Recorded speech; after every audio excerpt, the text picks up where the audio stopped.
steel. Face the fact that ain't no cap, I'm real. No cap, I'm real. Plastic balls when I'm copying my steel. Got my heart no bed.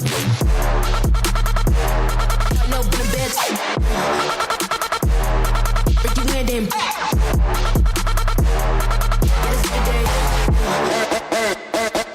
Got my heart no bed.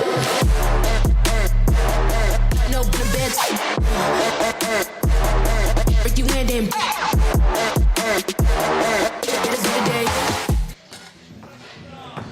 And with that, we say, Ça va, Marseille. We are back in France's oldest city as the 3x3 2024 World Tour continues. As always, beautiful weather this time of year. It is a bit windy, which could play a factor for some of the players or some of the teams that are more predicated on their shooting ability. So just something that the players will have to deal with over the next 2 days here. The fans are starting to pour into the venue. And I'm here as well. What's good? What's good? Let's see. C'est Marseille, bébé. I hope I said that right. Anyway, welcome to our second event of 2024. Again, back in Marseille for the second consecutive year. Last year we saw Ub get a Masters title here, one of 6 in a row for that team. They are back, but maybe not at full strength without Dr. Strange. We'll get into that. Plenty of storylines to delve into. So we got 8 of the top 11 teams in the world lacing them up. But before we go any further, how about a rule refresher, ladies and gents? 3x3, The Voice, take it over. 3x3, baby. It's an exciting new brand of basketball. You got 2 teams of 3 players on the court, and you got 1 player sitting on the bench here with me. Playing on the half court with 1 rim. With the official 3x3 basketball made especially for the fast-paced outdoor game. The first team with 21 points is your winner, or the team with the most points after 10 minutes. You have just 12 seconds on the shot clock, and the clock is ticking, baby. Anything inside the arc is worth 1 point, while anything outside the arc is worth 2. Woo! That's how I do, baby. And once you score, the ball doesn't stop. Offense turns to defense just like that.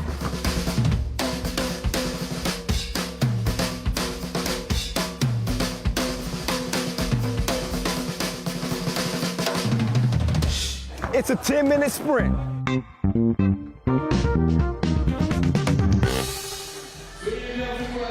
And 1, and 2. Breathe easy. That's right, it is a 10-minute sprint. Of course, we've got 12 games on deck for you as we've hit the main draw. Did have a qualifying draw earlier, but now our 12-team field is set. Hey, that guy on the camera that you just saw right there, that's a legend. That's here in France. Vincent Royer, he calls himself La Voici, but he's not a little voice. He's a legend. C'est Marseille, baby. C'est Marseille, baby. See, he made an appearance on the broadcast. He's a crazy guy, very talented, crazy guy. DJ Lass on the spins. That was some type of exotic animal I just saw in my screen. I don't know what that was, but anyway.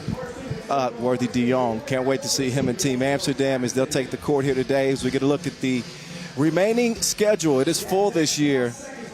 18 stops that will end in Hong Kong. That's where we'll have the final this year at the end of November. So get ready for a busy 3x3 slate in the heat of the Olympics as well. Don't forget, 3x3 going to the Olympics for the second time. You'll see that at the end of July. These are the teams that you'll see here at the Marseille Masters. Can Huishan NE defend their crown from last year? That's the question. But there's a lot of question marks surrounding that team without the best player in the game. Here is a look at the pools. You saw Pool A, the clear favorite there. Miami, Liman, Adazi in Pool B. Pool C, I think Amsterdam could be considered the favorite there. They did make the final here last year, but don't sleep on Raudondvaris, Hoptrans, the Lithuanians, riding high after qualifying to the Olympics. And Pool D with Riffa and Vienna, probably key in that group. Look out for Riffa. They got the shooting to potentially win the tournament, but shooting could be an issue. As I mentioned, the wind here is strong, to say the least. So just one of the many factors that the players will have to contend with over the 2 days of action that we have. So with no further ado, I believe we're getting closer to that action. First game is going to feature Ub and Wuxi, two Masters winners from 2023. But different looking squads in this particular tournament, as you will see. So, of course, we had our Utsunomiya opener. That was a little over a month ago. And Team Miami started off on the good foot. They are also one of the favorites that we'll see here in Marseille. But the number one, Huishan NE, will start against Wuxi. And I guess you probably have already looked at the roster, but when you add a top 10 scorer on the all-time scoring list to your roster, it is of note. And he is out first. That is Mr. Robot in a new uniform this year. So the Stojicic bros on the same squad. No Strahinja this time, but we got Mr. Robot. Stefan Stojicic with Nim Diesel, Nemanja Barac, Marko Brankovic. And the living legend himself, the game's all-time leading scorer with 1,613 points, countless medals and honors. That is Dejan Majstorovic, the Maestro. Don't ask me why I said it like that. I get excited when the greats are about to play. So they come out in the yellow uniforms, looking to bounce back after that loss in the final to Miami. I'm already getting glares from Nim Diesel for no reason. And out come their opponents. This is Team Wuxi. They look a lot different than you saw them in 2023. So a team that's obviously going to have an uphill climb against the world number ones, but they got some talent on his squad. Especially when you look at Andrew Kelly, athletic, 6'5", 6'6", will elevate on you at the rim. He's a real player. Here's their squad with Vuk Baravinovic. Oh, I just blew that. Baravikan, sorry. And just getting started today. Give me 30 minutes, I'll have all the names correct, but I just butchered that. Rachel's laughing at me. People are like, what is wrong with this guy? I'm sorry. Our two officials for this one, Marek Maraszewski, I got that right, and Najib Chajadin. Practice makes perfect. So they'll handle this first 10-minute sprint, but with Wuxi, it's Andrew Kelly, Haran Huang, Jiang He Chen, and Vuk Borovikanin, or Borovichanin. If I said that wrong, somebody just please send me a DM and correct me, at 3x3 The Voice. Give us a follow, please, on our official social media account. That is at FIBA 3x3 and at FIBA 3x3W. Of course, so you can keep up with all things happening in 3x3, so highlights and information, everything you need to know. Shout out to Team France, who just won the women's series here yesterday. So we got a double dose of 3x3 action here in Marseille. So big shout out to them. Women's series is massive this year as well. So a record number of stops. I believe the prize money has gone up as well. So big year as we approach the Olympics 2024, which will be hosted, by the way, in Paris. So France's imprints are all over 2024.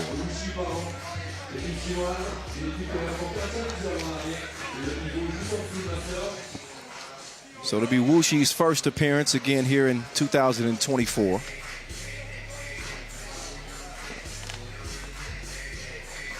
And our second look at Huishan NE. second place finishers in Utsunomiya. Here we go, game one, day one from here in Marseille. Brankovic, a little bit too fancy for his own good, misses the cutting Majstorovic. Out of bounds to go over to Wuxi. Wuxi, who did compete in the Zhejiang Challenger, finished 7th there. Trying to pull off a shocker to start the day off the glass and off the iron. No go. Mr. Robot will get it clear to the beast. Brankovic decides to give him a left stroke, but it was broke. Andrew Kelly will track it down. And again, a part of the storyline here in Marseille is not only that it looks beautiful outside, but the wind is really a factor. And a challenge certainly for teams that rely more on their shooting than their inside play. And how confident can you be? Well, I guess that answers the question right there. That's 2 off the glass, courtesy of Haoran Huang. But I was going to say, how confident can you be as a shooter shooting into the wind, not knowing when that gust will come? I guess we're all going to find out. Almost 40 seconds in, Wuxi the only team on the board. Who shot the ball really well in Utsunomiya, 41% from 2-point range. How much will they change up that strategy here in Marseille? Baraj, 2 is on the way, voila. Baraj took MVP here in Marseille just a little less than a year ago. Suffered a devastating knee injury that claimed the rest of his season. And now he's back at full strength. Maybe even stronger than before. And he's got the game even at 2 apiece. Over to Brankovic. Trying to set up Baraj, but a foul on the inside. That's the first team foul on Wuxi. Each team with a foul early. Kyle Montgomery, a.k.a. the voice of 3x3, in your ear. Have no fear. I'm going to hold you down for 2 days out here. Brankovic. Back to the bucket, spins, puts up the righty hook. It's no good. Rebound goes to Wuxi. Also, somebody please tell me what wesh means. That's a popular phrase out here. Ray, you got to help me. What is wesh? Yeah? Okay, all right. So apparently wesh means yeah, and you got to lean to one side and like, yeah, all right. All right, 2-2. Got another foul.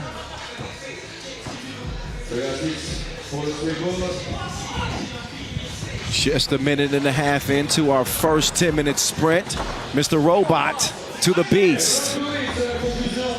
So Oob in the offseason really retooled. One of the bigger storylines was making this roster move to bring a world champion in Stefan Stojacic. Took gold with Serbia at the World Cup 2018. A World Tour Masters regular season MVP and one of the top 10 scorers in the game's history. It made headlines for sure. As Majstorovic drops it all, Brankovic no go and a whistle on the inside.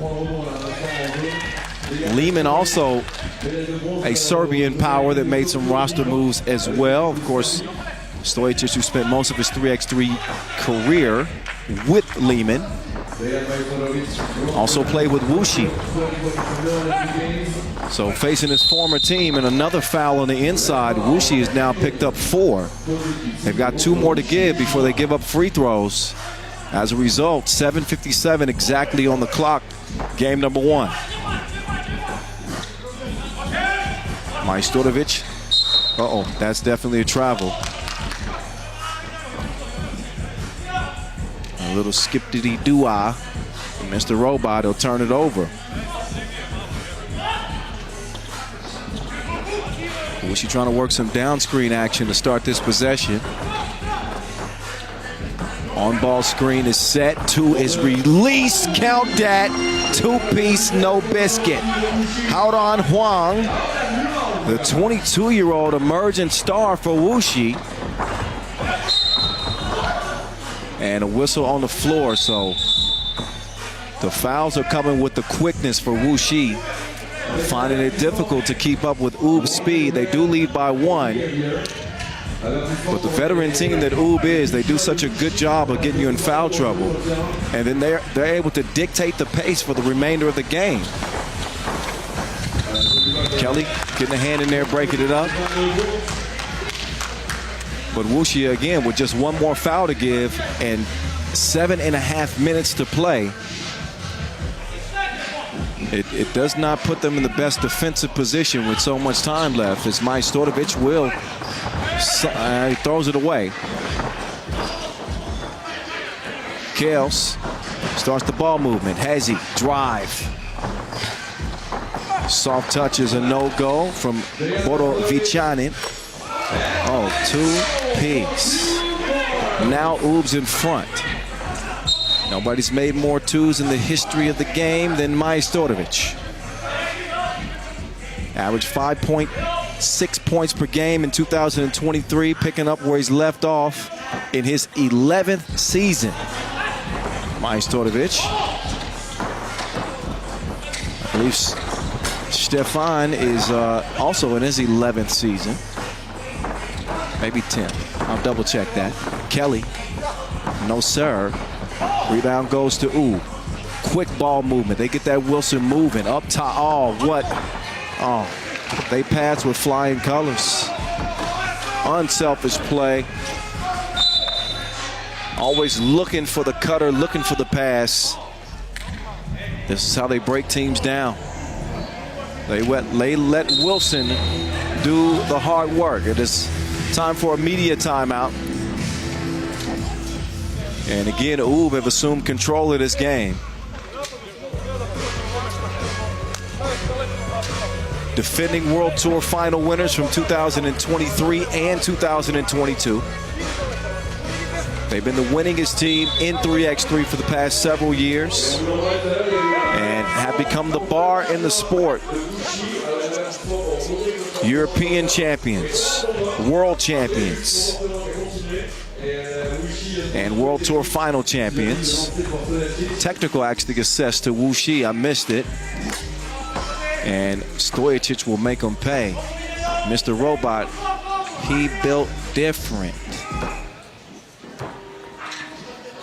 No Strahinja Stojicic in this one. World number 1 and the consensus best player in the game.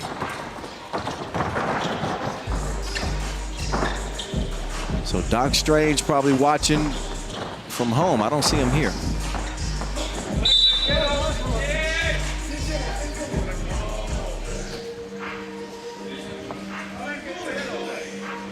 (7-4) Oob.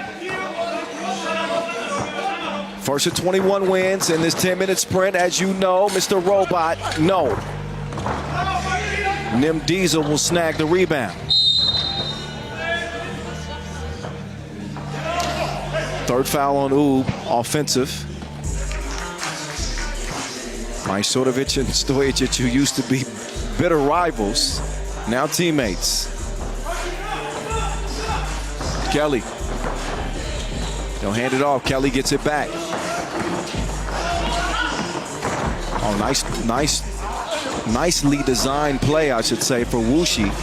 Doesn't amount to a score, but the action itself was well designed.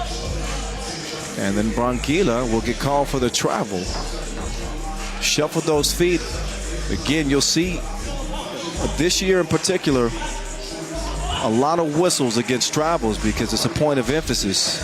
Players are no longer getting away with shuffling their feet. You can't bring that James Harden traveling stuff to 3x3. We don't want it. 7-5. Branquilla wants to set up Mr. Robot. Mr. Robot to Branquilla to the crib. So Wuxi in a bit of a drought now. They cannot find the offense. That is a travel, and it wipes away that 2 from Jiang He Chen. That was one that Wuxi needed. But again, got to watch those feet.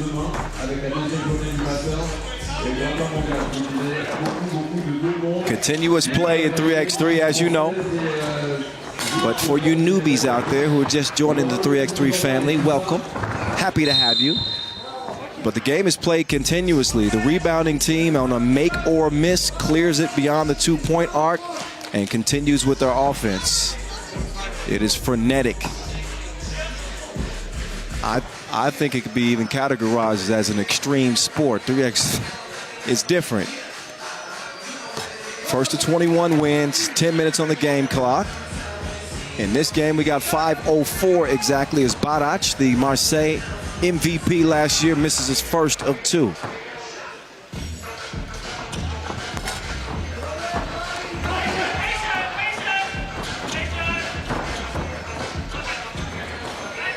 Kelly.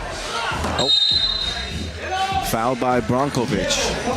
And now Oob is up to 5. They got just one more foul to give. Wuxi in the penalty with 7. Actually, that's Oob's 4th. I gave him 1 foul too many. 4 fouls on Oob. Kelly giving them buckets. Gets that one to go down. Wuxi within 2, 8-6. As Stojicic with a defender on his back will get it to Branquila. Jab step, spins into trouble and will miss the layup, but Nim Diesel will also recover, misses the shot. But I believe they touched that. So a goaltend will award Oob the bucket. So here we go.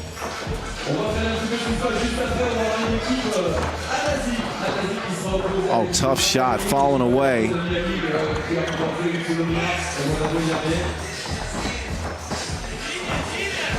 Mr. Robot, that's a clean look.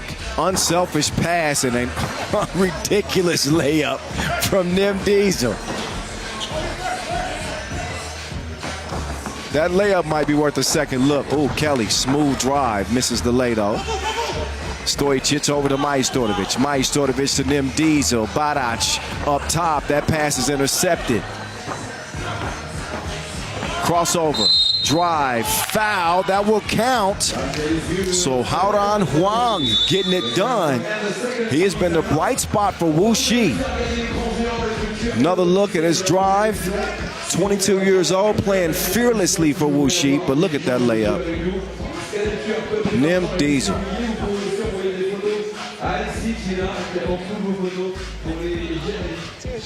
So back at it again for Marseille, France. A city with 2,600 years of history, believe it or not.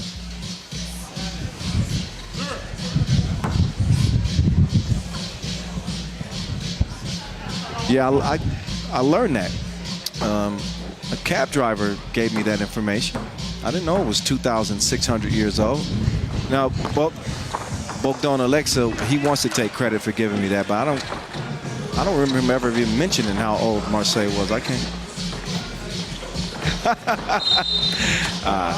It was Bogdan, okay, fine. He gave me the info.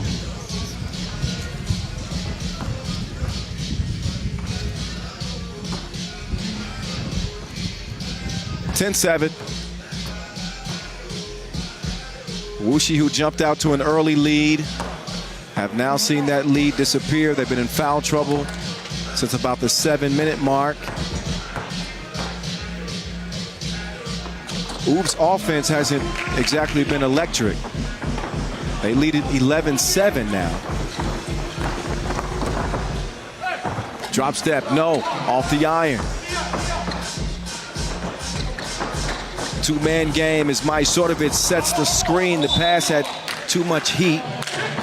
Looked like Wuxi potentially touched that. Everybody's saying, I didn't do it, I didn't do it. Our officials will decide exactly who did touch that ball last. Could have been a double deflection.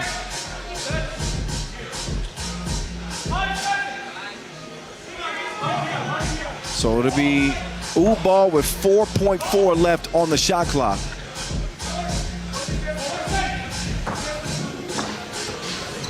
And they might just let Majstorovic go to work. Oh, he's going to drop it off to Barac. With 4.4 seconds left on the shot clock, they come up with a bucket that easy. That's Oob. Inside. Layup is no good, but a foul is called. And that'll send Vuk B to the line.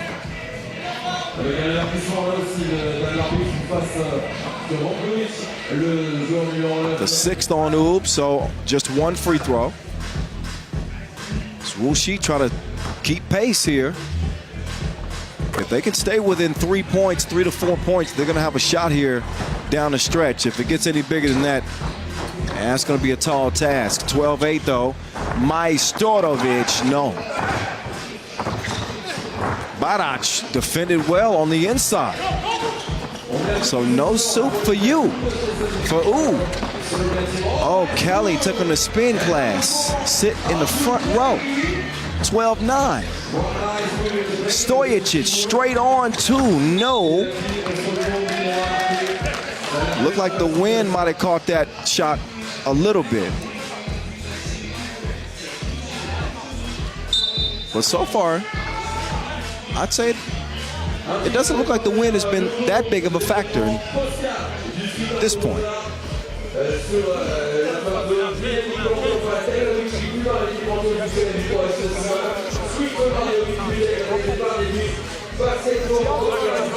So look at some of the highlights in this one so far. Tough bucket there from Barac. Maybe taking aim at another MVP here in Marseille.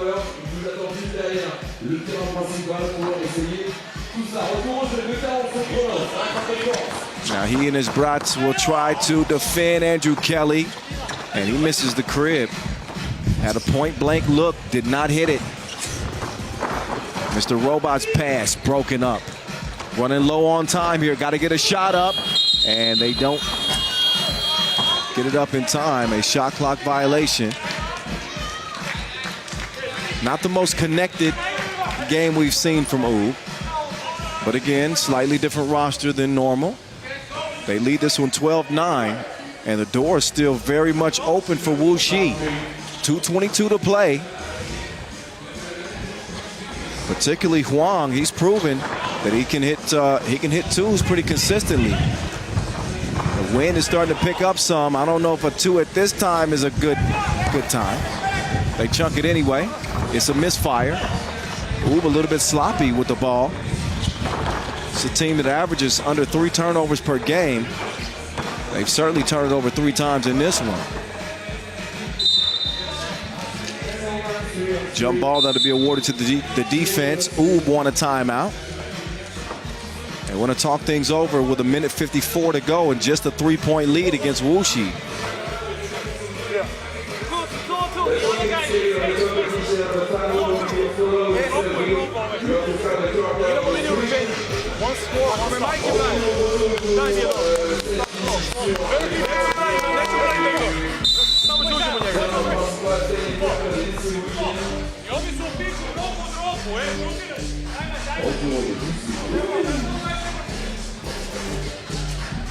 All right, back to the action.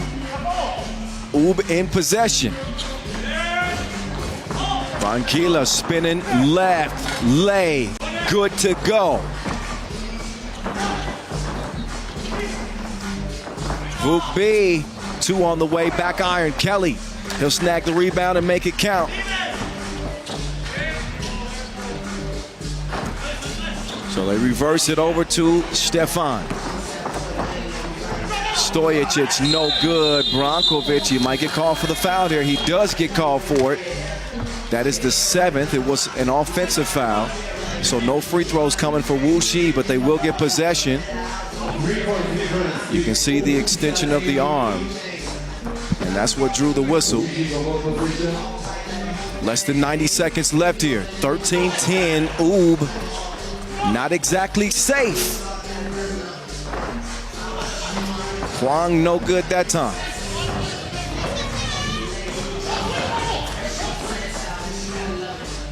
Maestro thinking about the 2. Back iron, no good. Minute to play. Kelly, pass is kicked, so a fresh 12-second shot clock. For Wuxi, who don't need to force a 2 here. Still plenty of time. Remember, 12-second shot clocks in 3x3. They want to get a good look. Oh, that is a great look, and he blew the layup. Jiang Hae Chen with a great opportunity for Wuxi. Oh, and Brankovic can't make him pay. But you think about Wuxi in a matchup like this against Ub and how slim the margin of error is, you certainly cannot miss wide open layups. Kelly working on the maestro, and that one is spit out. 36 to go. Majstorovic will get it back from Barac. Maestro. So even that short shot right there, the wind factors in. 15 seconds. Wuxi need to do something and do it fast. They're doing something, but they didn't do it fast. And it won't matter anyway because the final 4 seconds are going to tick off the clock in this one. Wuxi put up a good fight. Oh, that'll count. That'll count. So Ub will put some salt in the wound and make it a 15-10 final. And Wuxi put up a fight there for a while, but it was the missed layups that could have made it a one-possession game, and the foul trouble early that factored in. They again lose it 15-10. That is how we start the day. Ub on top. What's new? Not a shock as Wuxi were the underdogs in that contest. Next game on the way, we're going to see Miami and Adazi take the court. So stick around for that. That's coming up here in just a couple of minutes. Enjoy the highlights from our first game here in Marseille 2024. Ub 15, Wuxi 10.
Et Marseille, s'il te plaît, tape en rythme avec DJ Nas. Les mains maintenant. Tap, tap, tap. Parfait. It's time to meet the players one by one. First, from the United States of America, Team Miami. All right, as the action rolls on, let's head into Pool B action. Team Miami, your Utsunomiya opener champions, and the second winningest team in 3x3 in the past calendar year. They were the only team besides Ub in 2023 to win more than one Masters title. And again, we'll speak about the Olympics more later, but the USA, a direct qualifier to the Paris Games. You'll see some of these faces there. And Canyon Berry, Dylan Travis, Jimmer Fredette, Bryce Wills in the building too.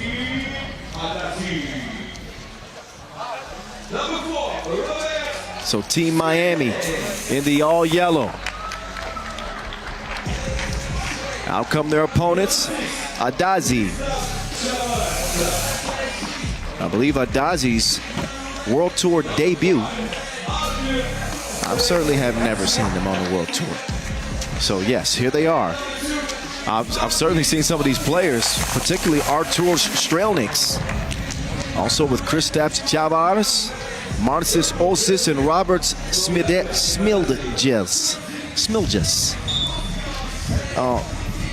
Stop laughing at me. Smilges.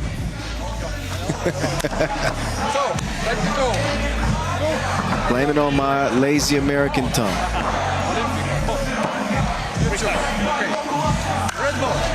But much like game number 1, we saw Wuxi as heavy underdogs against Ub. Adazi is certainly the same against Miami, who topped Ub in the Utsunomiya opener final. So this team is coming in with plenty of confidence and also plenty of rest, because the United States didn't have to play in any of the Olympic qualifying tournaments. They've essentially just been practicing, getting healthy, spending the last month working on their craft and preparing to come here to Marseille. So here they are. Jimmer Fredette, who shot it only 32%. I say only 32%, but that's good for the mortal man. I'm not sure he's mortal many times. Fredette, who shot it over 40% from two-point range in 2023. Canyon Berry, who shot a lot less twos, but actually had the highest two-point percentage of any player in 2023. Out they come, ready to rock. And the wind has made an appearance just in time.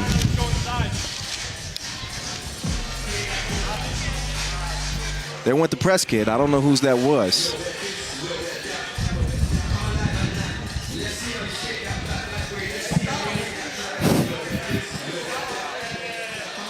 You ever heard of a paper clip or paper holder? Whoever, like, come on. Whoever's papers those were, I just can't believe how unprofessional that was. Okay, back to it we go. And an early whistle against Adazi.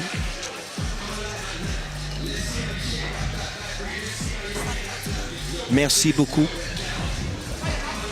Oh, dime time. Nice back door connection. The real deal gets Miami on the board first. Travis now having to defend on the inside, and a tough matchup for him. It's Chavars with the size. Fredette, he will miss fire on his first deuce.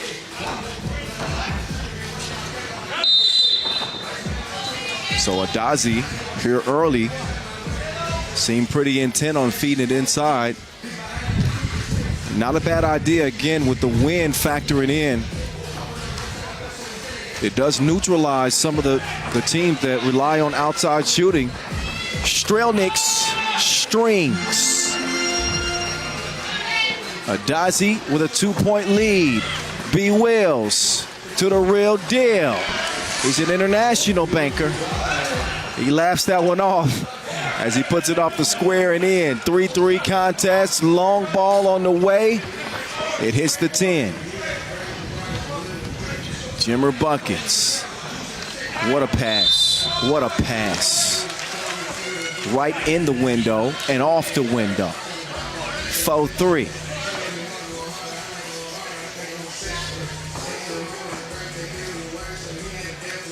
Travis could make it a 5-3 game here. Got that to go with the foul. The real deal. Front iron, but wait a minute. I think Strelnick's got into the paint too soon, so a lane violation will give Dylan Travis another chance at the line. So up he steps again.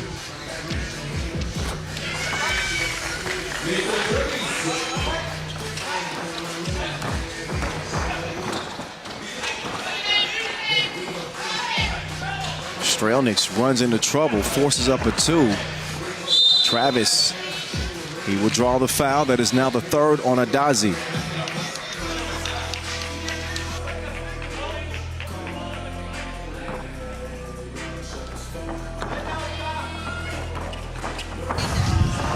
B. Will with the fails. Soft touch, great body control to get the bucket. 6-3, Miami, fall away. Take that with you. Adazi answering back, courtesy of Smilgils.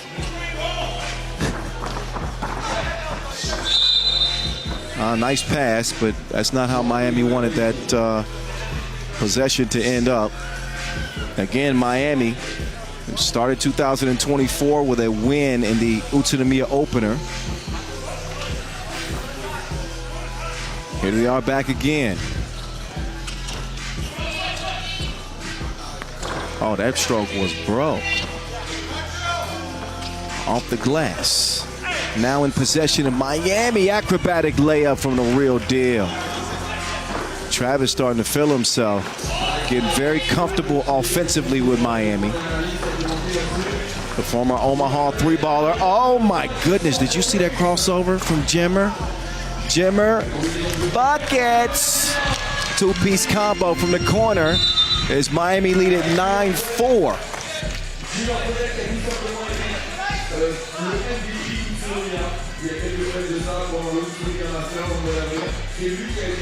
So Jimmer shooting confidently, even in the wind. He will wing up another one. Just off target. Wills with a great effort to keep it alive for Miami. 9-4 contest. B. Wills runs into trouble, blows a tire. And now Adazi have it. Why not? Let it go. In and out. Man, Bryce Wills is getting active out here. He is getting active out here for Miami. Jimmer, he will misfire that time. Strelniks. Got a foul, off ball. 3 minutes in, and it's been all Miami. A commanding 5-point lead as we approach again nearly 3 minutes into this contest. B. Will defending on the right wing. Adazi need to get that ball moving quickly. Instead, they will earn a foul. As we head into a media timeout, 3 fouls apiece. As we bring you this 3x3 action from Marseille, France.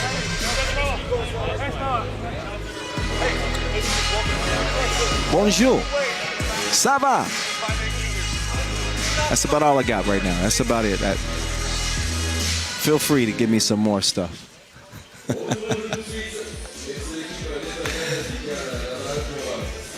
Here we go, back to the action. Adazi trying to manufacture some offense. That's a good way to do it. Strong attack score off the glass from Marcis Olsis. Wills, that pass well off target.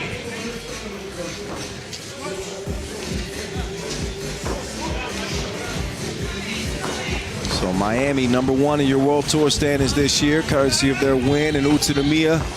They now see their lead go down to 3 points, 9-6. Jimmer, postal service? Say what? Jimmer on the inside. He will get that to go plus the foul. So for that,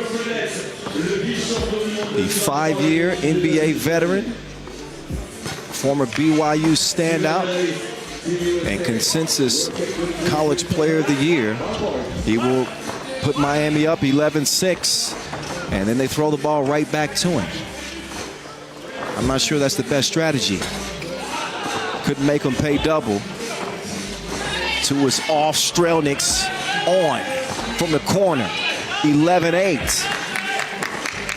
CB up to Travis. Fredette can't keep it alive. Oh, nice score on the inside. Sizable advantage for Chavars. Oh, the real deal is feeling it like a breakup. 12-9 as Miami have leaned heavily on Dylan Travis through the first 4 minutes of this game. No Kareem Maddox on Miami for this tournament. Normally a mainstay. Jimmer leaves his feet. The real deal. Back to Jimmer, buckets. Leans in, misses the 2. Approaching the midway point.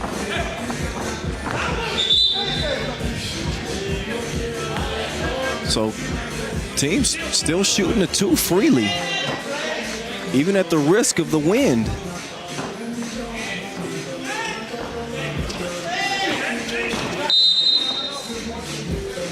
Got a foul on Wills. That'll be the 4th now on Miami.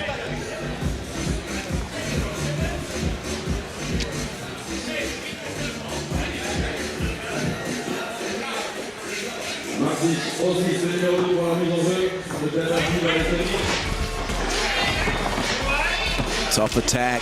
Oh, big boy game. He just sunned the real deal, Marcis Olsis. And he's the 20-year-old.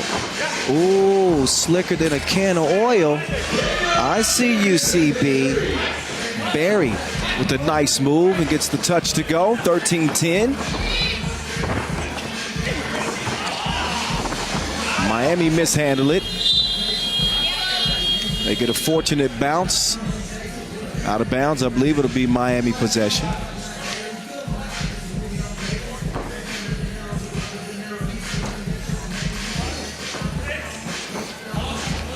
Jimmer.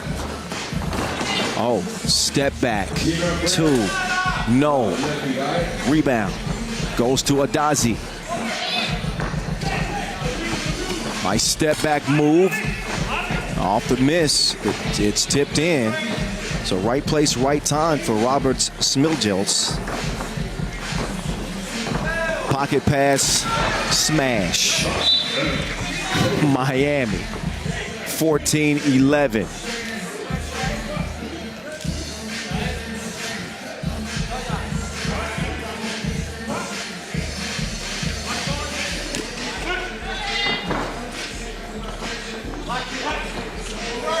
Round comes Strelniks. Oh, lost the handle on it. Got some help, though. I do believe that was kicked by Miami. And Adazi's going to get a fresh 12-second shot clock. And a manageable contest for them. Again at 14-11. Strong to the hole. Get your weight up. Okay. Okay. Gotta love what you're seeing from Marcis Olsis. This is the youngest player on this Adazi team. He's 20 years old, 192, 85 kilos, and he's bringing the heat.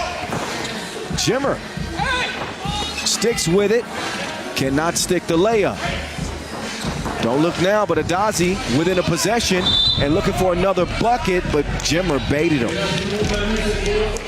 That's a veteran defensive play from Jimmer Fredette. He knew that Chavez was about to drop that shoulder at any moment. Timed it perfectly. Gets the offensive foul call as we head into a media timeout. As each squad will get a chance to reset. Here's how the scoring has transpired. In a close contest that hasn't been separated by more than 3 points.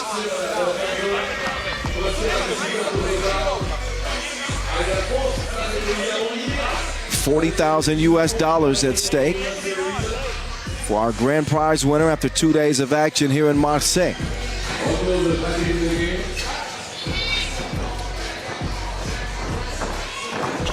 Jimmer, the real deal. String music. 16-12. And Dylan Travis is giving Miami a piggyback ride right now. He's carrying them where they want to go, which for them is the winner's circle, potentially. Right now it's 16-12.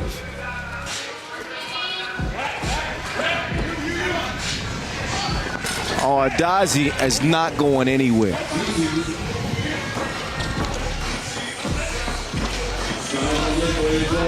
Barry, oh, got his cookies took. This kid's balling. Marcis Olsis.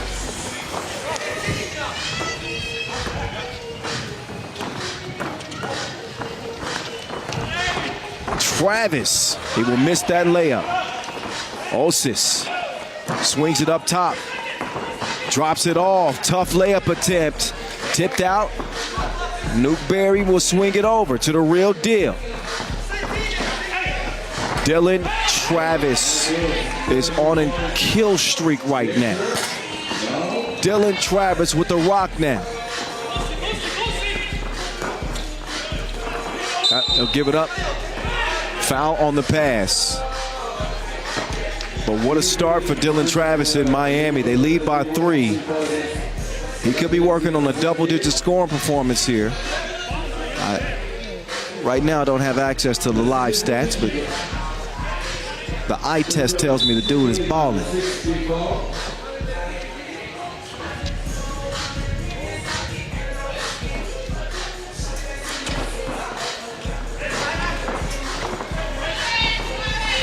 Jimmer, oh yeah, plenty of contact there. And that is the 7th on Adazi anyway, so 2 free throws were going to be coming Miami's way no matter what. And they're going to put Jimmer Fredette on the line.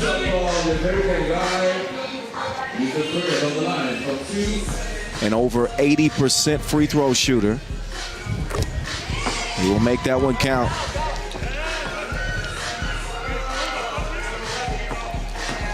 Jimmer Fredette MVP to start the year in Utsunomiya. And he connects on both free throws to make it 19-14. Strelnick stop and go. Runs into trouble. This kid, Osis, is wet as an oasis. The deuce goes and Adazi still in this contest. Can Jimmer put him to bed? Spins. Gets it to Wills. Wills elevates. No go. Give it to Osis and get out of the way. This kid is starring in this film. That one will miss, but he has been incredible. And what looks like it will be a Miami win, especially with Barry adding his touch to that one. Game point for Miami. Strelnick, the OG, oh no, from the OG. He misses the crib. Jimmer. His pass is deflected, actually with a foot. So a fresh 12-second shot clock, and the wind is, it's like tornadic almost now. No, maybe not that far. But that was a serious gust. I wouldn't expect it to, but they might. What do I know? Uh-oh. Real deal. No. Strelnick. No. Jimmer hustling down a rebound. Fredette will get it cleared himself. Buck 20 to play. Jimmer playing with his food. He will miss that one.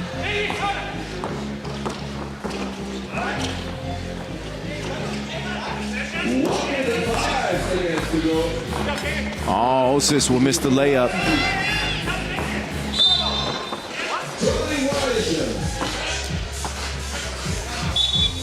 So with 58 ticks to go, Miami trying to put away this pesky Adazi team.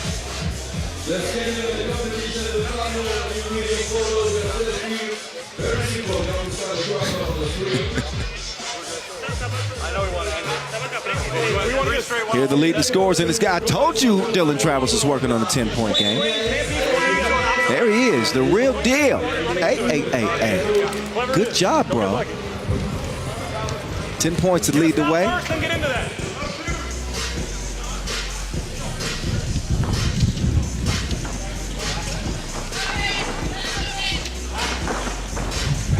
Now Strelnick trying to somehow keep Adazi alive. Time's not on their side. Over to Jimmer. Bryce Wills kicks it out to Jimmer. The 2 just nicks the iron. Osis, 2 on the way. This kid is on fire like a liar's pants. He is the truth indeed. My goodness, Marnstis Osis of Team Adazi is single-handedly keeping them in the game. Jimmer will miss fire from 17 feet. 25 seconds left, and we got a 1-point game. Osis is going off. Game point. Can Jimmer put him away? No. 12 seconds to go. Adazi, Osis, this kid is crazy. Osis single-handedly beats Miami with a Maurice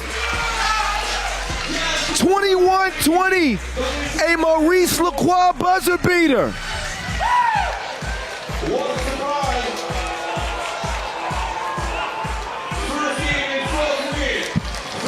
What an individual performance from Marcis Osis.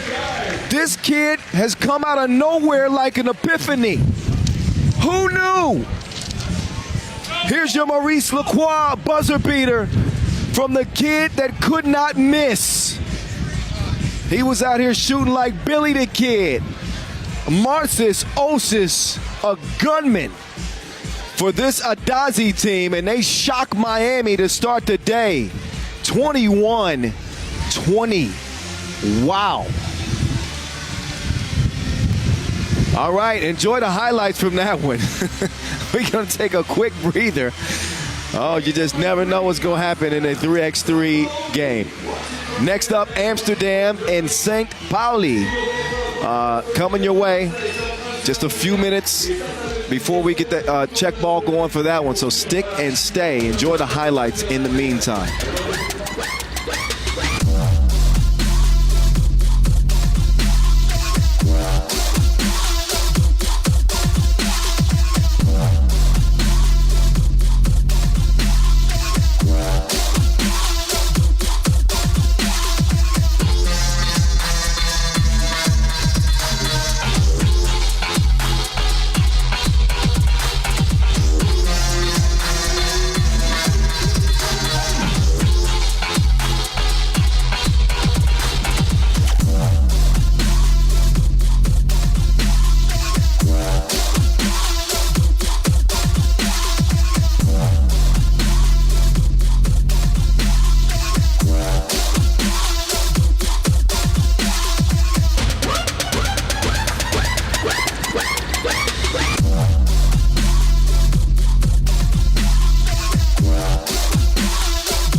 All right, welcome back. The break is over. Amsterdam is up next against St. Pauli. Shout out to all of our French fans. Allez, allez, allez, allez. Let's go. Amsterdam, a perennial power, as you know, with one of the biggest stars in 3x3. In Worthy de Jong. Amsterdam, who made a run all the way to the final here in Marseille just a little less than a year ago. They are now back, and so is he. There's Juice. Julian Jaring, the first to lead out Amsterdam with Big Drizzy, Jan Driesen. Driesen so critical, along with Slaughter, in helping Netherlands earn their Olympic ticket, one of the 8 countries to represent at the Paris Games this year. And last but not least, oh wow, straight out the jungle. It is Worthy de Jong with a fresh new hairdo. I gotta say, that works for him. That looks good. I don't know, I won't. You won't catch me with that. I can't pull that off, but it works for Worthy. Worthy de Jong, who averaged 12 points per game here in Marseille last year. We're going to see what he brings. Matched up against the guys in green. St. Pauli. A team full of young, exciting Germans who also competed at the last Olympic qualifying tournament. Had a great run. But ultimately ended up coming up short of their Olympic ticket. But two emerging stars, particularly when you look at Denzel Ajiman and Fabian Giesman. Fabian Giesman is incredible, and Sidi Bakaime as well, played really well. Miles Osei is a young fellow I haven't got a chance to see much of. So here they are with three players at 19 years old. Osei, the eldest member of this St. Pauli team, at 22. And here they go against Amsterdam.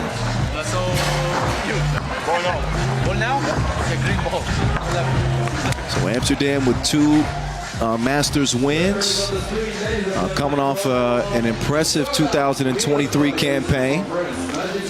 Still riding high off of after qualifying for the Olympic Games coming your way in Paris this year. So times are good. And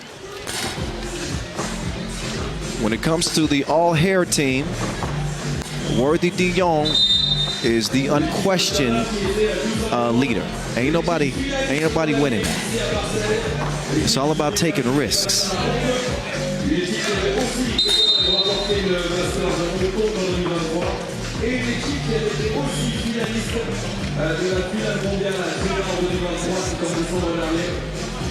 Yeah, that is unique. That belongs on like a rich woman's coat or something. That's man, that is both luxurious and adventurous.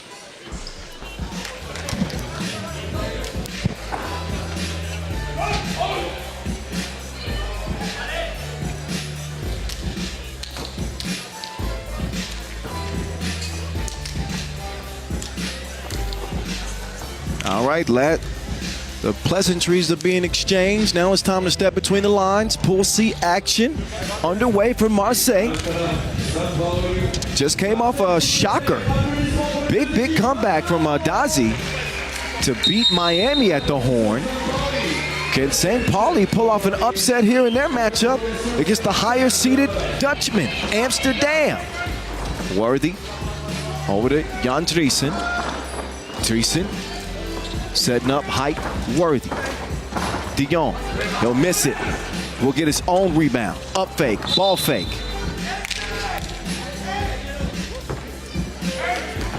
Make sure you use the hashtag 3x3WT, please.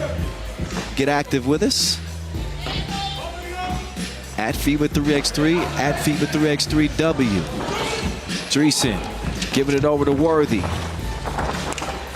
Worthy to Juice. Juice off the side of the window.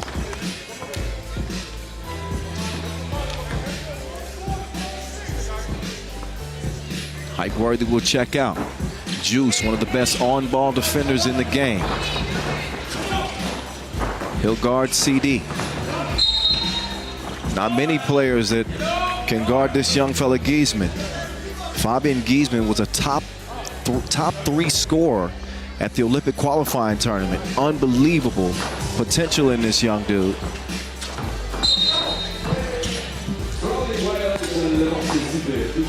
So the future looks bright for Germany's national teams, and shout out to the German women who did qualify for the Paris Olympics. So Svenja Brunkhorst and Sunny G, Adi Reichert, the whole squad. Of course, Luana Rodefeld. They got it done. Giesman. He will get it to go. Or he did not get it to go, excuse me. Nearly got it to go. He'll head up to the free throw line. Fabian Giesman, 19 years old, stands 205, 85 kilos. And again, the kid served notice to all of 3x3 with his performance in Debrecen. Now here he is playing on the Pro Tour. At 20 years old, he'll get the scoring started for St. Pauli. Worthy on the run. That's some extra sauce for you. Some Dijon mustard on that finish. FG. Oh, he's fouled behind the 2-point arc. Not a great decision there from Worthy. Giesman, not known for his 2-point shooting ability, especially in the wind. So that foul puts the young fella back on the line.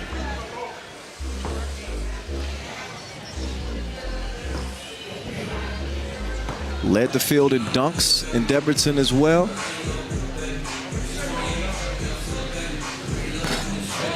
Giesman misses the first of 2. He says he was trying to wait for the wind to die down a little bit before he shot his free throw. He'll put that one up in the wind, and it finds the bottom of the hole. 2-2. Dreesen. Worthy in his bag. Sacks 5th-ish right there. 3-2.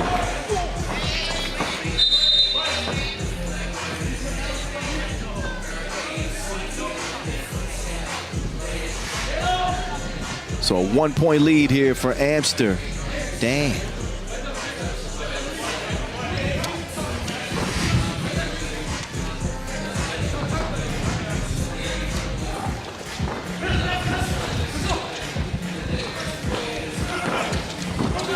Worthy there to break things up. Slaughter. Over to Juice. Juice will mis-dribble it. So the offense a little bit disjointed for the Dutchman.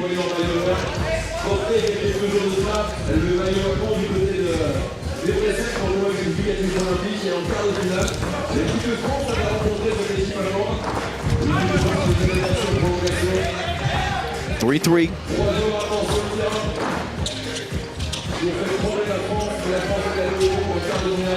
De Jong, quick as a cheetah. Staying true to his hairdo.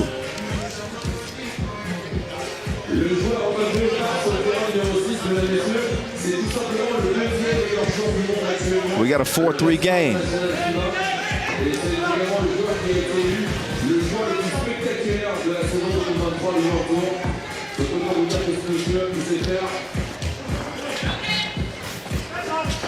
One-point contest. Here comes St. Pauli.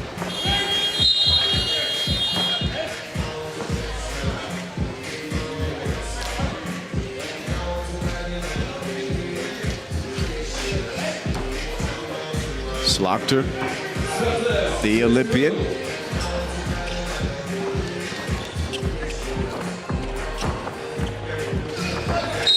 And a correction, I've been saying the team name wrong. It's Sankt Pauli. Sankt Pauli. I had no idea what that. Where's the C at in there? I don't know. Yes.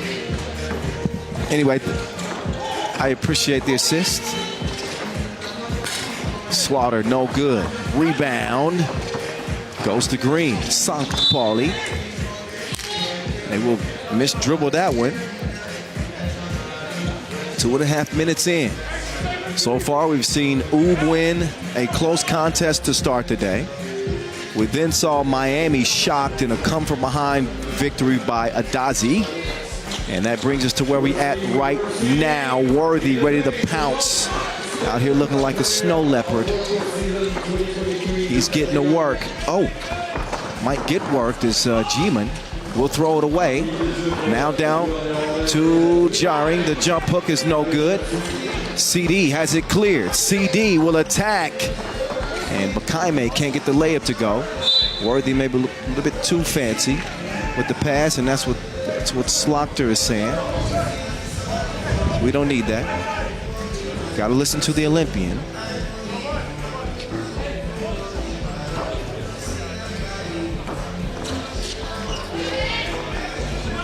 Round comes Bakaime. Bakaime gets to the free throw line. Up fake. Nowhere to go. 2 to shoot. And he had the wrong flavor scoop. Out of bounds it'll go. Time for a media timeout. 6:48 left on the game clock.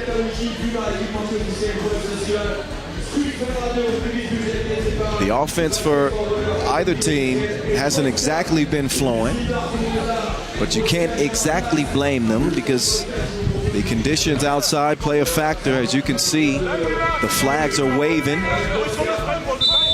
There's Worthy with the show and go. A crazy Euro step.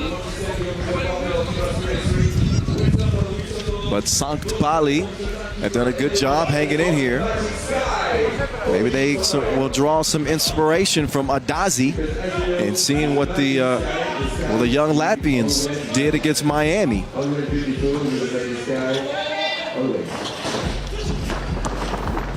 Worthy, floaty, no. Driesen's tip is also not good. Dip down to Worthy.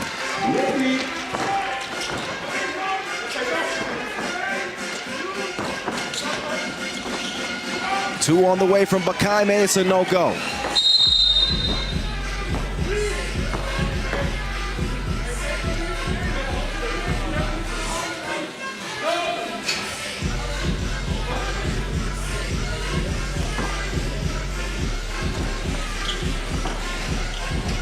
Driesen will give it up now. Jaring Slaughter. Great job in the two-man action, but Jaring can't convert at the bucket. Now he's going against two on the inside, and that one out of bounds. There goes the wind again.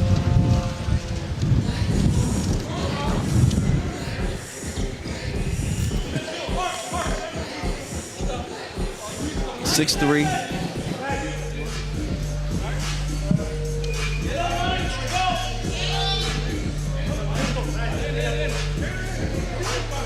.608.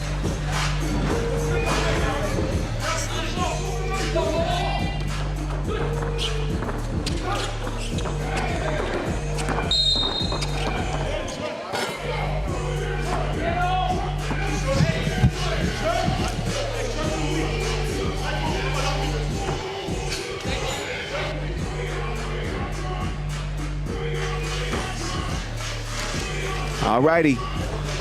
From the elbow, a G-Man and CD. There's Sheldon Wilson.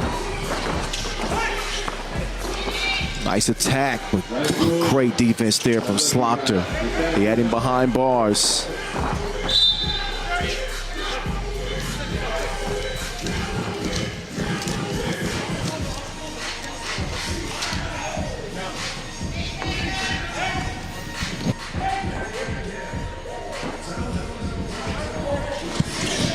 (6-3). Worthy going to work, hitting with the hezzy. Goodbye. Auf Wiedersehen, I believe that's what they say in German. CD. Oh, Bakaime. Nice touch on the inside. Slaughter ran off the two-point arc. He sprints straight to the rack and comes away with a bucket. 8-4. Amster. You know the rest. Oh, there's a foul. Yeah, that whistle beyond the two-point arc. Driesen got called there. So that'll put Denzel Ajiman at the line. If you've been watching 3x3 for the past couple of years, then you've seen this kid on the highlights. He is explosive. Gets to the rim, plays above the rim, and will embarrass you. Still working on his shot. His outside shooting has improved from beyond the two-point arc. Free throws still need a little bit of work. And that one goes down. He splits a pair. Sankt Pauli within 3. Down to the post office. Goes Juice. Comes away with nothing. Some solid defense there. That'll leave 7 seconds on the shot clock for Amsterdam to get back to work.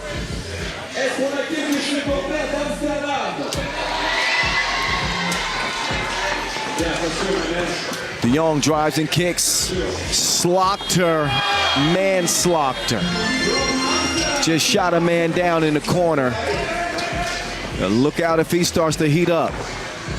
Oh, does a great job staying in front of a G-Man. CD shaking loose, but he left something. And Wilson is now in possession of the Dutch. Up top, De Jong.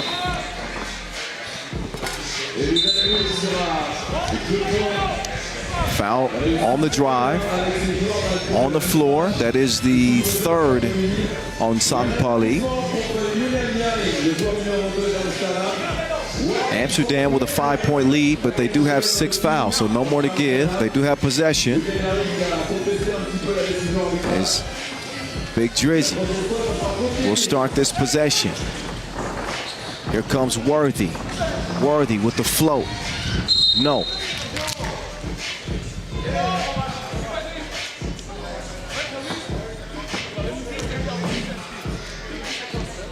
Again, Worthy with the new hairdo. Looks like I've seen that design in leggings, handbags, even a couch, I think, at some point.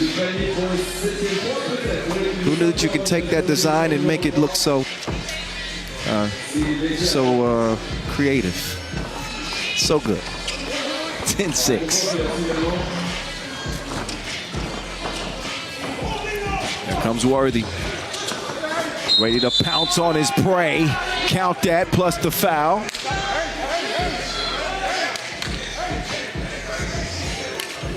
So De Jong doing a great job on when he drives. You'll notice that he'll extend his arms. Makes for a bigger target for defenders to hit. And as you can see, a chance for an and one as a result. High IQ play. Gotta say it. 12-6. Liman up top. 2. Long ball on the way. Back iron. No good from Osei. Slaughter. He gets fouled. That's the 5th now on St. Pauli.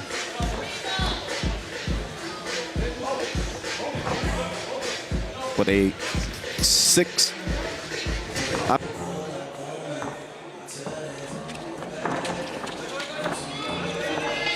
Big Drizzy, interior pass, wiped away. Now can he turn defense into offense? Wait a minute, some extracurricular activity down there on the block. And St. Pauli is going to pick up a sixth foul. So they got to find a way to climb out of this deficit. As we are past the midway point in this one. Some of the action so far. This 10-minute film has been featuring a man named Worthy de Jong, the star of this Dutch cast. As we bring you our second event from 2024. Technically the first regular season Masters. You know, you got the opener and the final. But these are special events. Hype Worthy. They try to shot from behind the backboard. That's confidence.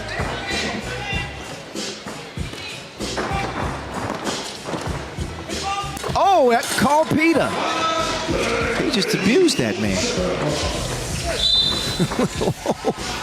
Giesman.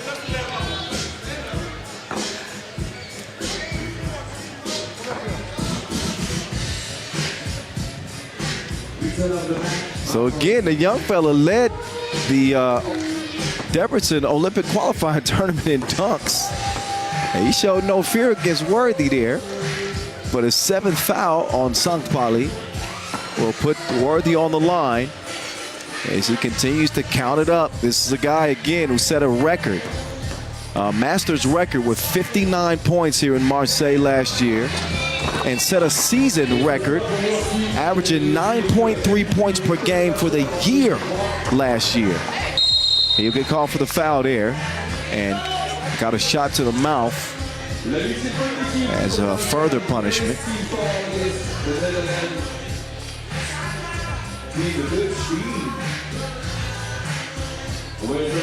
There's another look at Giesman with the big boom underneath.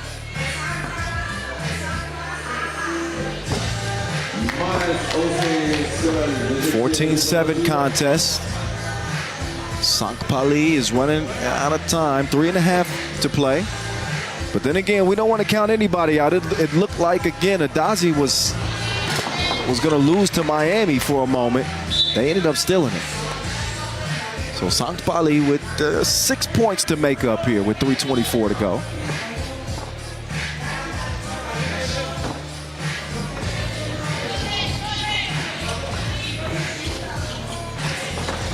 Juice to Slaughter. Got a good look at that too. Missed it wide right. Giesman. Stroke wasn't stroking that time. A G-Man down to Giesman. Giesman elevates and scores over Drizzy.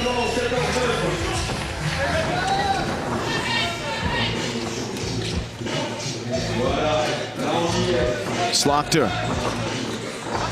Wow, risky pass. Somehow, Dreesen is able to corral it and score it. As Amsterdam maintain a 6-point advantage. Giesman gets called for the travel that time.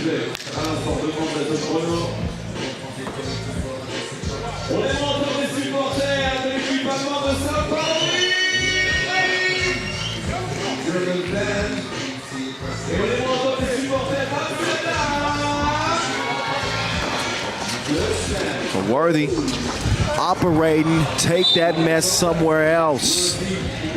So Giesman goes up top and gets a fingertip on it. Look at the wingspan.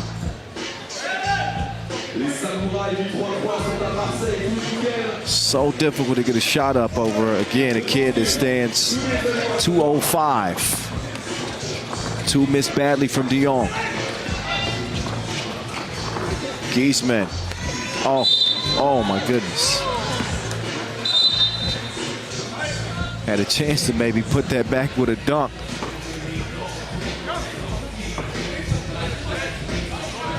So Fabian Giesman.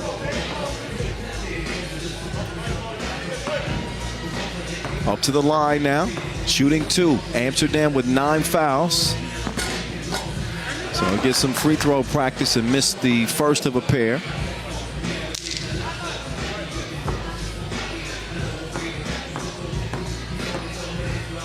Giesman's second on the way, and also a miss.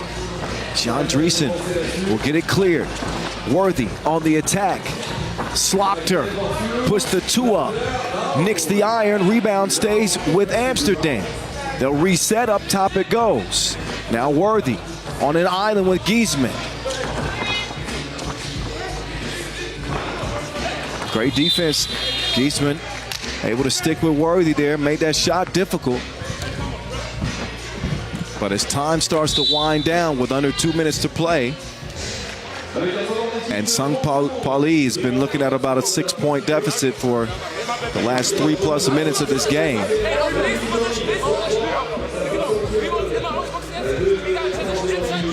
Again, it'll be an uphill climb.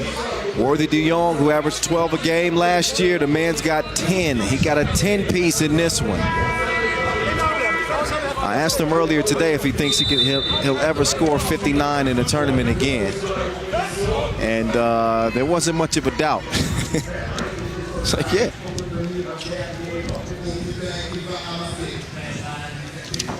We ain't all that blessed. 15-9. Giesman, bully ball. A G-Man from the corner. Slaughter gets it back. Gets a screen from Jari. Slaughter with the slick pass down to Juice. That pass is intercepted. The skip pass. They swing it to the wing. Juice squeezes the trigger. Blau, 18-9.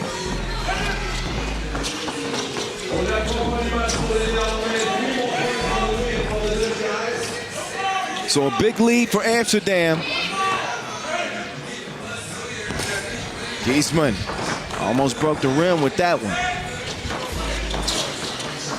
Worthy, slick to the crib. Count that. So Worthy out here putting on a show like Netflix and chill. He ain't had no chill in this game, though. 11-point outburst for hype worthy. You see him getting deceptive with it and showing that cat-like quickness.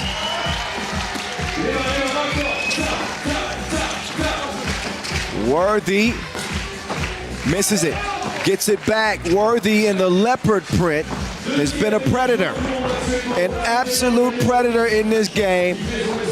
20-9 as he gets his 12th point. There's a deuce from Giesman, but with 30 seconds to go and one more bucket to get,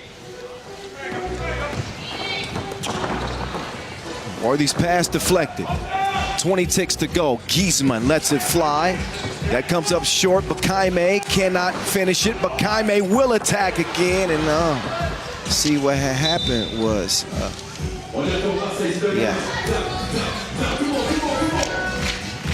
been a little bit of a rough one for St. Pauli, who have only managed 11 points and found it difficult to contend here with Amsterdam, who finished second on the World Tour in 2023. They've emerged. When you talk about the best teams in the game, of course you talk about UB. Of course you talk about Miami. Of course you still have to talk about the Limans and the Raudondvaris Hoptrans of the world. Not to forget about the Belgians as well.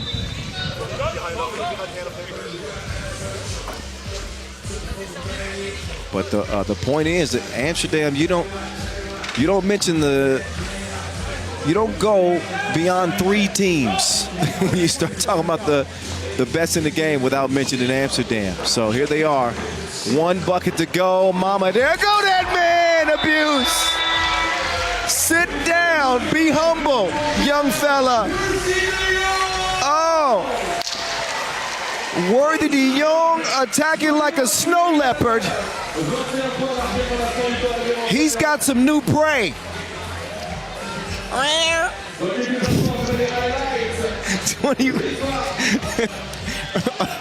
Yeah, it's more like, okay, I'm gonna retire that. You won't have to hear that sound again from me.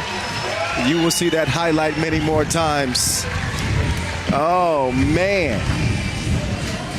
So I believe that was 13 points for Worthy de Jong in that runaway win for Amster. You know the rest.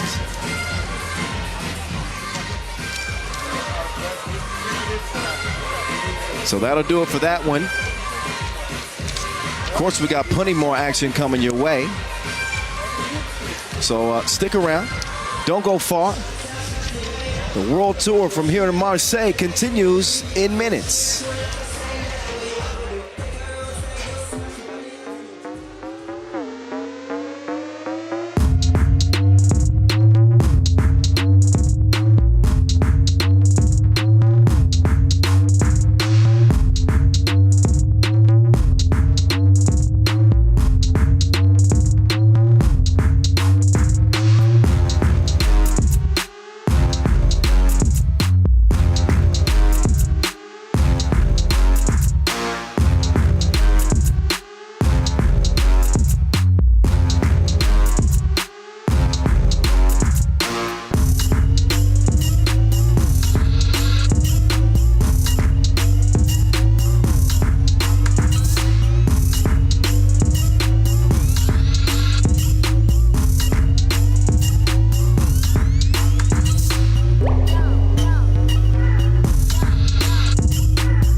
All right, clap your hands to the beat like this. Shout out Vincent Royer on the mic. Keeping it hype here in Marseille. We head into Group D action. Amsterdam fresh off a big win over St. Pauli. We now head into our 4th game of day 1. Kyle Montgomery, aka the voice of 3x3, here with you, and a new look Riffa team as they welcome Casper Augustinian back. So good to see Augustinian back. Suffered a knee injury last year. Worked so hard to get back into 3x3. He's healthy, he's 100%, and he's a hell of a player with this quartet. Jonas Forts, Dennis the Menace Dalker, and you know it's Thibaut Must-See TV. Team Riffa is in the building. How come their opponents from the qualifying draw? It is Podgorica. Remember Podgorica last year in the Constanza Masters? Made a run all the way to the final. This team is not to be slept on. Plenty of talent. And they come out hungry, ready to go.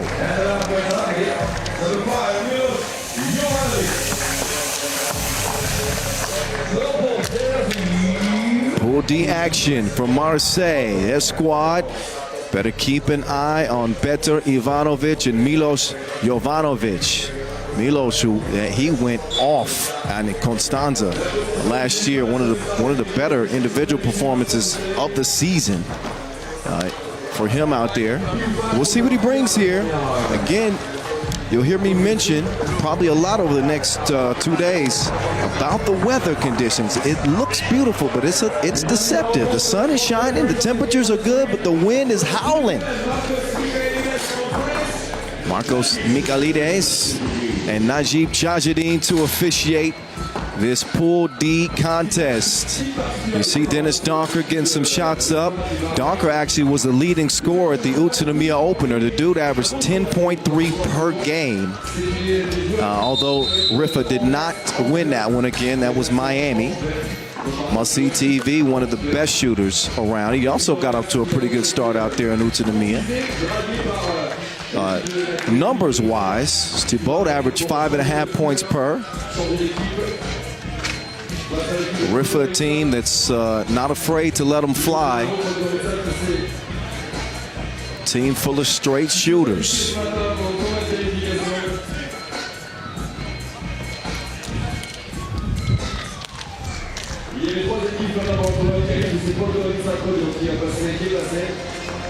So here we go.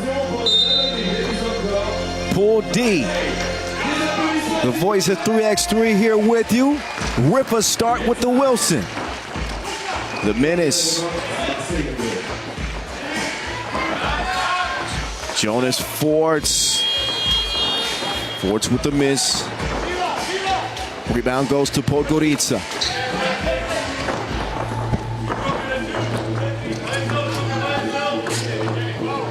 Two on the way and well off target.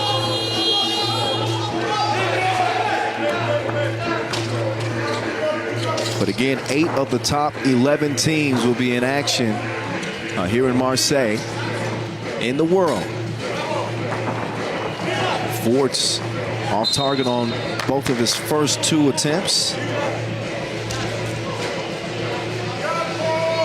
Podgorica also with Marko Rajcevic and Alexa Vujadinovic.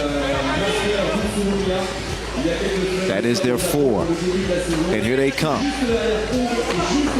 Up top they go. Oh, whoa! That escalated quickly. Vujadinovic trying to catch a body.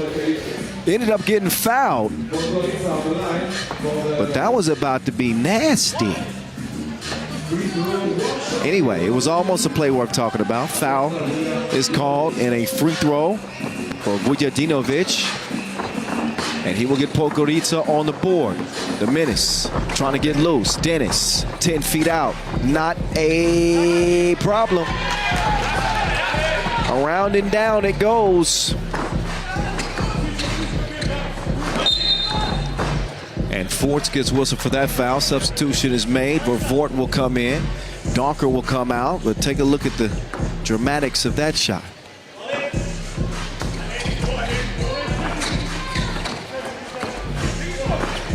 Two on the way. Blau. Petar Ivanovic. 3-1 Podgorica. 12-game slate, as usual. Top two from each group advance to tomorrow's quarterfinals. Single elimination on the second and final day.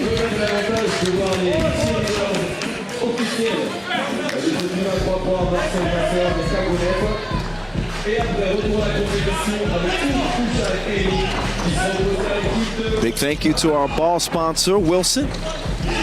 Our official timekeeper, Maurice Lacroix. Augustinian able to get in for the score. His first bucket on the Pro Tour in quite some time. That's got to feel good for him. His team, however, trailing by 1. Augustinian has it poked away. Forts from the corner.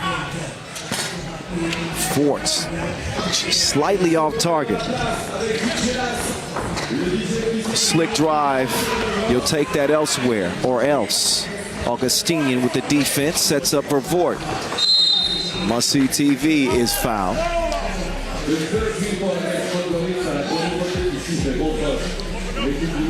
Just scratching the surface here of this Pool D action. 2 minutes in and a 1-point game. Casper Augustinian to Dennis the Menace. Donker moving right. Augustinian will get called for the offensive foul.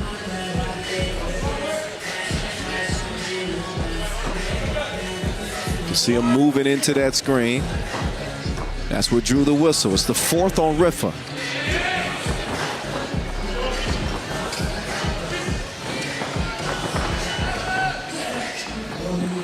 Oh, nice feed inside.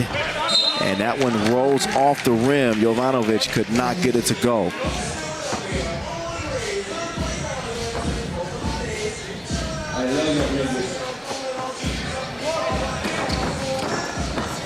Up top, Forts will drive, spins, into trouble.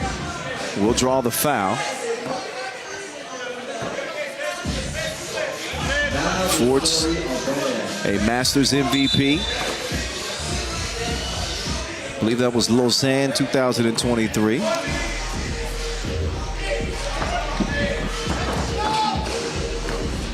Forts will hand it over. Must see TV. It's spit out.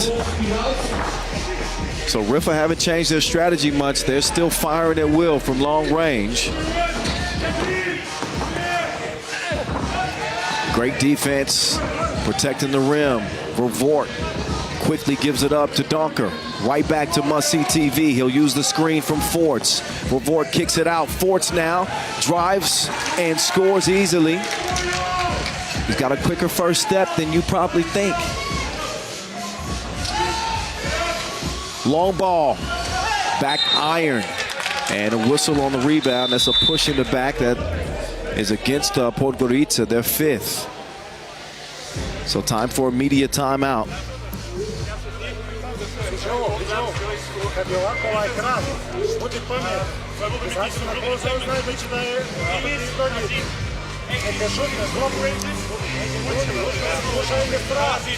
Some of the highlights in this one so far.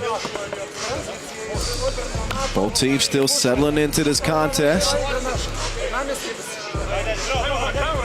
While Forts hasn't been able to find his touch from long range, he takes advantage of an open lane that time and gets the layup to go.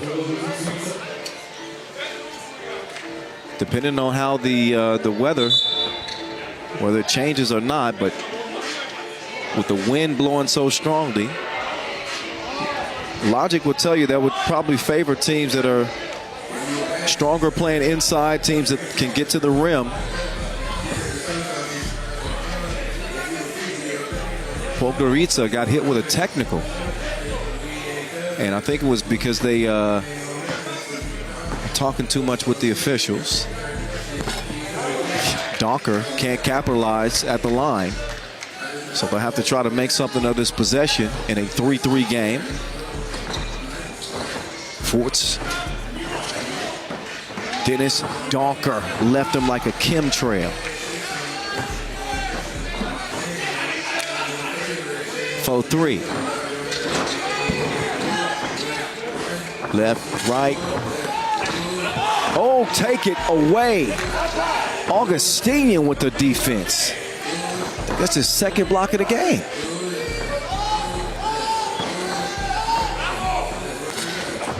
Now on the ricochet. It's cleaned up inside. Milos Jovanovic, no problem. Donker broke. Quick clear, operating from the right wing. Actually the baseline now, that was thrown away. We've eclipsed 4 minutes in this game. In a 4-4 contest. That was just VVO y'all saw on the screen. Vic Van Oosterwijk, the young fella. Seen him play with his Riffa teammates much of last year.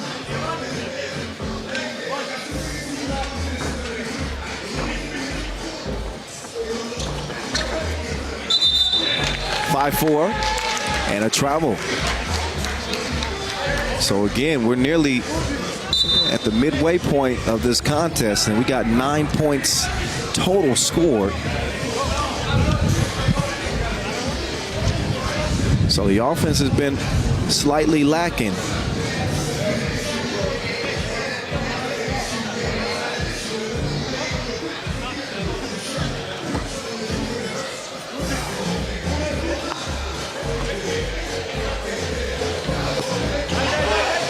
Free throw's too long.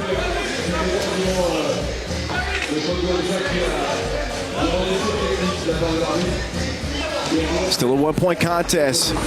Vort shakes loose. Augustinian elevates. Misses the lay. They'll reset now. Vort waiting for the screen. He's got 3 seconds to shoot. Must see TV. He be stroking. 7-4 after the double from Vervoort.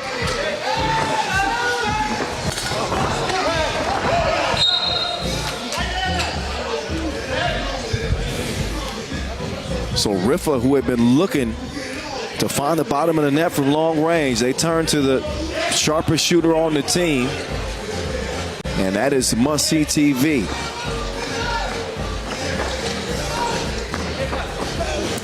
Oh, what a drive. Excellent extension there from PI.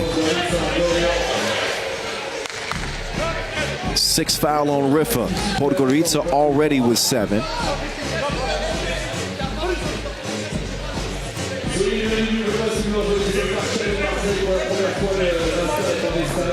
So Riffa with no more to give. As they set up defensively. Ivanovic missed it left. Big rebound, a lot of contact. And Forts gets called for that one. That is the 7th on Riffa. 2 free throws now coming up for Alexa Vujadinovic, the 24-year-old. I think it's a lot to like about this guy's game. He's explosive. He did miss that dunk earlier, but he plays with a certain intensity, and that is not a bad thing.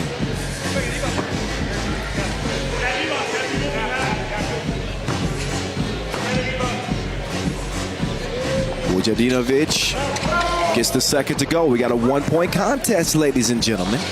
Oh, and Vervoort defended too aggressively.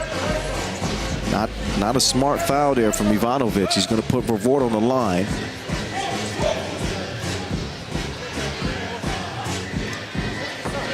And again, Vervoort coming off an Utsunomiya opener where he averaged 5.5 a game. Rejoining his former teammates. Spent the 2023 season playing for Futian. A forgettable season for one of the better players in the game. And he will knock down the free throw and make it a 3-point contest. Now the Belgians, oh wow. What a collision.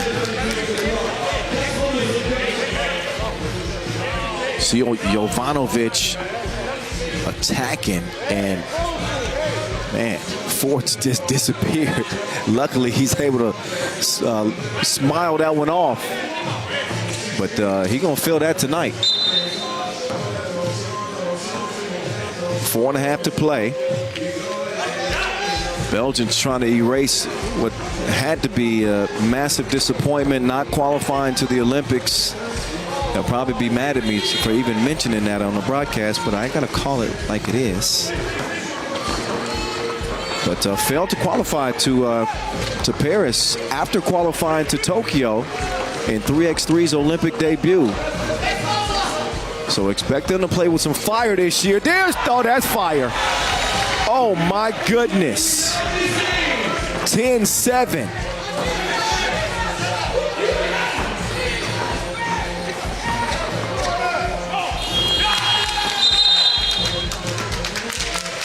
So for Vort, must-see TV. He's going to set the table, and Casper floating like a ghost. The oop connection from the Belgians.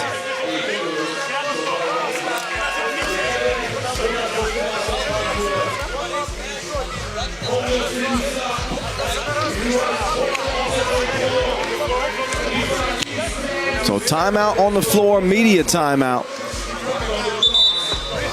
Riffa starting to get into their groove and welcoming Casper Augustinian back in a big way.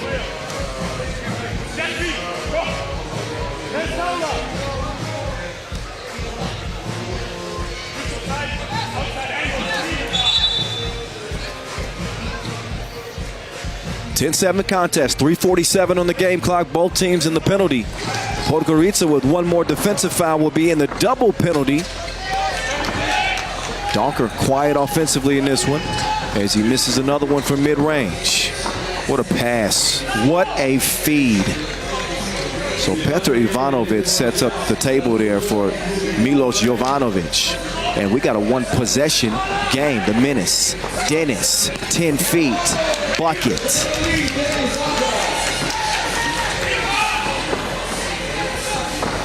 Speaking of passes, that was a VIP pass from Milos. Oh, both of these teams are putting on a clinic, moving that ball. 12-9.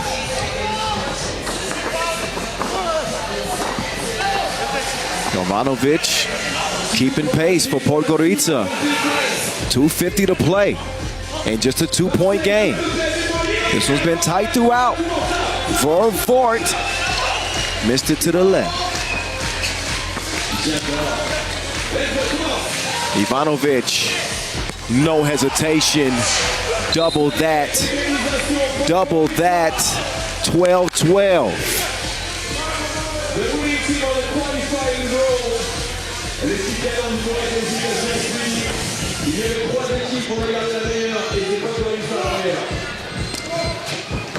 Donker now Forts passing up the chance at 2. Tough drive, comes up empty. Deadlocked, 12 apiece. Quick drive, interior feed. Jovanovic falling away, no good. So with 2:11 left on the game clock, you got to pay attention to the foul situation. Obviously, Podgorica with their next offensive foul, they could be in all sorts of trouble because it would lead to 2 free throws for Riffa and possession. Riffa not in a great position themselves as they are in the penalty with 7 fouls. But Podgorica would not get possession after those free throws. So keep an eye on how these teams decide to strategize defensively the rest of the way in a close game.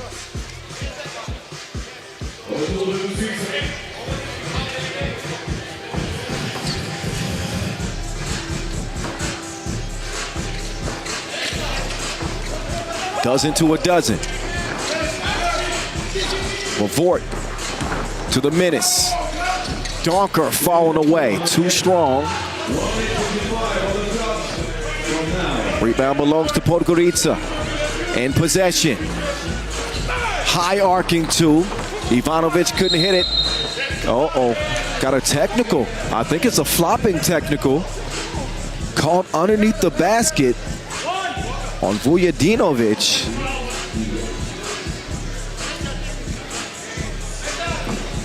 So that's exactly what Podgorica did not need. Well, Vort couldn't make them pay, though. So they dodge a bullet there at the line. Possession with Riffa. Augustinian. For Vort.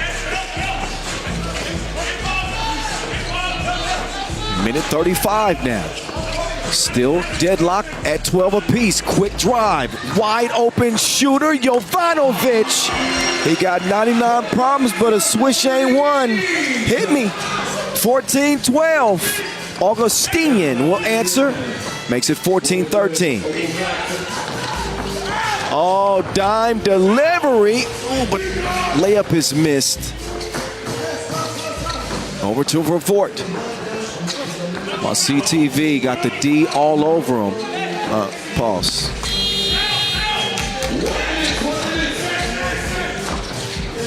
One-point advantage. Podgorica. Milos, that was deeper than a sea creature. Oh my goodness. 16-13. Lay from Must-See TV, but Podgorica in the driver's seat with 35 ticks to go. Another two.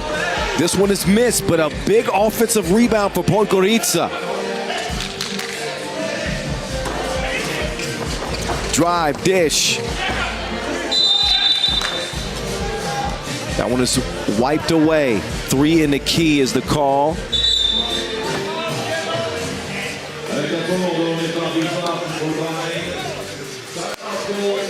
Timeout on the floor. And again, things haven't gone exactly according to the script. And normally you expect that your higher seeds to get wins. But with Miami being upset, even winning but being pushed in a contest that was close pretty much throughout, and now Riffa here against Podgorica, they are not in the best shape.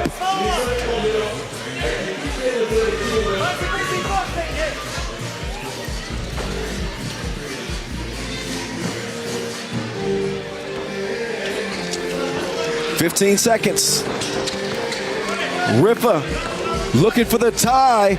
Must-See comes up short. Rebound to Podgorica, and they're going to hold on. They had to foul late.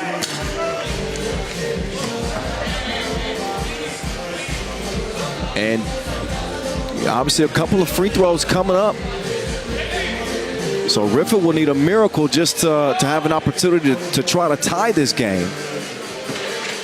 But 2 free throws will most certainly put this one away. That's good money. PI makes it 17. And 1 more to go.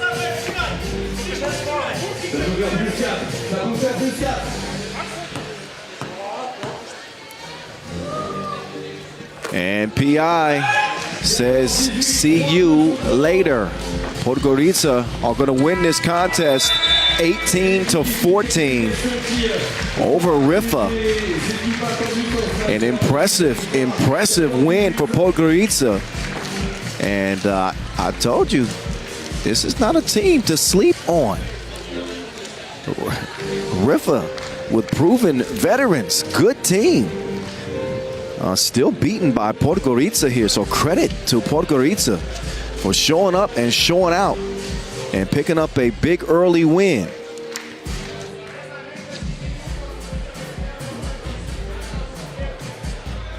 So we will We will take a brief intermission. I'd say maybe 5 minutes or so. Just enough for me to get a sip of water.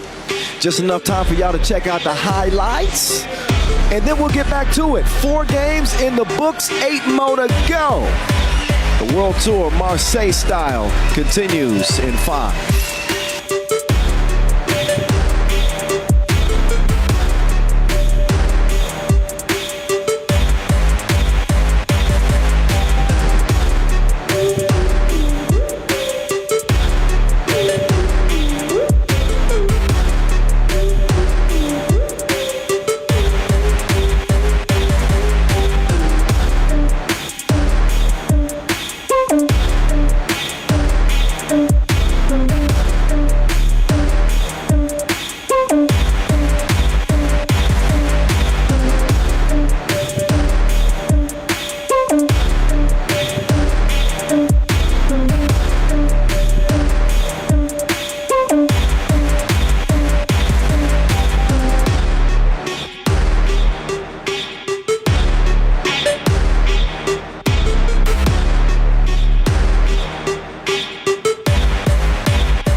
officielle de ce 3-3, ici au WT Marseille, applaudissements s'il vous plaît.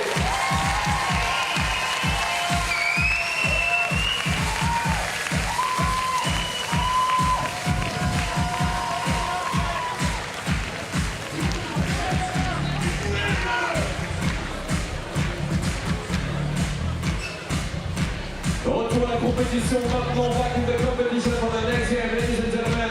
It's time to be the playoff one by one in a couple of seconds. First, please welcome from All right, it's time to get back to it.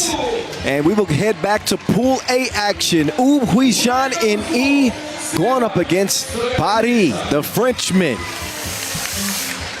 Of course, victorious in their opener to start the day, as they picked up a 15-10 win over Wuxi.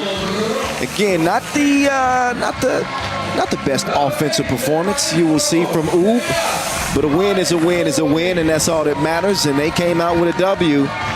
They'll look to start their day 2-0 with a new add. Big offseason move of Stefan Stojicic joining this quartet. There is no Strahimia Stojicic, the world #1.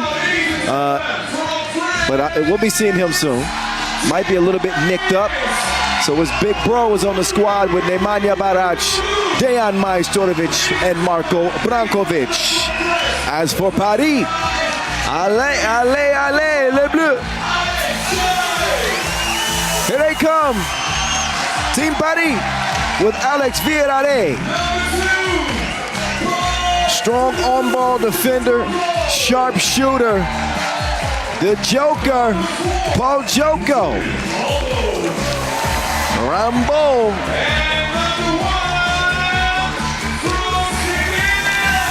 And Sekela.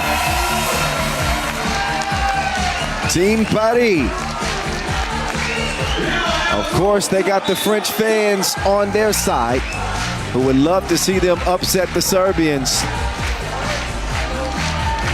Team Paris, who picked up their first Masters win in 2023, got a taste of what it's like to get a Masters title. They would love nothing more than to get it done here in France on their home turf and not too far away from Pauli. Marcos Michaelides and Marek Maraszewski officiating this one right here. Kyle Montgomery, a.k.a. The Voice. Can you hear me, actually? I heard a few of y'all said that y'all couldn't hear me so well on the stream. That's my fault. I've readjusted my microphone, and you should hear me loud and clear. If not, I got some people that you can blame.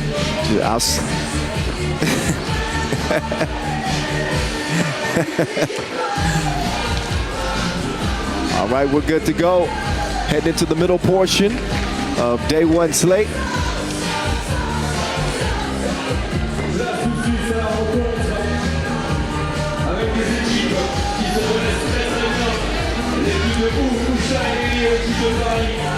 Shout out to the cheerleaders. Who are the? What's the name of the cheerleaders? The dance squad? The Cagolos. Great job.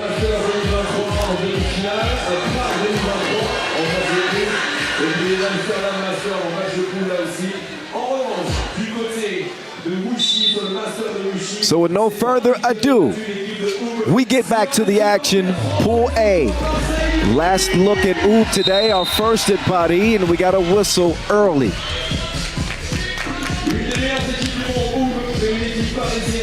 So in France, they say, allez, allez, allez.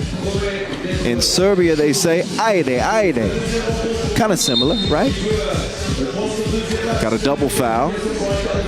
So, physical contest. Paul Joko with the assignment of defending Stefan Stojicic, top of the key.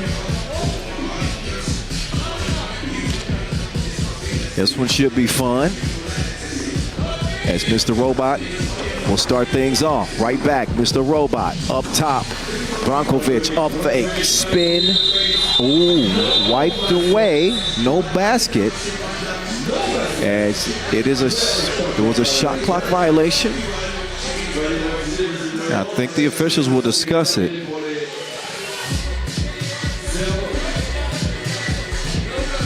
But the initial call was a shot clock violation, which is quickly challenged. Not only did that ball have to be out of Brankovic's hands before the horn, but there's also a light on the backboard, and that's what you judge it by. As you can see, yep, that light on the shot clock, you can see it. That ball is still in the Beast's hands. And yes, great call. It is a shot clock violation.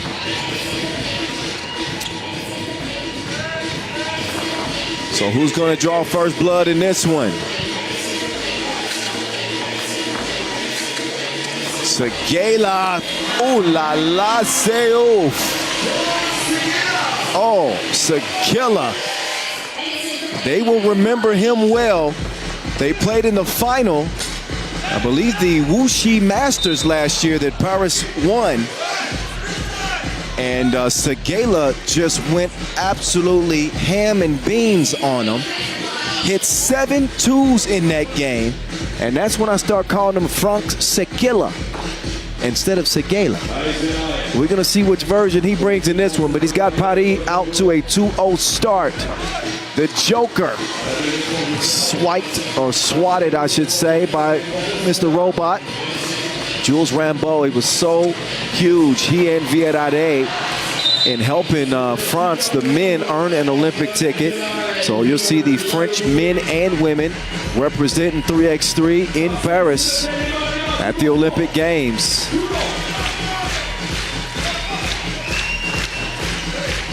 Majstorovic gets rid of the Joker. Barac trying to bully ball his way to the rim, lost the handle on it. Substitution being made. Viedade will come in. Rambeau is out. Round comes Viedade. And Barac a little bit too handsy defensively. He'll get called for what is Oob's second foul now.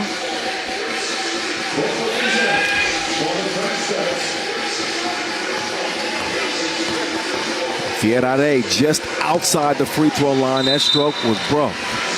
And again, Oob looked different than what you normally would see. And any team is going to take a little bit of a hit when you don't have the #1 player in the world, no Doc Strange. Strahinja Stojicic not available for this tournament to join his Oob teammates. So getting the chemistry with their newest offseason ad.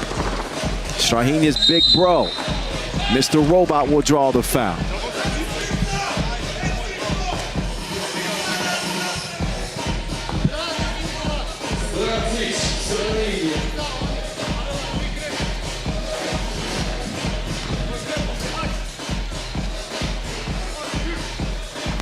And Stojicic, easy money at the stripe. Segela, floaty, no good. Rambeau will snag the rebound as he knifes in for the bucket. Mr. Robot, automatic.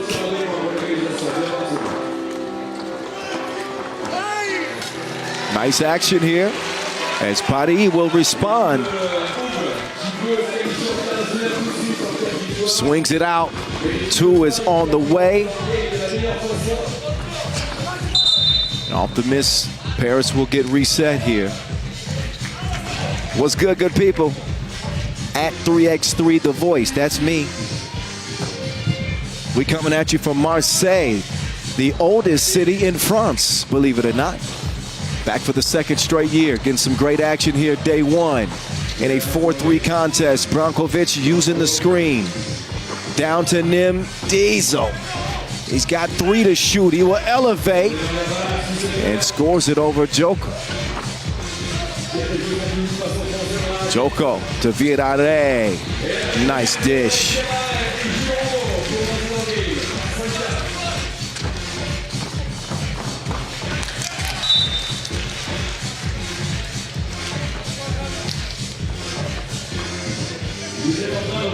la finale des Masters de Wuxi en Chine en 2023. Les finales sur les sous français. 5-4. 3 minutes in. And Viadade with a defender at his back. The pirouette. Maestro was not having it. Majstorovic and Stojicic, 2018 World Cup gold medalists together. Oh, that's not how they planned it. But Majstorovic doesn't land it.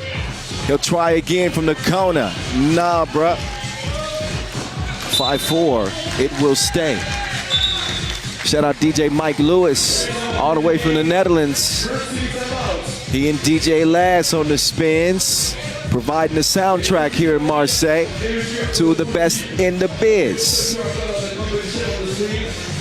And of course, Vincent Royer on the mic. Somebody hit up Mike Lou and tell him I said he's doing a great job.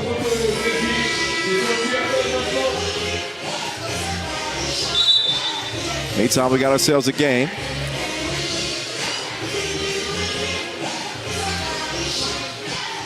It's been a day marked by a couple of shockers. Adazi with a win over Miami. We just saw Podgorica get a win over Riffa. Who knows what we'll see in this one?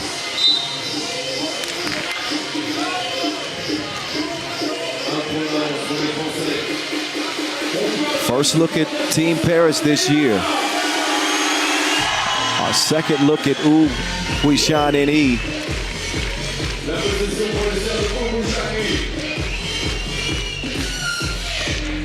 Averaged 21 points per game in Utsunomiya. Conditions were different then and there. What they've done a great job of over the years, though, is finding ways to win different types of games. Dogfights, low-scoring games, high-scoring games, close games. Huishan and E have typically found a way with an over 80% win percentage in the last 3 years. Crazy. Beast gets loose, lost the defender. Easy bucket for him. Seguela, no.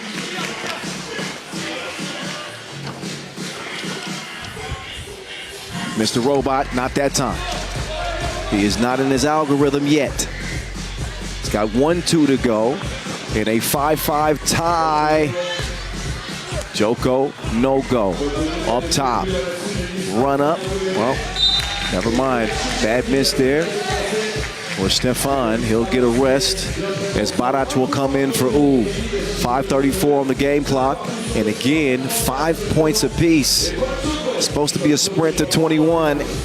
I'd be shocked to see either of these teams get to 21.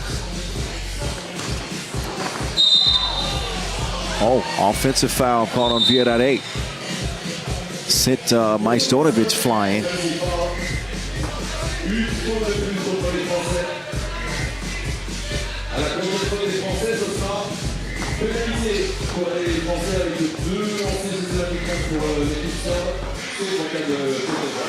Whip down low. And an easy finish for Barac. Patience pays off for Oob. Pauli with a chance to respond. Joker with the quickness. Maybe too fast for his own good. Now they got to deal with Stojicic. He'll muscle one up. Missed. Viadade will corral the rebound. Cross court from the wing. Joker feeding it inside. Rambo with position on Stojicic. He will draw the 5th foul on Oob. So Huishan and E with 1 foul to give. Pauli with none.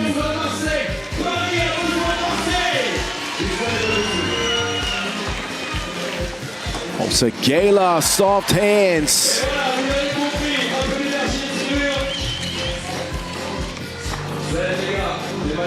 Oh yeah, that's going to be a travel. Travel called on Barac. He's trying to get rid of Rambo. And shuffled those feet on the inside. 6-6. 6-6 with 4:40 to go. Let me get back to it. Segela, no.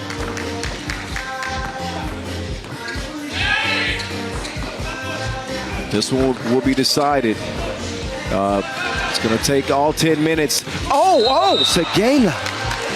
Ooh. He says on guard.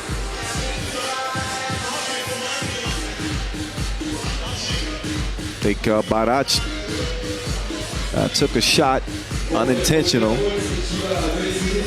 Segela shooting one. Segela MVP of that Wuxi Masters 2023. He also was a part of the effort for France to qualify to the Olympics this year.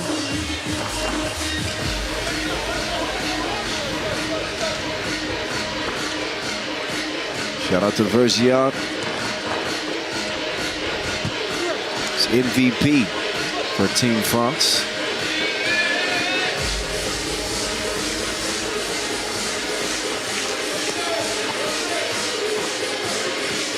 So still knotted at 6. Has not been much to speak about offensively in this one. So they're going blow for blow, trading shots. Majstorovic with a high arcing 2 attempt is no good. Segela will attack, spins on the Maestro, falling away. It's no good.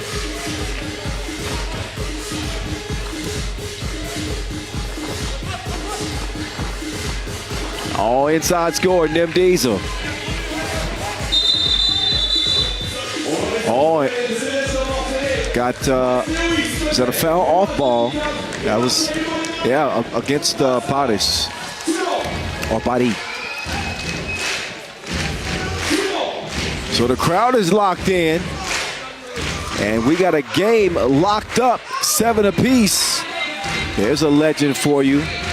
Marcos Gideiro, member of the most successful franchise in 3x3 history. Played with Majstorovic, of course, and Coach Dacho over there as well. Trying to inspire their team.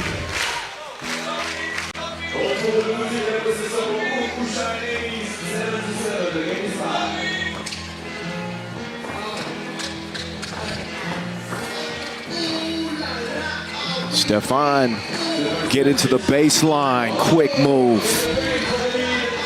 Oop jump in front by 1. Segela, how in the world did he find Rambo? He gets it done. It's 8 up. Oh, what a move. That entire play set up by Stojicic with the jab step. And Barac to the recipient of that dish. Another easy find. So now the scoring is starting to heat up here. Both teams in the penalty defensively. I was eventually going to spit that out. I got it out. Majstorovic gives Ub a 10-9 advantage now. Rambo and Segela. Rambo roll into the bucket. Segela somehow finds him.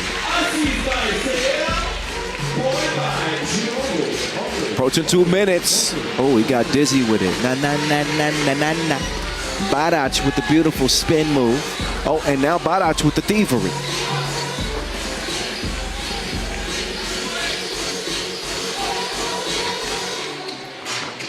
Long range attempt late in the shot clock. And Stefan cannot get that to go. 11-10 now, minute 52. Pool A action as Ub try to sweep their pool play action.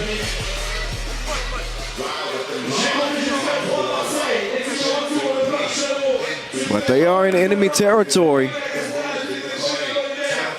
Playing here in France against a dangerous Paris team. And battling the elements.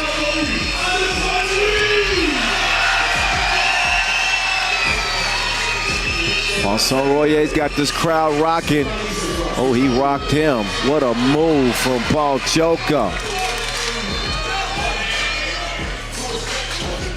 Branquilla now using the screen. Brankovic, no. Viadare.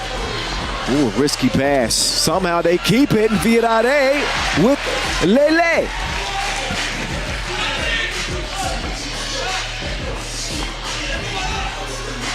Badac will miss on the 2 attempts.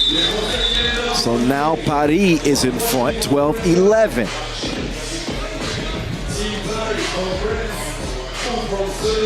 Absolutely unpredictable here, day one. Anybody's game with $1:15 to go. Segela, not that time. Oob will get it cleared. Probably thinking twice about doubling up. And Stojicic struggling to find his shot from deep. Could have something to do with the wind as well. It has been blowing pretty steadily.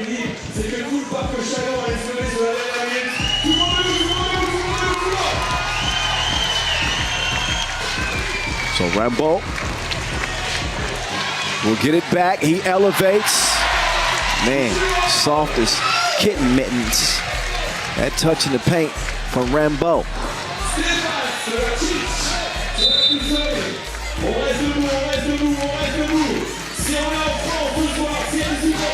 39-6 to go in this game.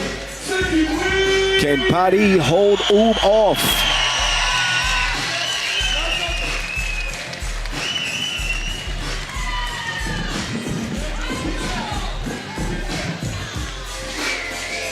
Stojicic has decided to sub out. Looks like he might have an issue with his stomach. Maybe took a shot in any case. He'll get a rest.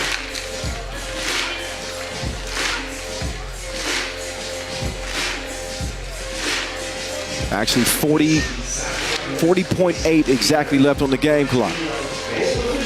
Neither team can foul without free throws being the result. Segela trying to get it down to Rambo. Rambo will miss the layup, but the possession stays with Paris. 25 seconds now. And again, Paris with a 1-point lead. Big possession for them. Segela off the window. Wow. Oh, that's a huge answer from Badac. We're all even. 14 apiece.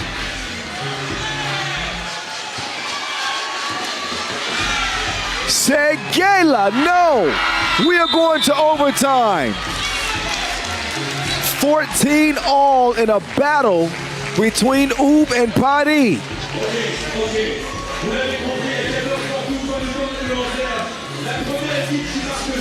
What a fight between these two. A huge bucket from Badac in the corner when it looked like Paris had done just enough to hold on to win. But Badac didn't get MVP in this city a year ago by not making big shots. He comes up massively for the Serbians. As we go to overtime, it is do or die. First to score 2 points wins.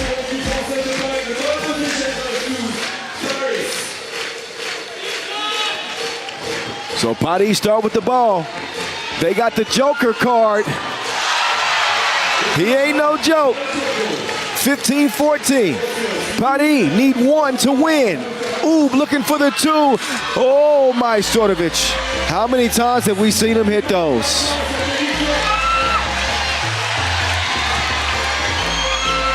Oh, Viadare, why not? Viadare, no, we'll miss it.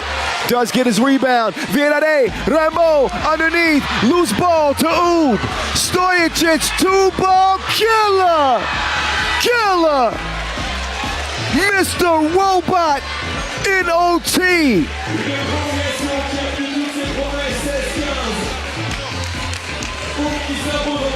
You want to talk about right on time?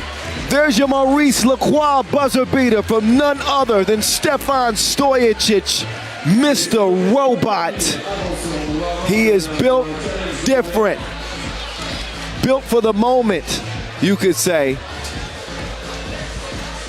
Avec un service demandé par 16-15.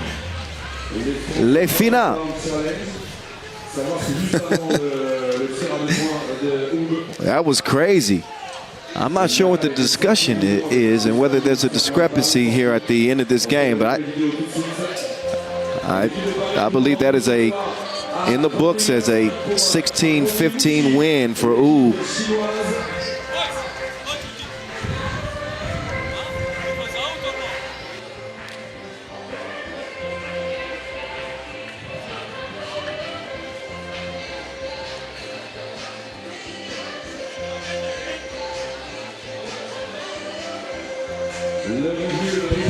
Okay, so maybe this one is not completely in the books yet. The discussion is whether or not that ball was out of bounds before that shot for Mr. Robot on the baseline.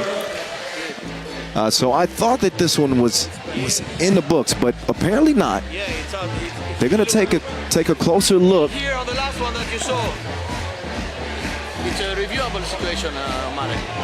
It's a reviewable situation. It's an out of bounds that was not called that led to a basket. But you got the footage that... Okay, we listened. Oh, whoa. Majstorovic from that angle. It looked like he was out of bounds from that angle. And if he was out of bounds, that will negate that two-pointer. But from this angle, it looks like he's in. And now he's out of bounds. So check the time. So here we go. Oh, I think they're going to cancel the basket. That's what I'm... Check the time. So I'm eavesdropping over at the scores table and listening to official Marcos and Marek. Wipe that bucket away. He stepped out of bounds. Majstorovic did. So the two for Mr. Robot will not matter. We play on. 15-14. It is Pauli ball.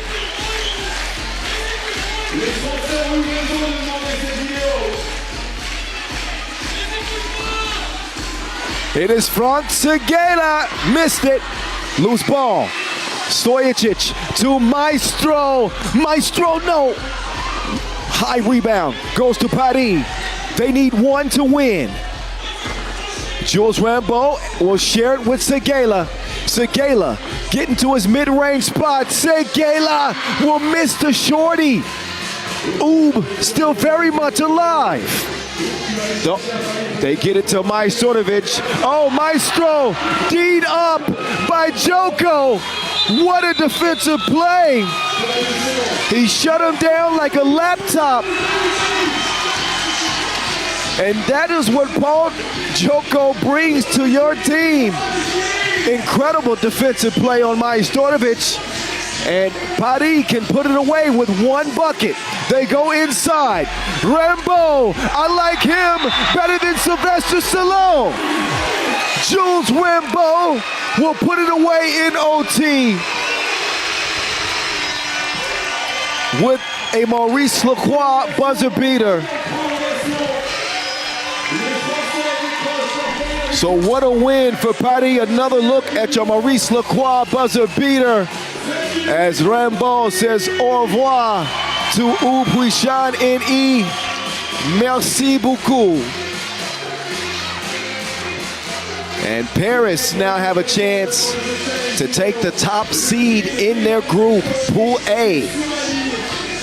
Oub will wrap up 1-1 in a 16-14 final.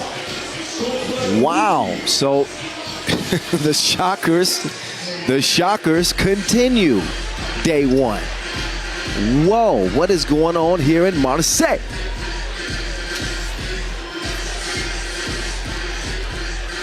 So we got one more game in Pool A action remaining, as we'll see Pauli and Wuxi.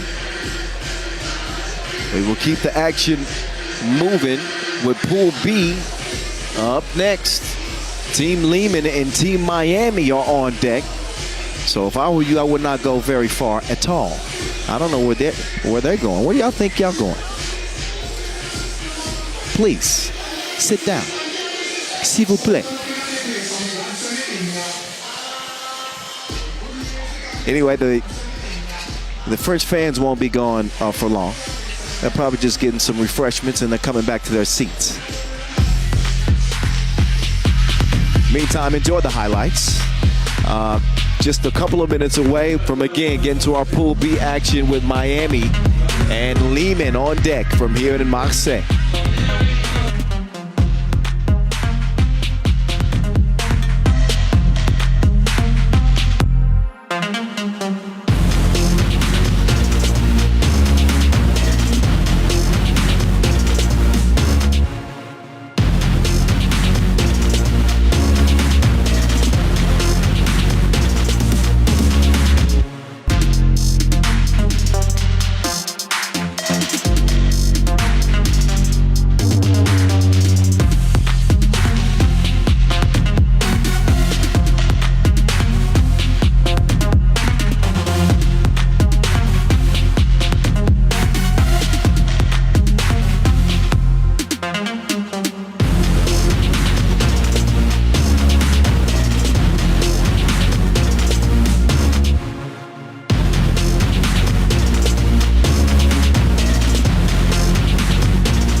All right, then, let's get back to it, shall we? Pool B action coming your way. Miami in need of a win right here, right now, if they hope to be playing in the quarterfinals. It is must-win territory for them after being shocked by Adazi in a wild comeback win. And Miami looked like they had that game in the bag, but things don't always go as they seem. A lesson learned for Team Miami, who are again coming off the Utsunomiya opener win and now looking to get back to their winning ways. We're going to find out exactly how they do here as we are set to, again, for another 10-minute sprint from here in Marseille. Their opponents, Team Liman. Another one of the most successful franchises in 3x3 history. I believe they have the second most Masters wins all time. And they got a couple of GOATs out on their squad with Mihailo Vasic, the Olympian, and Olympic bronze medalist, I should say, and the European gold medalist and the straight shooter, Stefan Kojic, is the two returning members of this Liman team. But things have obviously changed in the offseason. They added Andrea Milutinovic, and I think a great add he's going to be, and Marko Stefanovic. So former members of Team Partizan have now made their way over to Liman. So a busy offseason, y'all. Busy offseason. And we're going to see if these moves, these offseason moves, pay dividends. So as we moved into we're moving into the evening. Sun's starting to make its descent. The temperatures are dropping just a little bit. The wind ain't going anywhere. So We'll see how that factors in.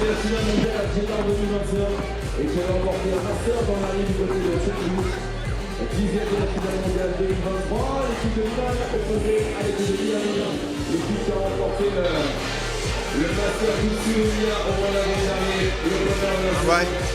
And again, Team Miami, a 20-21 loss to start the day.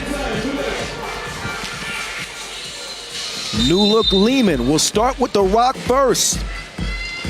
So here we go. Inside stretch. Stefanovic using that wingspan, that great length to open the scoring for Liman. Pause. Y'all be tripping. CB will miss the Euro step. Kojic. Chef Koya. What's he got cooking? Nothing right now.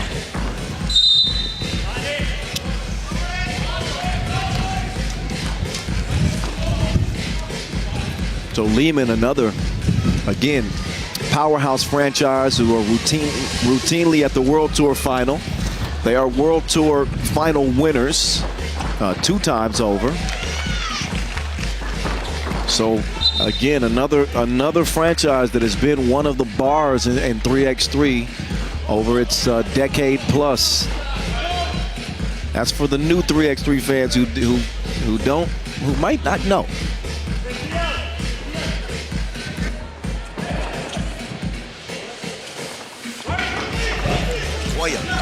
Making his move. Wait a minute. They ran out of time.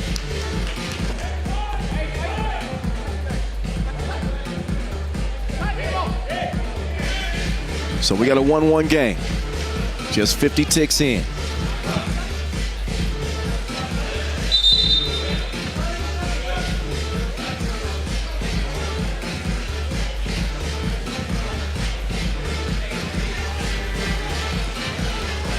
Liman qualified via the Superliga Pro 3x3 España quest. They come in ranked 8th, seeded 7th. Challenge is lost. Go with yellow ball. So it'll be yellow ball. Challenge is lost.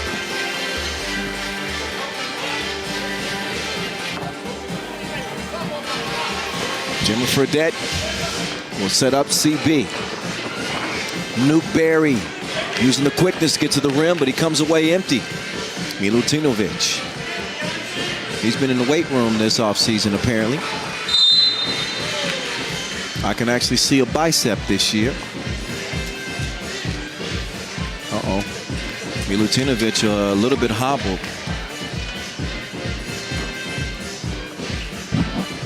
Back to action. Liman goes. Stefan Kojic. Koya, no. Oh, great activity from Stefanovic. Now, Masters MVP, Stefanovic was last year. Barry don't care nothing about it. What have you done for me lately? 2-2 game.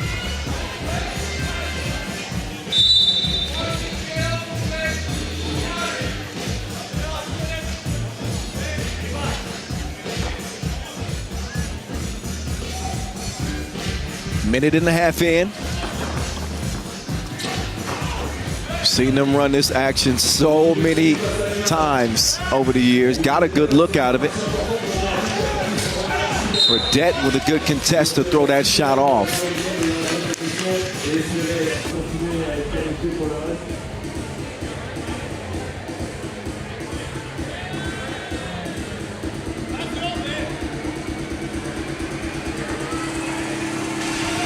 So here we go. Deuces are wild. 2 points apiece, 2 fouls apiece. That one poked away. Active hands from Liman. Koya coming around. Great defense there from Barry, who got a hand on that. I believe it'll leave 2.8 seconds left on the shot clock.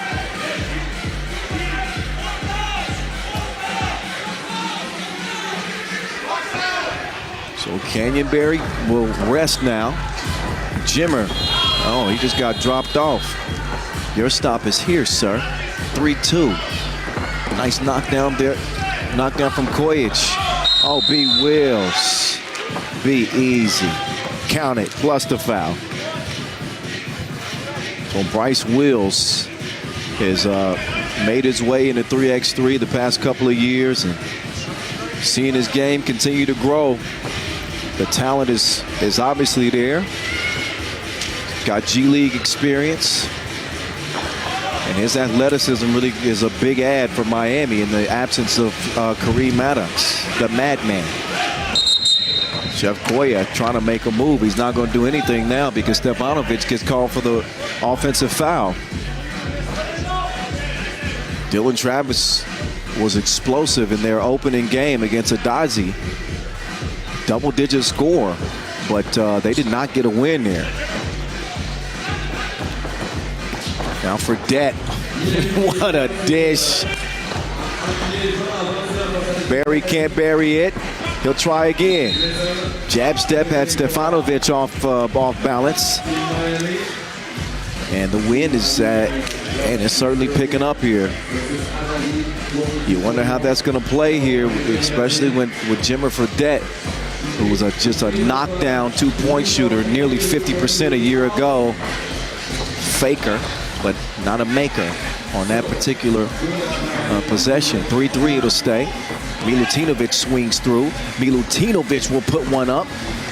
And Dylan Travis will hustle down the rebound. Barry, he chases down to Wilson. Jimmer leaning into the two, but no good. The percentages are not going to be the best. Not with the win playing the factor that it is. As you can see, we haven't had many games that have reached 21 points. Most of them have gone the limit.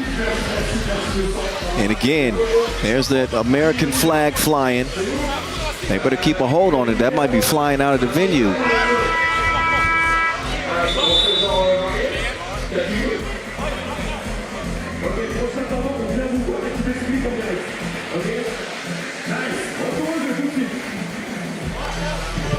Some of the action so far. Again, we're deadlocked. Andrea Milutinovic. Great 5-on-5 player in Serbia. Actually picked up hoops late and developed into a great player. Sneak.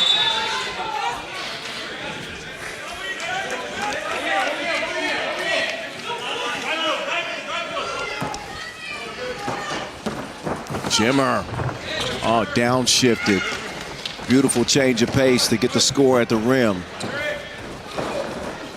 Wills is down. Vasquez is up.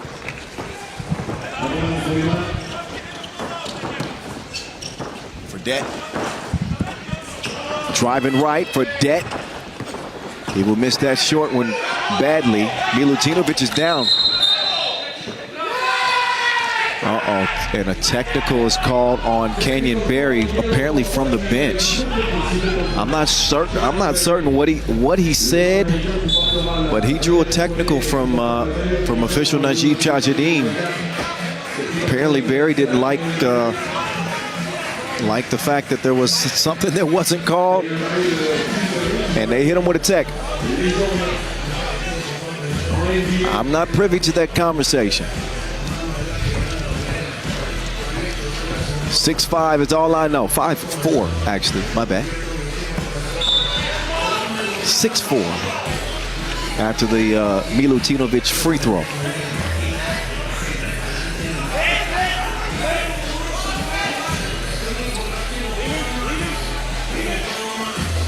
So Liman trying to add to that lead here. Milutinovic with a step back.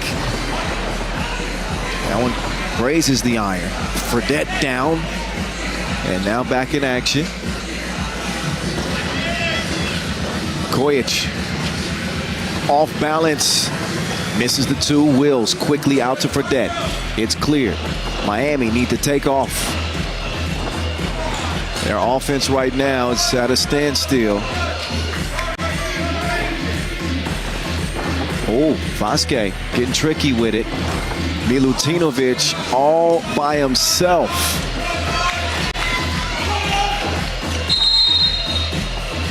And now it's Kojic getting called for a technical.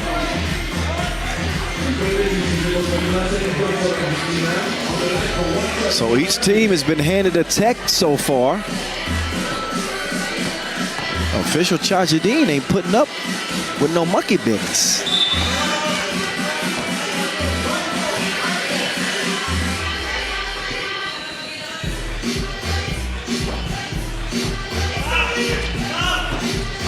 Barry.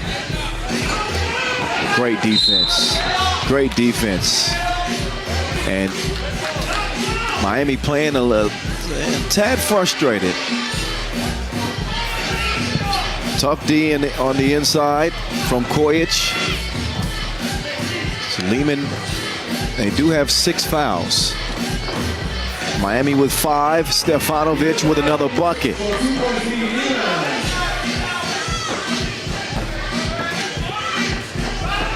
Here comes Nuke. The real deal.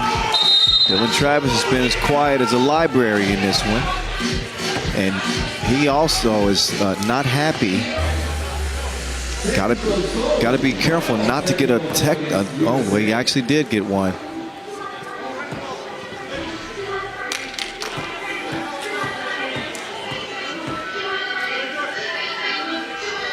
So they handing out techs like a militia. They are not. Well, they're not going to put up with the game getting out of hand, and they're going to make sure that the players are able to contain some of that frustration.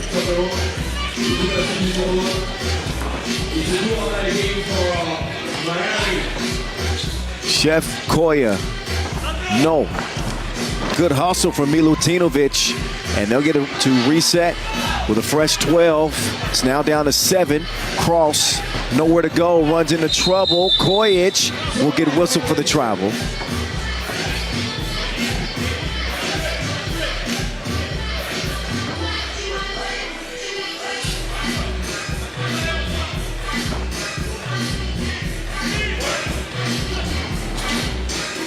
Barry looking to hand it off. Barry, very easy. Drive and score. Physical contest here as we're just past the midway point, and Liman will pick up a 7th foul.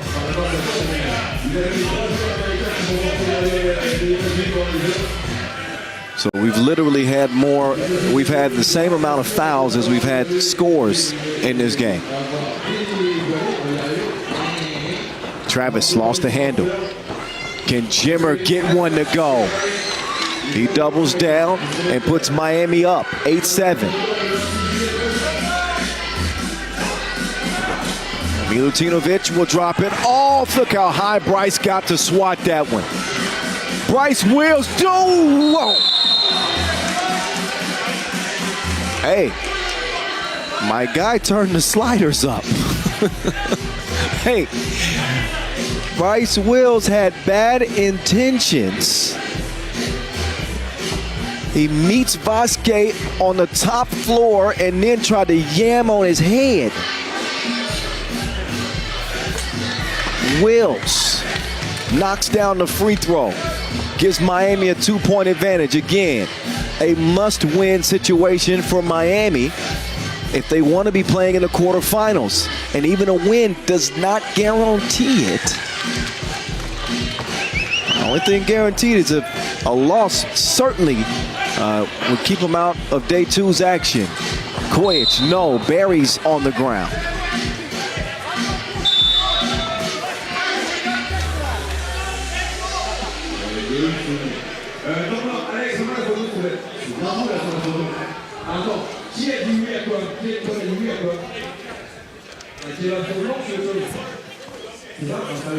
like I said, we've said everything. We're not saying anything more. I'm not going to say shit.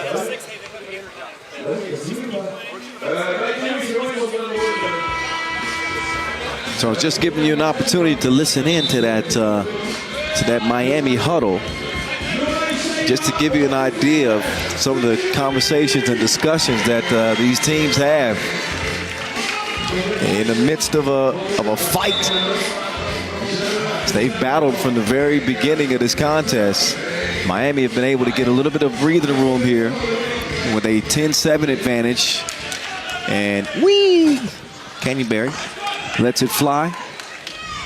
The first of two is good. Liman also on the brink of the double penalty as they have 9 fouls. Berry good at the line. Both free throws make this a 5-point contest.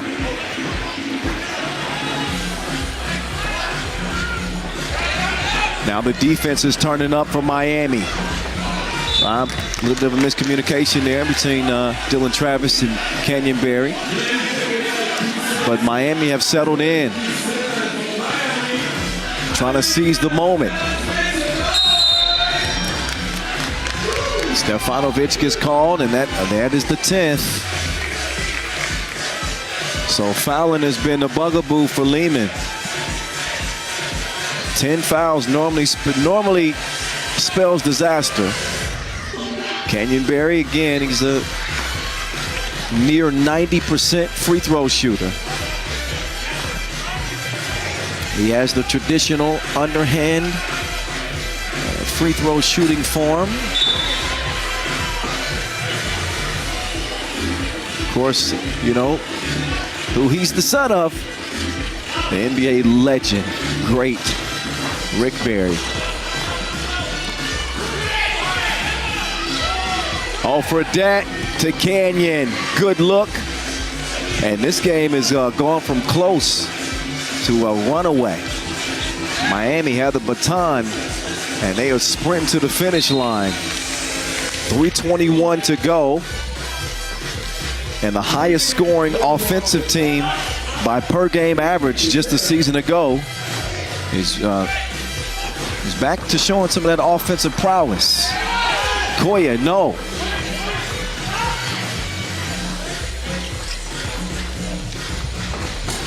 And that deuce does finally go down for Jimmer Fredette. And a 17-7 game.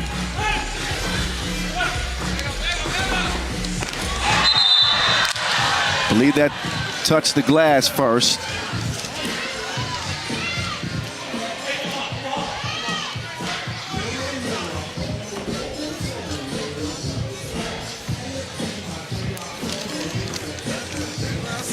.256 to go. And it looks like, oh yeah, they are putting the icing on the cake now. Just the finishing touches from Miami. They lead it by 10. Hard to imagine Liman coming back in a game like this. 3 points to the 21-point finish line with the rock in Jimmer Fredette's hands. Jimmer with the step back. Oh, and that one spit out.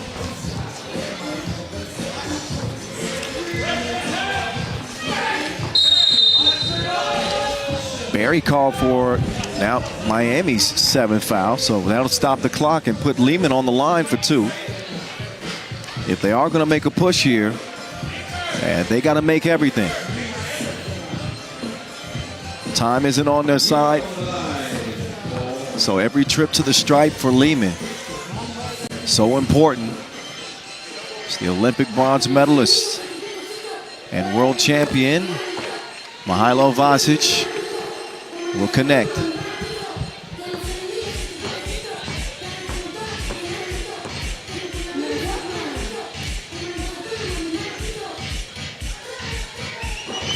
And Vasquez second, no good. Stefanovic is able to clean up the mess. 7-point difference here. Jimmer, pay that man a finder's fee.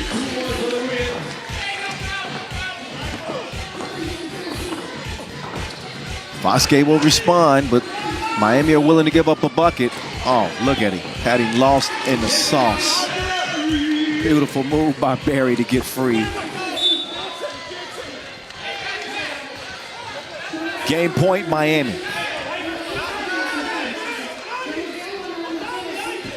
So when they had to show that grit, show some of that resilience, they do just that. They're 1 point away from securing that win that they must have.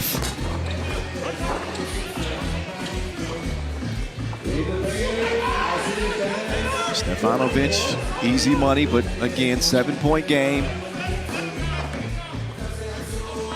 A real deal. No, too strong. Miami could very easily be 2-0. But they ran into a buzzsaw on that Adazi team. A kid named Marcis Osis, who just went crazy. But that game, you know, Miami, it looked like they had it in the bag. So an impressive bounce back game for them. Barry can end it at the free throw line. He's trying to wait for the wind to pass. He puts it up in the wind, and that might be the only way he misses a free throw. Mother Nature hating on him.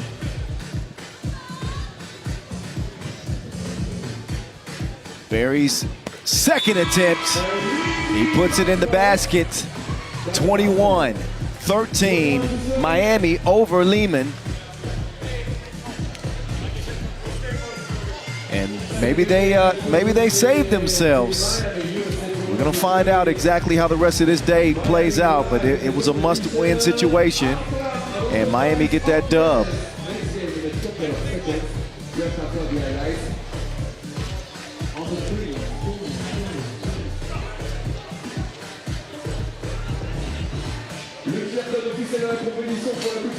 All right, so we are about midway through. Day one's action. Hope that y'all are enjoying it so far. We got a lot more to come. We still haven't seen Raudondvaris, Hoptrans, the Lithuanians. Still haven't seen some of the top teams. Interested to see what they bring to the table. As we got Vienna on deck as well. So plenty to stick around for, as the quarterfinals will be determined by the end of business today. You don't want to miss the next one, because Worthy de Jong and Amsterdam are getting ready to lace them up against the Lithuanians. So stick around, don't go far. We are about 120 seconds away from getting that action underway.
Here we go. Dare I say, a rivalry? Amsterdam leads the head-to-head by 1 game on the pro circuit. Played in the quarterfinals of the Jetta final. That was an Amsterdam win, as they ended up finishing runners-up. Now they are running back onto the court after starting off their campaign here with a big win, led by a 13-point scoring effort from Worthy de Jong.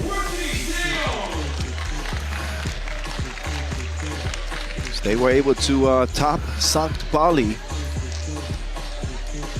And there they go. Team Amsterdam, Julian Jaring, Jan Driesen, Hype Worthy, and Arvin Slaughter.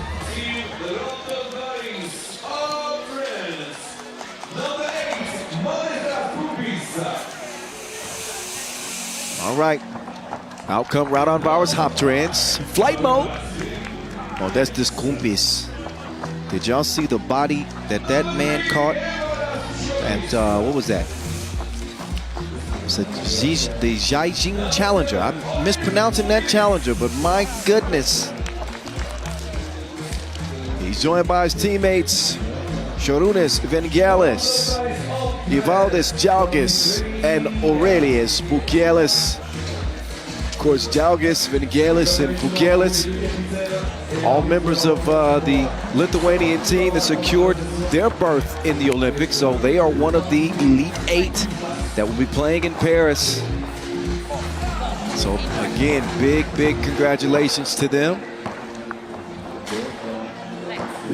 And Matulis Gintautas, the general, was on that national team as well. So Lithuania will be in the Olympic Games, as will the Netherlands.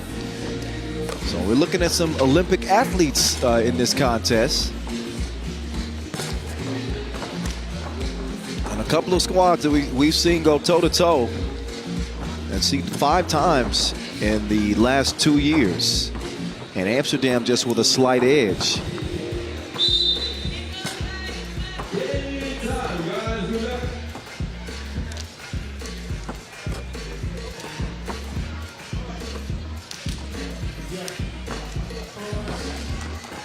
Try not to stare, I know. Try not to stare.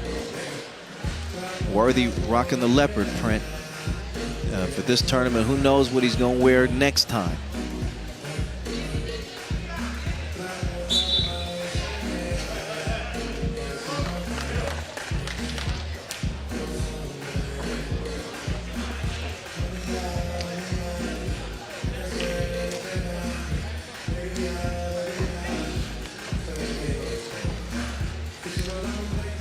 So Pool C action.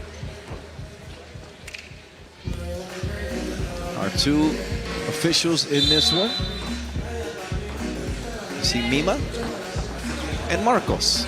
Hello. All right, here we go. Vengelis to Ivo Knievel.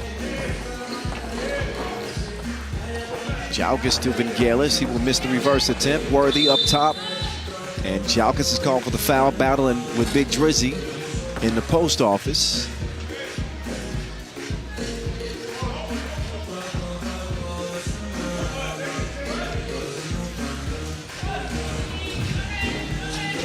So it's Kumpis that's drawing the assignment of Worthy. Worthy got free, but he'll miss the 2. Kumpis, baseline banging. So Raudondvaris start with an exclamation point. That's why we call him flight mode. A stop playing. Stop playing.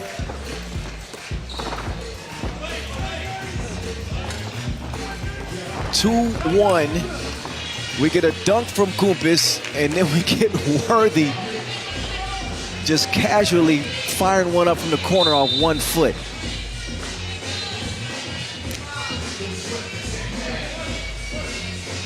On the baseline, there's flight mode, and then we get a couple of looks at that.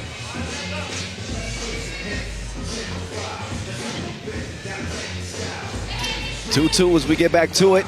Lofted inside to Slaughter. Slaughter trying to do some work on Vengelis. Big Drizzy. He will attack Kumpis, who's called for the blocking foul.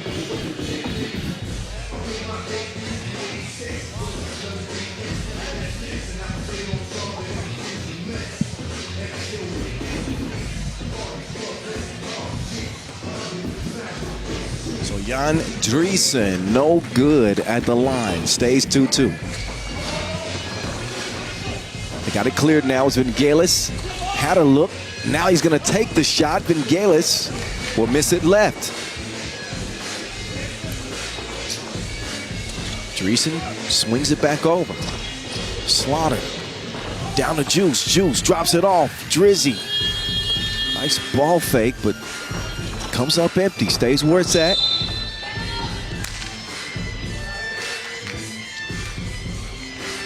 Raudondvaris Hoptrans with a early exit in the Utsunomiya opener.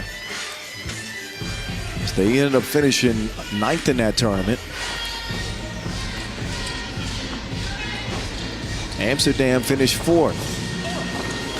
Vangelis finishes at the rim. 3-2, Raudondvaris.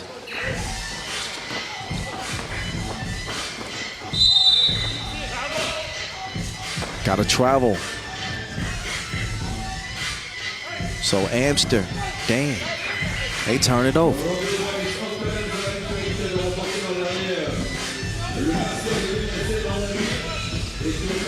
Evel Knievel to flight mode. Flight mode has it sent back. Dreesen with those long arms. He's so disruptive defensively. Now they get it down to the post office. Worthy getting free. He will serve it up to Slaughter. He can't hit the two, so they get reset. Offensive rebounding. So critical for the Dutch. Worthy's pass off the mark. And Slaughter will miss the mark. Out of bounds it'll go.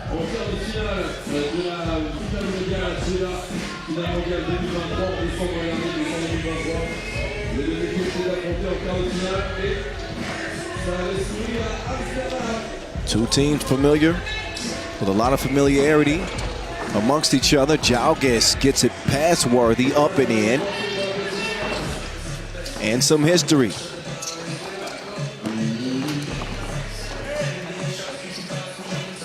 Cat Worthy on the prowl. Payal from the corner, 4-4.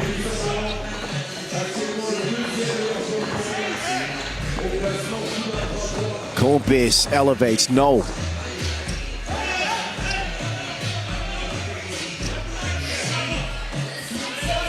Oh, Tion. Good defense there from Kumpis. He'll get the steal. Now flight mode. He got to get a shot up. He managed to get free. Kumpis too strong. Slaughter and Jalgis exchanging glares. They get tied up. And now it's time for a media timeout as we're past the 7-minute mark. 6:46 left.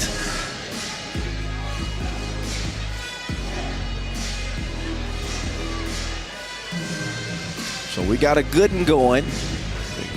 A day of goodens. And no group is decided. You think about Pool A with Pauli beating Ub in overtime. Miami not going undefeated but finishing 1-1. Podgorica picking up a big win earlier today. Wow. You just never know what you're going to get in 3x3. Wait a minute. So Bukelis gets called for a foul, and then he gets a warning.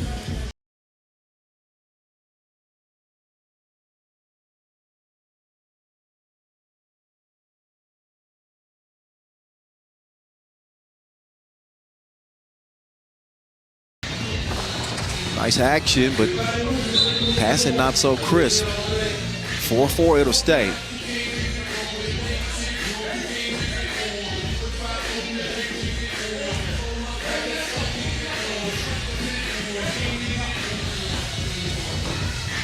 Slaughter falling away, and nothing but oxygen as that one sails out of bounds.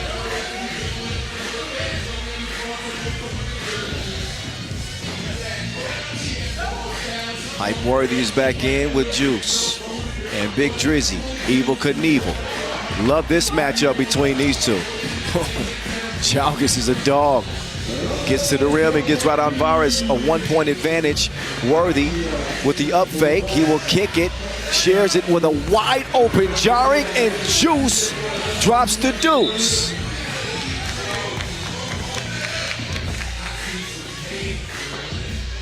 So Amsterdam jump in front.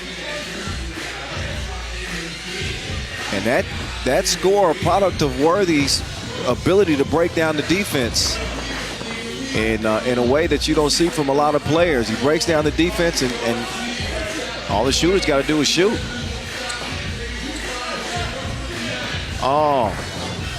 Oh, Chef Boyar Worthy.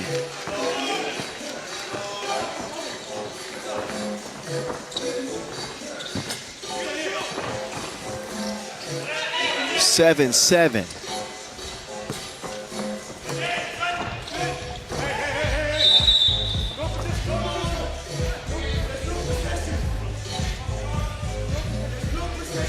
5:36 to play. As Amsterdam getting a balanced effort. Raudondvaris is the model when it comes to balance. Their versatility is a big reason why they have the success that they have, but you start to see more of it from Amsterdam.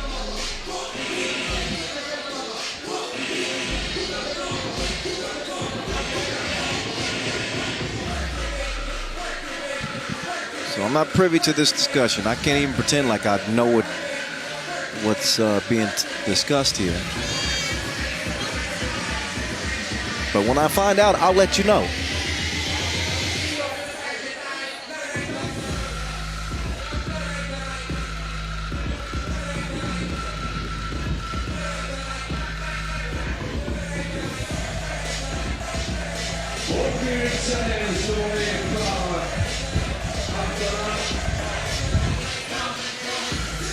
So again,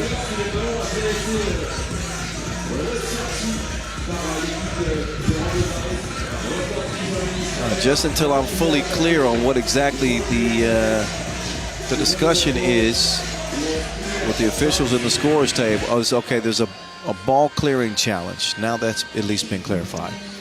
So that's what's taking so long.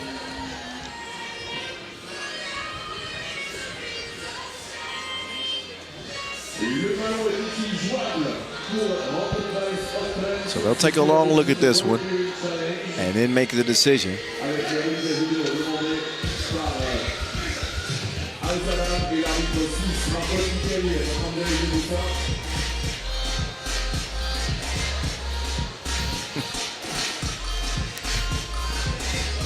Can somebody get Worthy out of here? He's over here messing with my papers. I don't know whether to push him or pet him.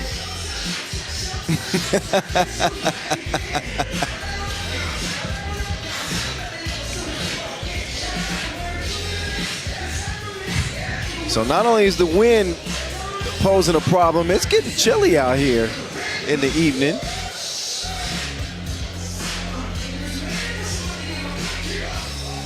Time to pull the hoodies out.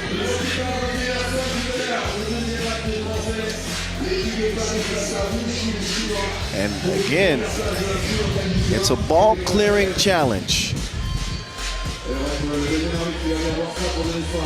And this is what's being discussed. It's hard to tell from 1-0. It was certainly clear there. Well, that ball it never changed possession really. So I'm not sure that Koopis ever had full possession of that. If he did have possession, then Amsterdam would have needed to clear that, but he kind of just tipped it. So I would expect that to be a score. Yeah, that bucket counts. See, every once in a while I know what I'm talking about. So.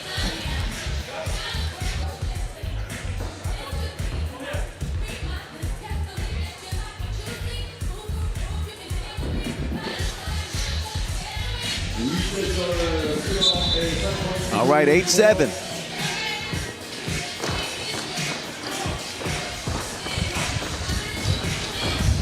Jalgis with the stop and go. Oh, Jalgis just absolutely planted Slaughter on the Inleo court. Slaughter's been sacrificing his body in now 2 games. He's going to need an ice bath tonight. Does earn the possession for Amster. Dang. 8-7 as we get back to it.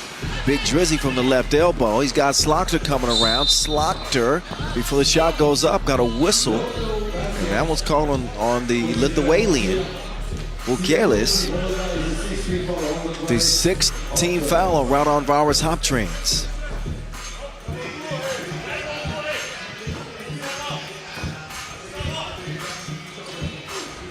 Jarring, taking his time. Man Slaughter with a man in his sights. He does not hit the 2. Rebound. Koopis, I think he hit that off of Jarring.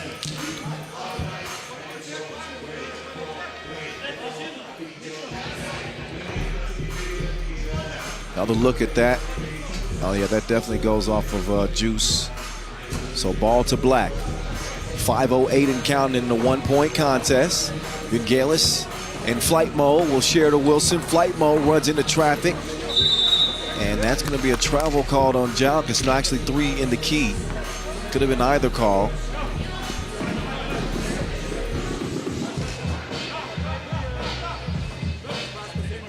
So Amsterdam looking to become the first team today to go 2-0 in group play.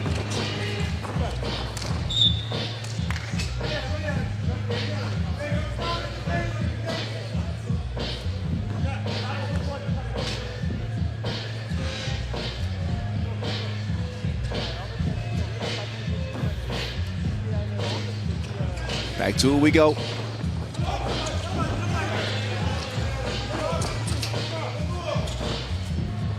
Worthy with the up fake. Quick drive, floaty off the square.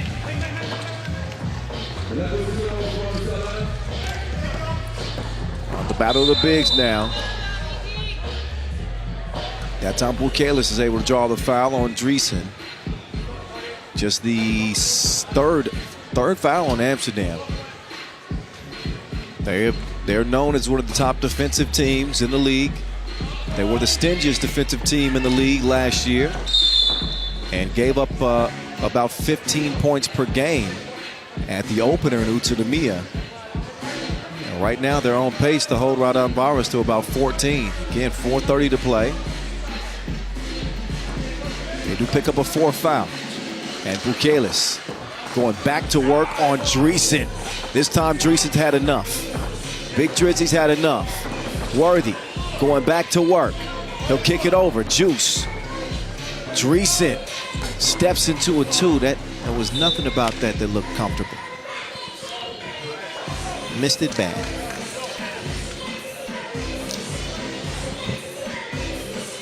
Shout out DJ Mike Lewis on the 1s and 2s.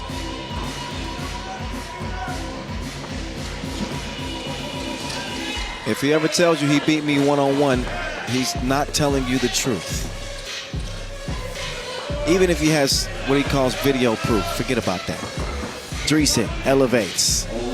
He cannot hit the shorty. Stays where it's at as we are under 4 to play. Evil Knievel. Oh, lost the handle on it. Quick hands from Worthy. Worthy behind the back. They're going to give Juice a look. Juice, flotation device, no good. Dreesen will hustle down the rebound. Fresh 12 to work with.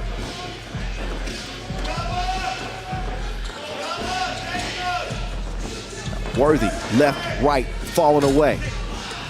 Not that time.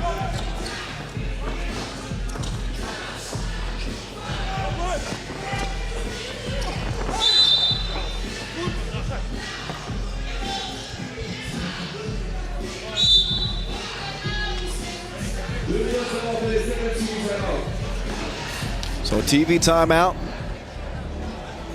Raudondvaris are within 2. Trying to prevent Amsterdam from going unscathed. Back to the hotel after pool play. Again, the top 2 from each group will advance to the quarterfinals. So the sun is going down. The jackets have come out.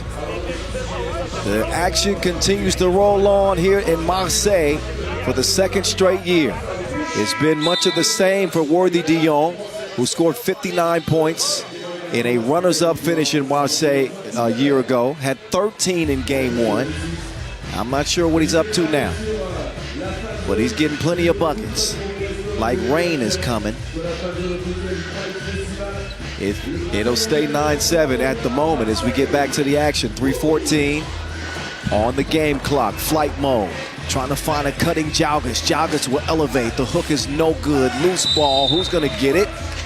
And a whistle instead. I believe that'll be against Amsterdam. Slaughter called for their 6th. So now neither team can foul without 2 free throws being the result. Slaughter actually called on that foul while Kumpis was trying to tip the ball in. So that's a shooting foul for Modestus Kumpis. flight mode. It's a no. Slaughter. He'll come away with it up top. Or actually, I want to get it to Worthy. Worthy will hand it off. Yaring, oh, just missed it. Worthy, cross. Drops it off to Slaughter. Slaughter, the runner, too much protein. 2 free throws now. That's the 7th on Raudondvaris.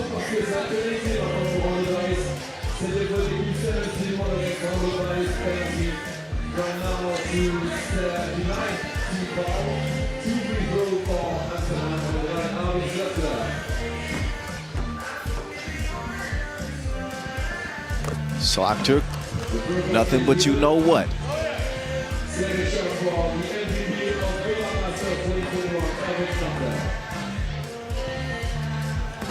Second one, no good.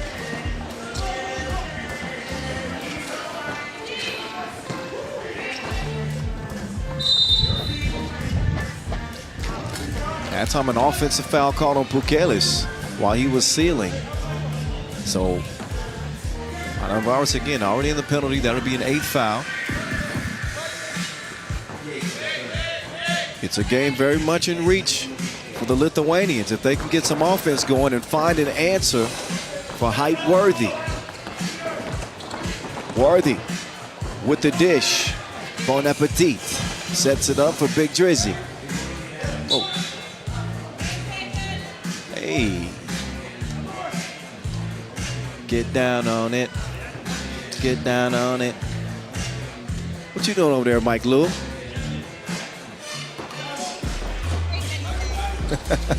11-7. Slaughter with the thievery. Inside goes to Juice. Juice. 1 versus 2, not a problem.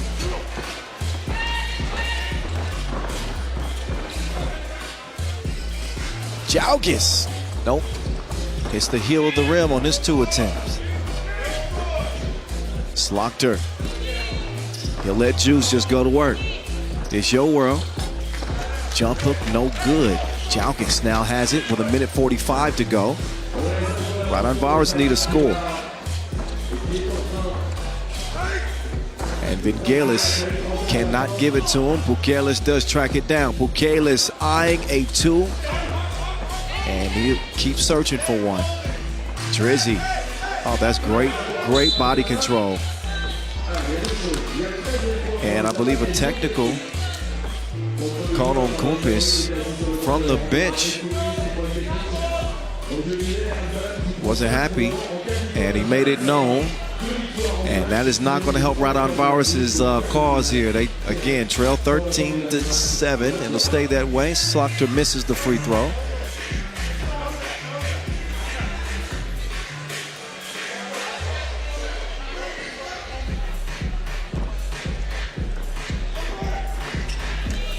Kumpis trying to get loose. Kumpis mid-range, no. Out of bounds off Black. Yellow ball. Ooh.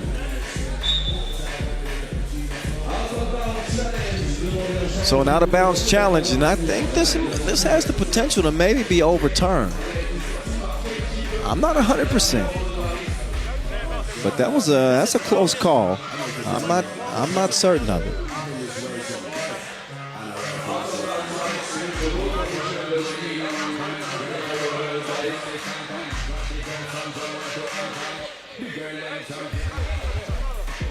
There's another look, and let's see. Oh no, yeah, I think actually that Jalgis did touch that last.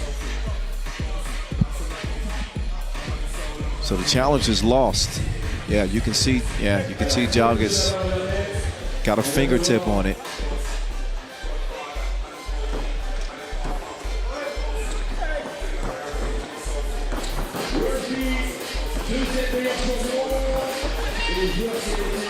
Worthy dropping it off.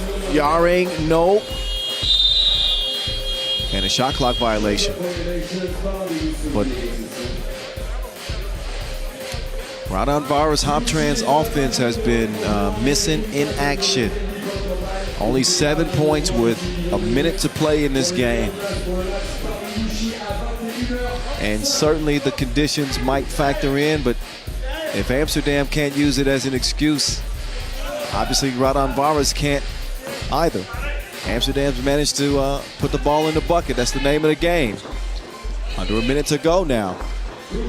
Kumpis. No. Out hustled there by Diari. Oh, Worthy's pass intercepted. Pugelis is going to get it to Pugelis, the little alien from the outer limits.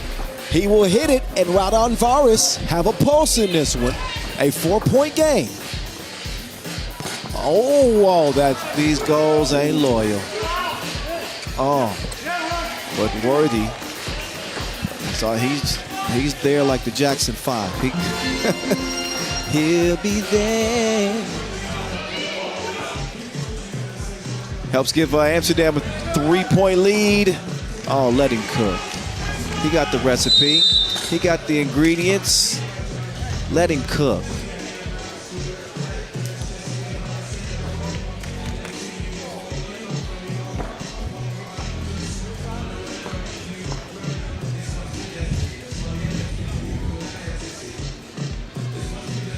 There's the foul that puts Kumpis on the stripe.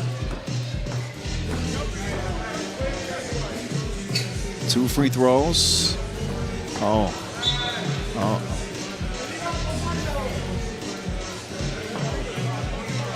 So we're gonna act like that one didn't happen. That didn't happen.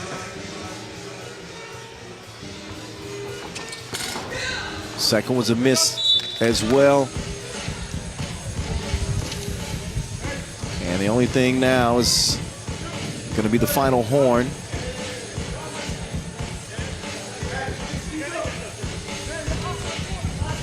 So Amsterdam will close the door on this one.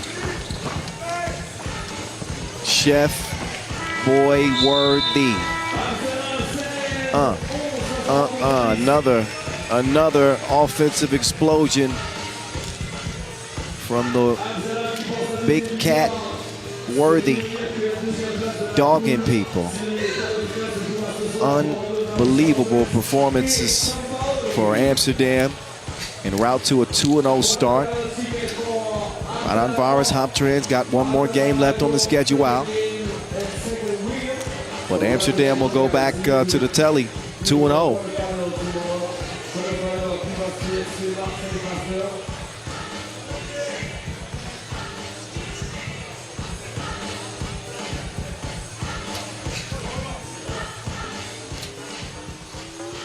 So take a look at the highlights.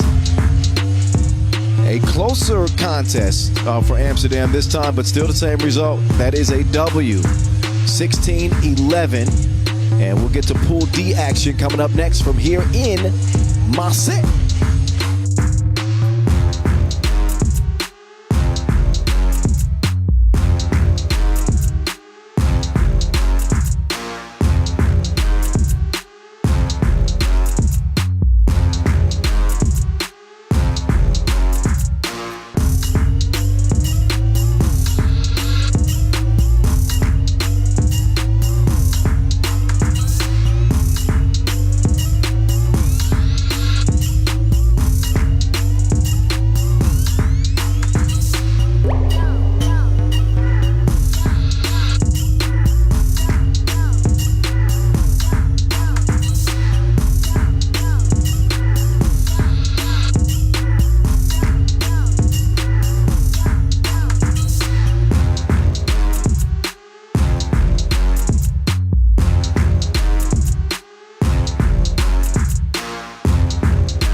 face à l'équipe de Vienna, l'équipe autrichienne qui va jouer son premier match. L'équipe de Riffa qui doit impérativement gagner ce match pour être dans la compétition.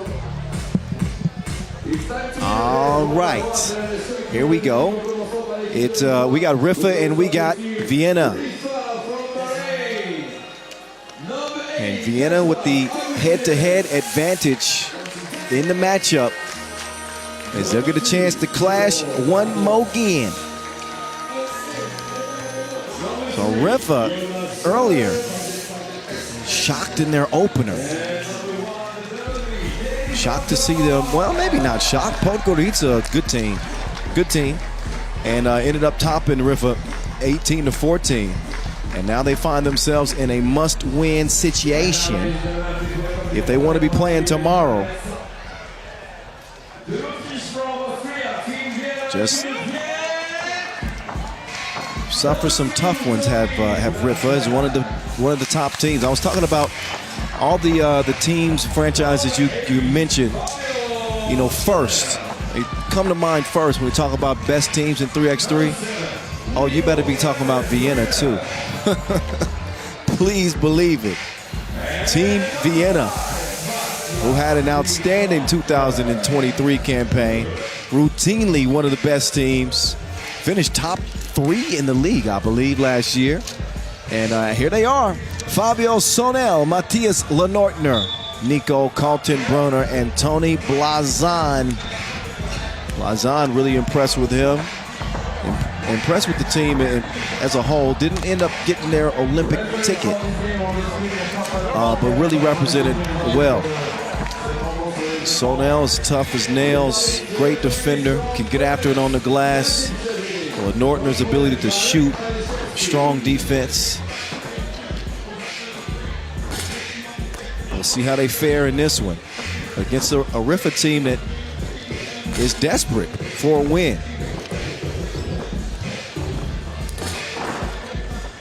And the conditions, again, don't exactly favor them.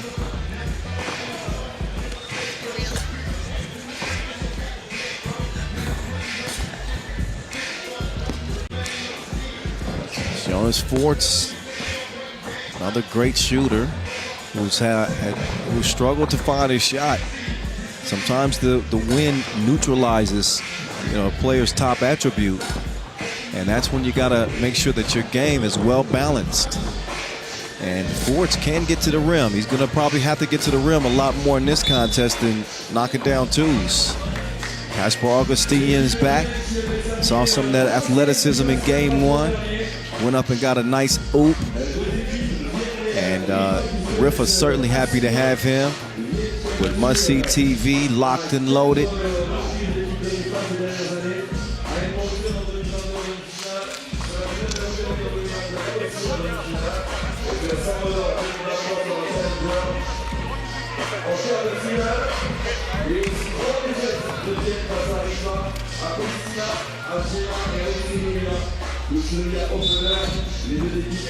All right, here we go. 10-minute sprint in Pool D. Riffa and Vienna. Matty Ice up top. So now swings it over Blazan. Blau.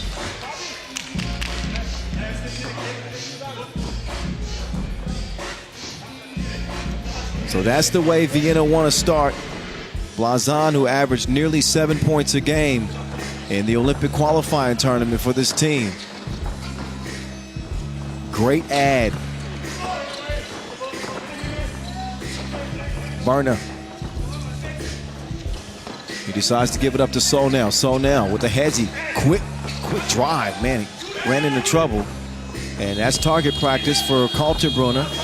He will miss it. Love the effort from Sonel. Sonel is flying all over the place, getting rebounds. Driving to the bucket.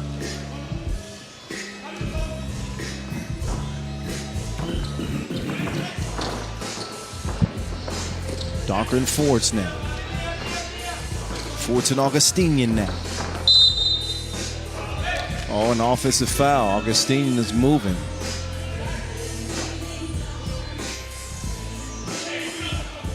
DJ Lass, Mike Lewis. Hey. Oh, good luck for Blazan. I was distracted. I was dancing. You can't be playing no West Coast stuff. Oh, beautiful footwork from Donker. $1 million move and a $5 shot.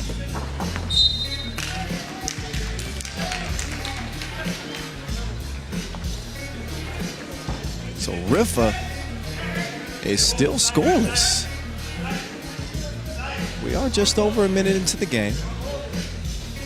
But Vienna with a 3-zip start in a game that Riffa must win. Ooh, Blazan. He'll miss the shorty. Nothing from Sonel, but Sonel was fouled.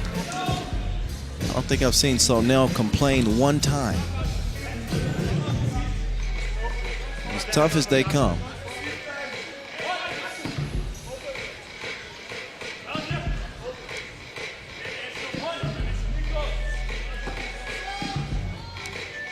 We'll head up to the stripe here.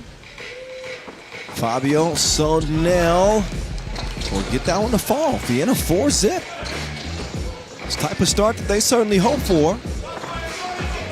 Can Riffa get into some offense? That's one way to do it. Augustinian would at least get him on the board. Berna. Jab step. Nico.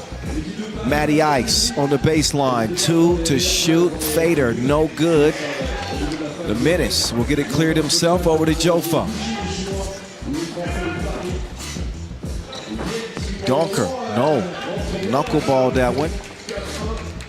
Found it difficult to get a shot going so far today, as have most players.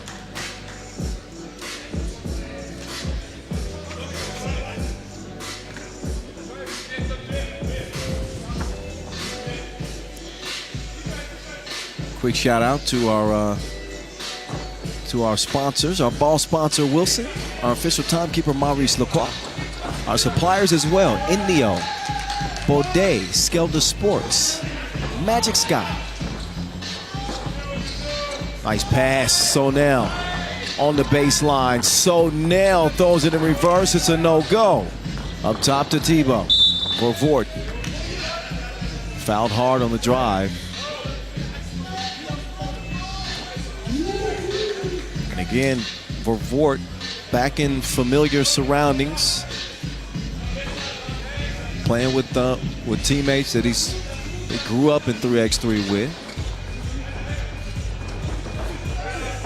Augustinian on the cut, no choice but to foul for Lenortner. That is the third foul on Vienna. Was a 4-zip game. But Riffa have put together a couple of scores here, and who knows what Augustinian will do at the stripe here.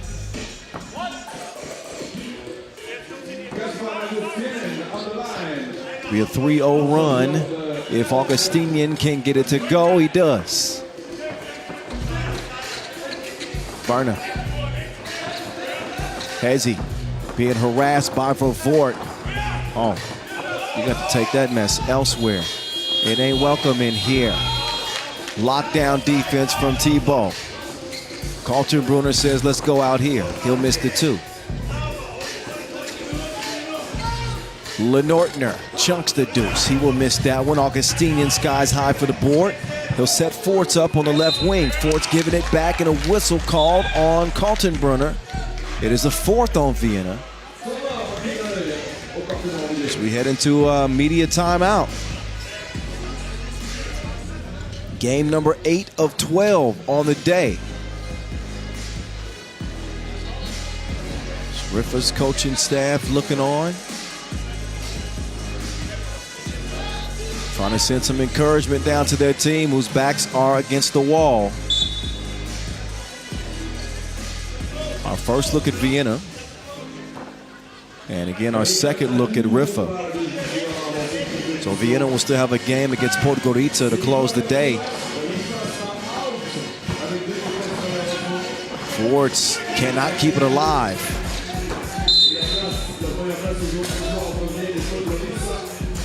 Blazan. Gotta get his shoe tied, and he's forced to sub out.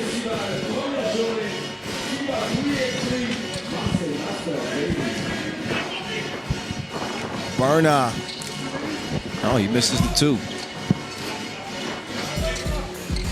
As we move more into the evening, it's gotten colder, and the wind has been a problem all day, and the shooting percentages are dropping like rocks.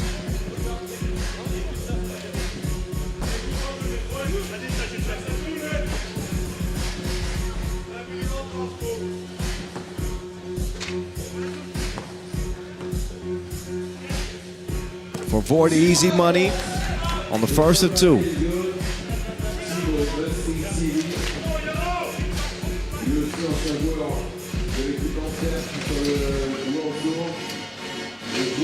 And for Vort, good money to put Riffa up by 1.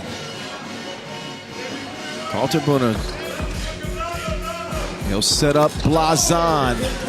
Blackow. Yes, I'm just making up words now for his makes. But Blazon with another long distance hit. Vienna back in front.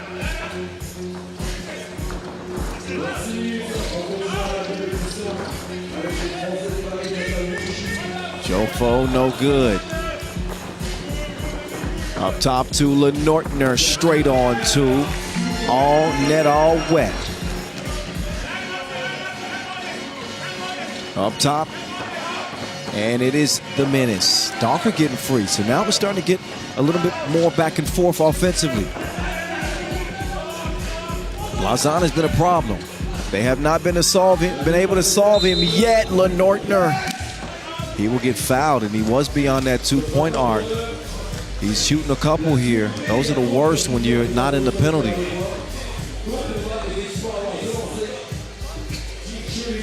It is just the 4th on Riffa. They got a couple more to give. But it does put Matty Ice on the line. And he is a cool customer. He will stroke that one. Give Vienna a 3-point advantage. Looking to match their biggest lead of the game at 4 points. He will do that. 5.5 to go.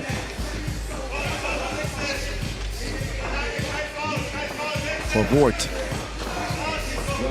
Feed it down to Augustinian. Augustinian, that's easy work for him over Blazon. Kaltenbrunner defended well by Vort.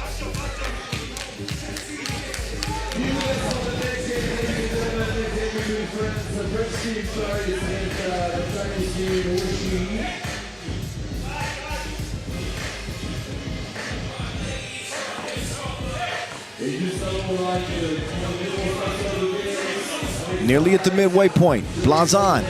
Cross court to Kaltenbrunner. Beautiful hookup with Lenortner on the oop. Vienna loves seeing action like that.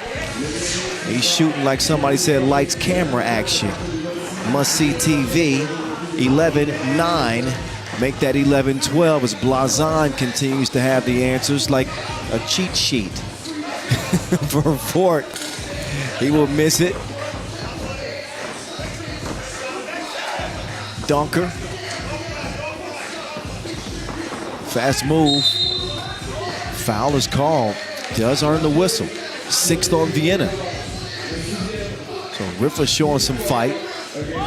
They've been fighting, having to fight from behind, really from the outset of this contest. As Vienna have maintained about a 4-point lead throughout. But here we go. Dennis Donker could start to change some things as we get this one down to a 2-point contest. Kaltenbrunner's stroke is broke at the moment. Has had a difficult time finding his shot.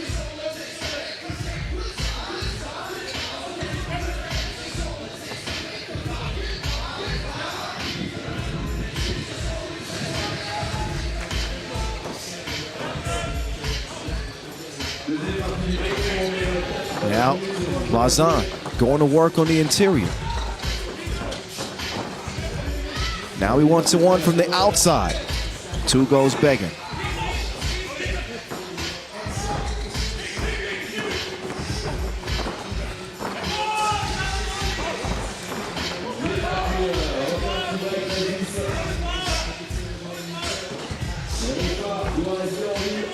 Ford's 2, no good.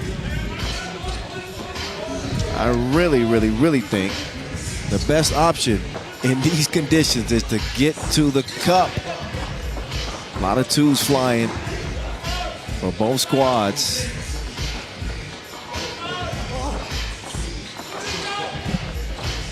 Long ball from Forts again. Same result.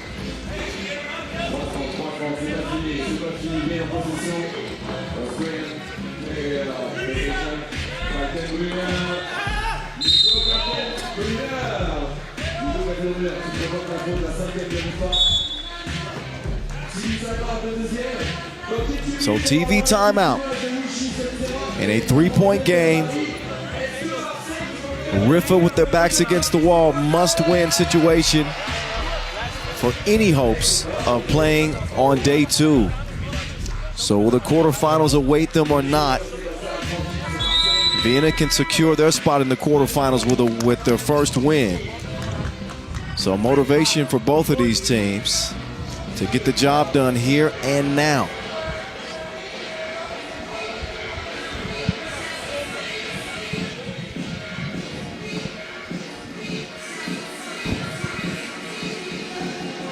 Nico Kaltenbrunner. One in front of him. Too strong. Lands right in the lap of a Fort. Docker can be a huge difference maker if he can start finding his stroke or use that quickness to get to the rim. Kaltenbrunner. Oh, but Nortner was expecting him to shoot the layup, and they miscommunicate.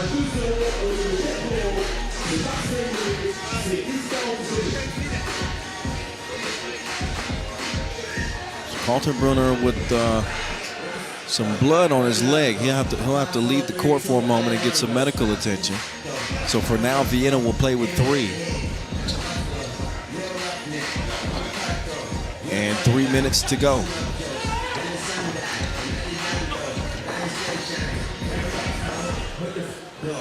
Vienna expand that lead to 4 after the 2-piece. Fort's no good. Lucky not to get whistled there. On Blazon. No. But Nortner gets another chance, and that one does trickle in. Biggest lead of the game for Vienna. Docker finishes with the lay, but 2.5 to play. Offensive foul is the call on Vienna. No free throws, but it is the 7th. And Riffa, for whatever reason, have been flat. Been flat in a must-win game. Not too late when you got must-see TV, but they've been flat.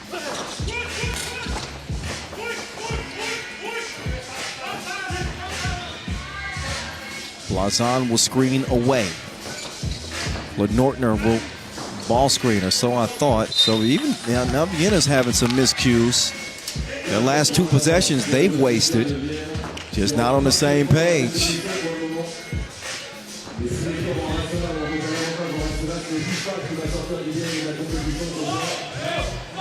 Approaching the 2-minute mark.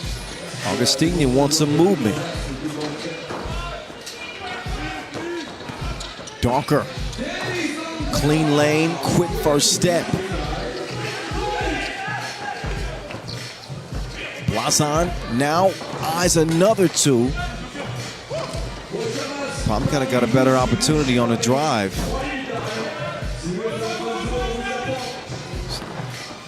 Docker's drive stopped that time. Augustinian late in the shot clock. He'll miss it, but it finds its way back to Augustinian, and he'll make it count. Don't look now, but we got a 2-point game. 1:26 left. Riffa have continued to fight and claw and scrap their way back into the game. They turn a 5-point deficit into now a 2-point deficit.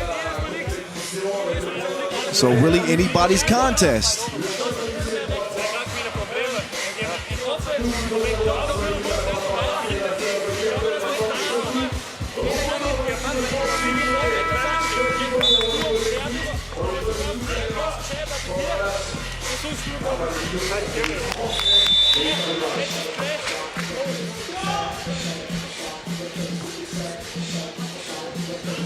So you can see Kaltenbrunner getting that attention to his knee. And hopefully he'll be able to return soon. As Blazan is late in the shot clock, has to put up a wild shot. That is going to be a shot clock violation. So Riffa locking in defensively in crunch time. Burner's back in. Blazan will get a rest. Big possessions the rest of the way. Critical. Particularly for Riffa, whose backs are against the wall. Vervoort. He contorts midair, scores it. 1 point game. Kaltenbrunner, he will hang and he will hit. A big response from Vienna.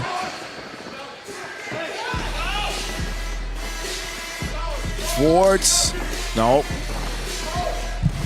Ola Nortner being pestered. If he gets tied up, that'll be a jump ball. And that'll be awarded to the defense. So Riffa will get possession. 41 seconds left. They trail by 2 points.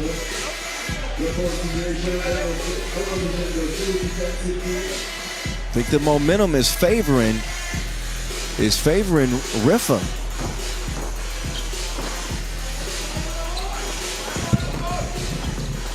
Fords, down in the post office. Check his footwork. You ain't got these. Offensive foul. So Vienna unraveling a little bit here. With 26 seconds, Riffa is hot on their heels.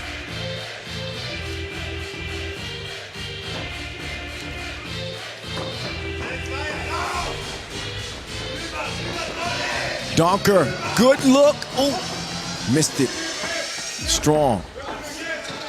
Vienna with that 1 point advantage. 6 seconds separate the shot clock and game clock. Burner might have just burned Riffa for good. 5 seconds to go. And it's must-see TV to Fords. Oh, he threw it away. Vienna will secure their spot in the quarterfinals with their first contest. And Riffa find themselves on the outside looking in after 2 losses. So a 17-15 final. Vienna, get it done.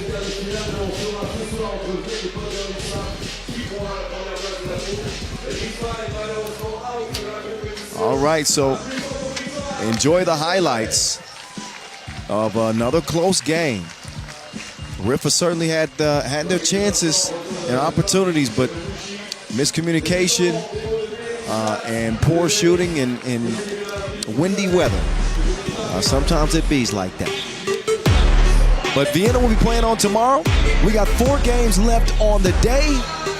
And our quarterfinals will be set. Stick around. We'll be getting to those final 4 games in just a few.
Welcome to the World Zone, Paris, France, Wuxi, China.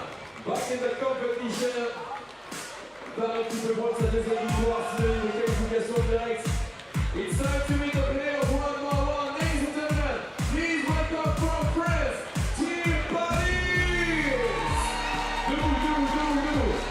Marseille, Liman, top. Team Paris from France, number 5, Alex Yai.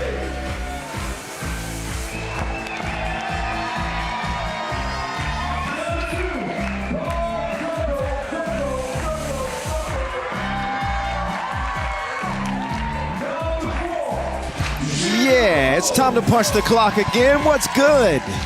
We head into the final 4 contests of the day. Team Pauli is back. Boy, did they pick up a hell of a win in overtime against Oop to start their campaign day 1. They are back in green. They look focused and ready to go.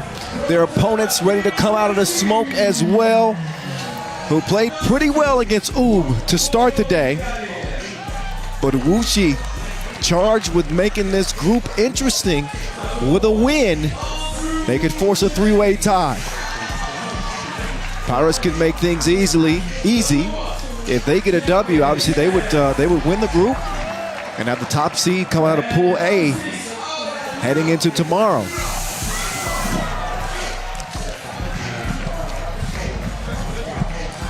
So this Wuxi team can be dangerous, especially Haoran Huang. He was shooting well. One of few players today in the win that has shot the ball well. Andrew Kelly, the dynamic wing player that they got. What's up, baby? So he's ready to go too.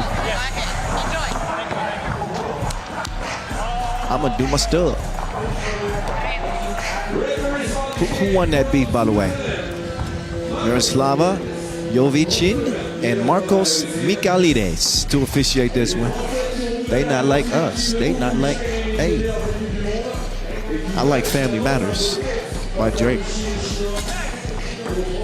Hit me up. Who won that beef, y'all? At 3x3 The Voice. Who's gonna win this game? You know what? I want to know the answer to that too. Who y'all got? Of course, Paris here in their homeland. There's some future Olympians on this squad. Although the team has not been selected. But Segela, Vienna, and Rambo, all participants in Debrecen to help France earn that berth to their own Olympics.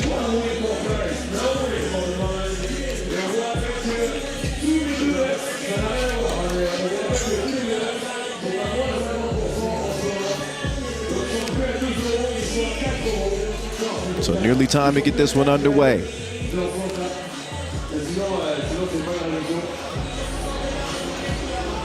Players are on the court, officials are in place. I believe there's a commentator on the mic. The cameras are rolling, the lights are on.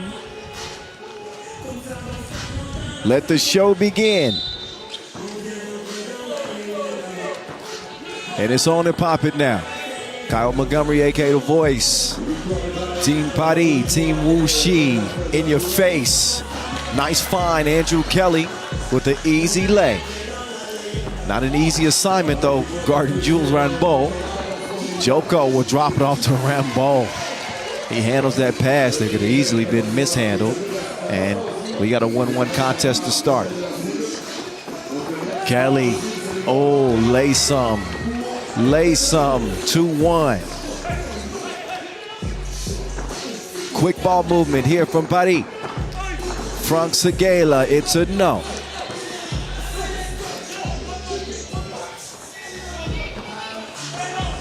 Uh-oh. Kelly collides and hits the deck. That one thrown away. So Pauli again showed so much guts and heart in overtime. Looked like they might have lost that game against Oob, but a Stefan Stojic's 2-ball in overtime was overturned because Majstorovic had actually stepped on the line. It gave Pauli new life, and they went ahead and got the win. Viera, he goes ahead and gets the layup. Ties the game at 2 apiece. Nice entry pass. Oh, that's definitely a foul. Rambo gave him a bump. That's maybe the easiest whistle of the day.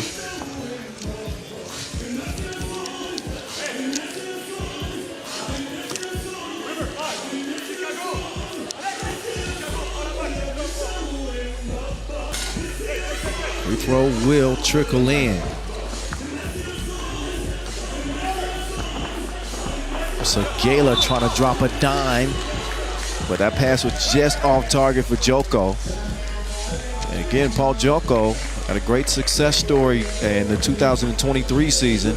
He too had a very, very bad ankle injury that kept him out, and fought his way back, rehabbed, and helped the team win their first Masters title. An emotional win for him. And back on the Pro Tour with Team Pauli.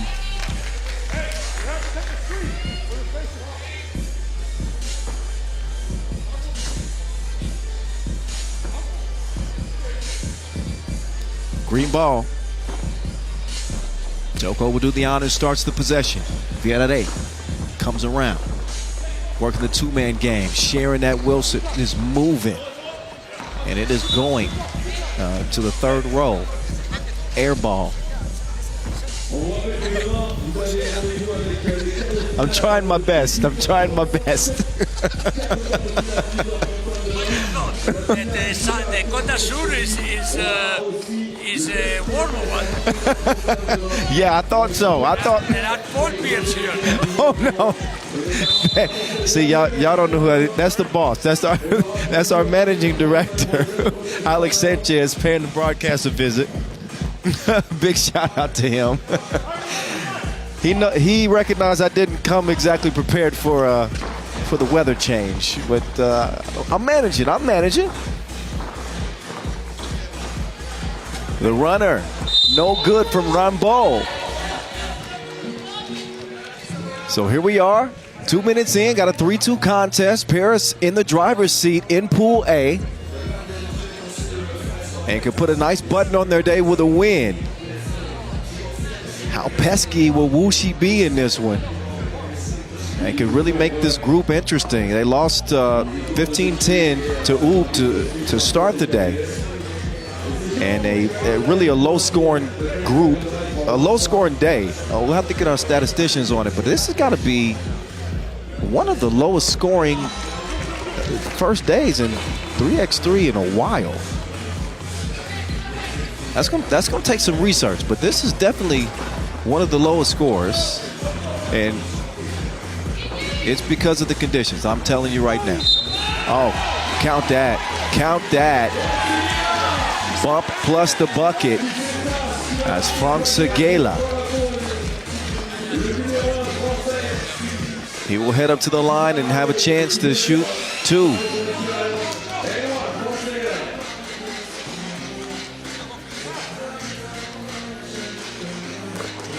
And Segela, good money at the stripe.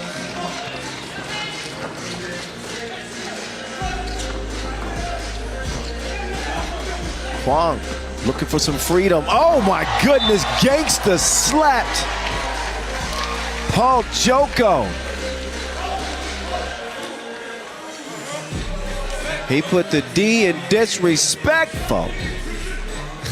Joko returned the sender. He said, you got the wrong address down here, partner. 5-3.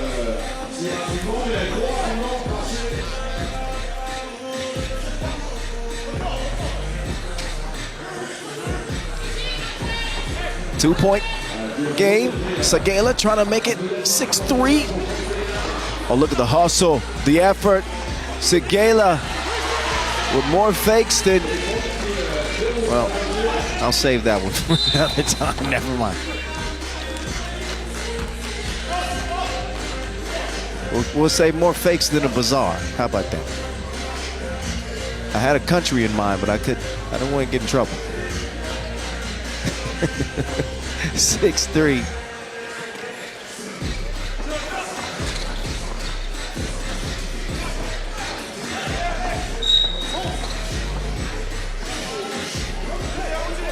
So Pauli in control early. They will pick up a third foul.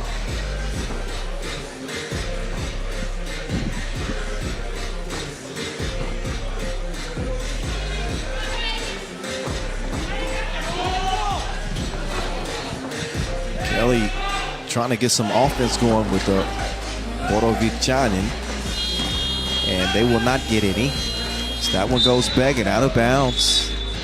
So a tough go offensively from here in Marseille. Incredible city, by the way. And our second straight year with a World Tour Masters here in France's oldest city. But over 2,600 years of history. So, a lot to learn. I got a lot to learn while I'm here for 2 days. Ball fake from Segela. Oh, Segela. Nice move.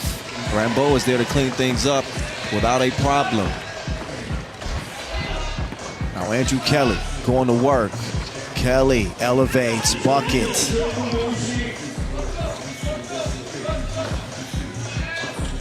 Pauli locked in. Long rebound. Oh, and Joko couldn't save that one. Ball over to Wuxi.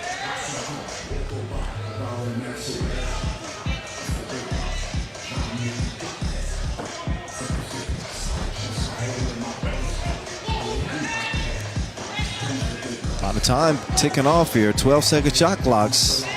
They don't put themselves in the best position now. They didn't have to run out of time. Jump ball is going to be awarded to Green.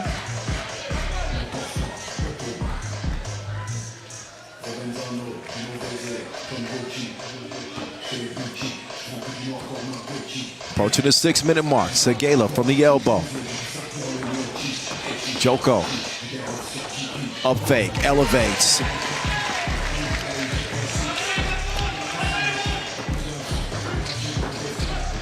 Wuxi. Oh, what a delectable dime. That will count goaltending.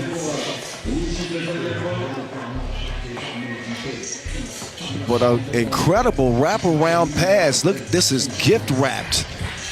And would have been an easy layup had it not been for the goaltend. Or was it? It was if the officials say so. I won't argue with that. Vienna, he ain't going nowhere. Lockdown defense on the inside. 3.8 left on the shot clock. Segela will start things off from the logo. Frank, has he? Frank, pull up. No.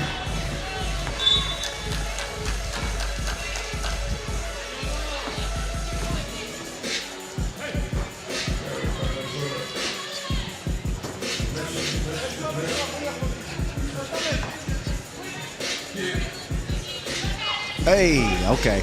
I got distracted by the music again. Is that Last back? Okay, DJ Last.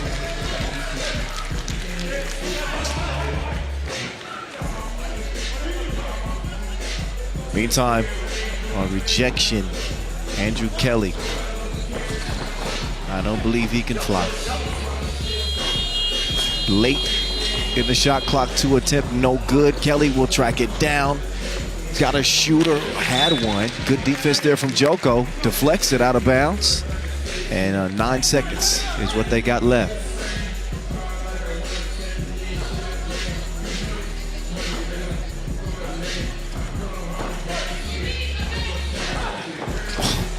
We've seen some beautiful passes. That's a sneaky link. Leads to the layup from Huang.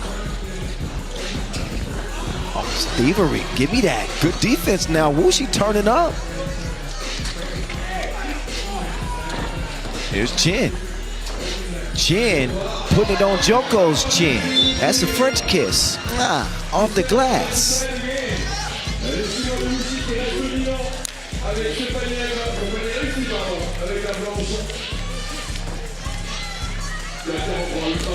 So past the midway point, 440 in an 8-8 game. Wuxi have fought back in this contest, evens things up. That'll be the 4th on Wuxi. But credit Wuxi. They're showing some toughness. This game could have got out of hand. But they've kept their composure, and here they are.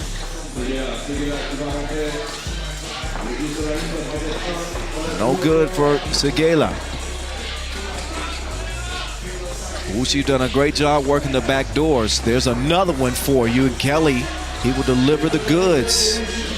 So they've routinely beat Pauli on some of those backdoor cuts and slips. And Wuxi have gone on now a 4-0 run to take the lead.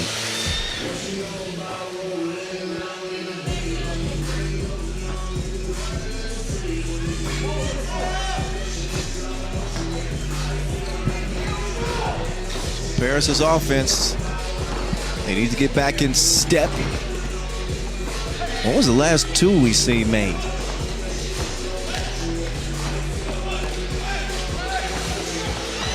Just in general, I'd say the last couple of games.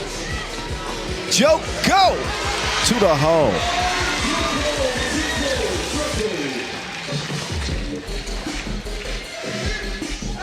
Up top, operating. Huishan in. FaceTime. Uh-oh. 11-9 Wuxi. Trying to make some noise in this group.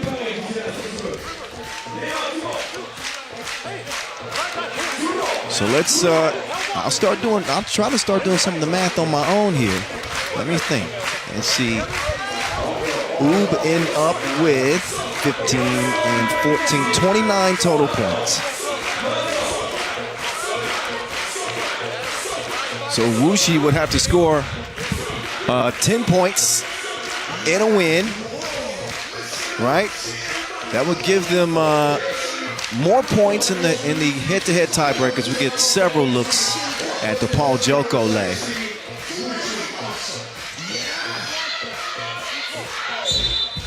But they most certainly have to get a win. And they have to score 20 points. There's a bucket from Segela. Pauli down 10-11 though. As Wuxi have stormed back. And they are not stopping Andrew Kelly. He's a bucket getter. Off the square. Joko with a thunderous yam.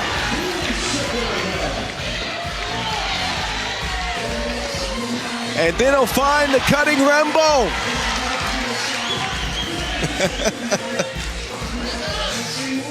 (12-12).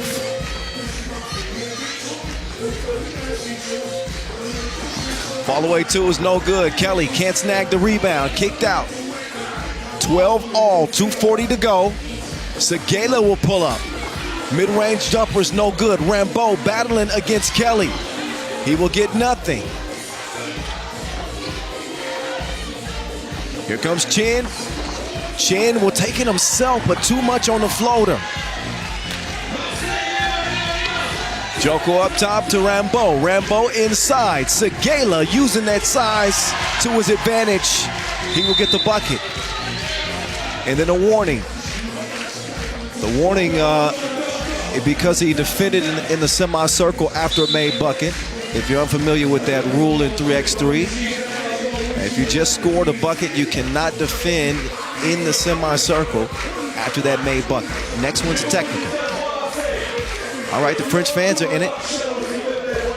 I'm not sure who that is, but she's got a VIP tag, so she's very, very important. So we say bonjour.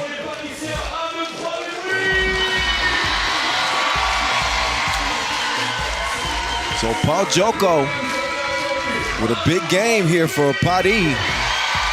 They find themselves in a fight. Didn't look like it was going to go that way at first, as they had a 5-point lead early. And Wuxi was struggling on both ends. That has changed. But Pauli is back in front, 13-12. Chin And the defense from Joko is something serious right now.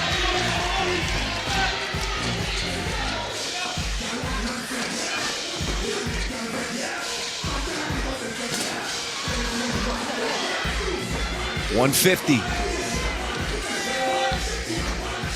Still 1 point game.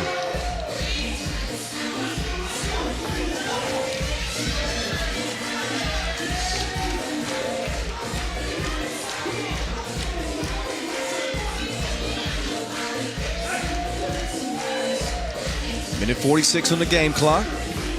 Wuxi possession. Here we go. Huang to Kelly. 8 on the shot clock. Kelly. Moving right. Kelly. Eyeing a two-piece. It's a misfire. They have to reload. Joko attacks the defense, decides to reset. Swung left. Back to Villarreal. Villarreal from the free throw line. Villarreal.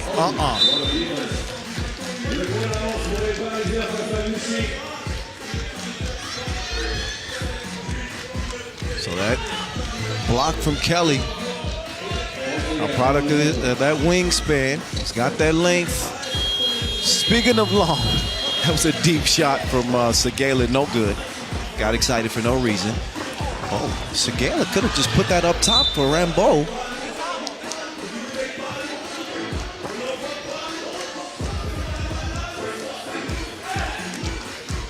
So we got ourselves a game with $1:12 to go. The last contest in Group A. Still action to come in Groups B, C, and D.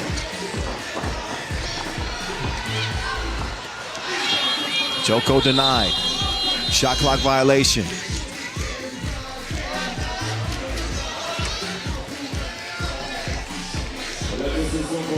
So this game is tight as some vice grips. Who's going to take a hold of this contest with $1:05 to go?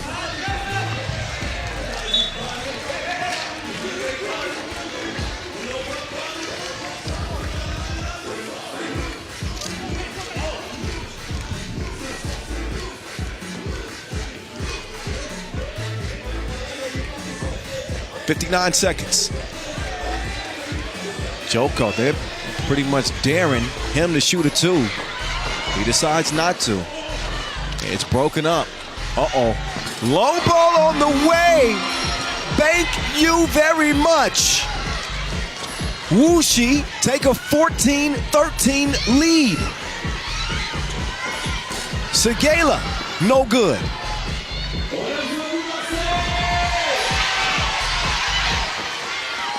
Joko on the drive. Up fake. Good hustle from Rambo. 20 seconds left. And Wuxi lead this game 14-13. Andrew Kelly, baseline, throws it away.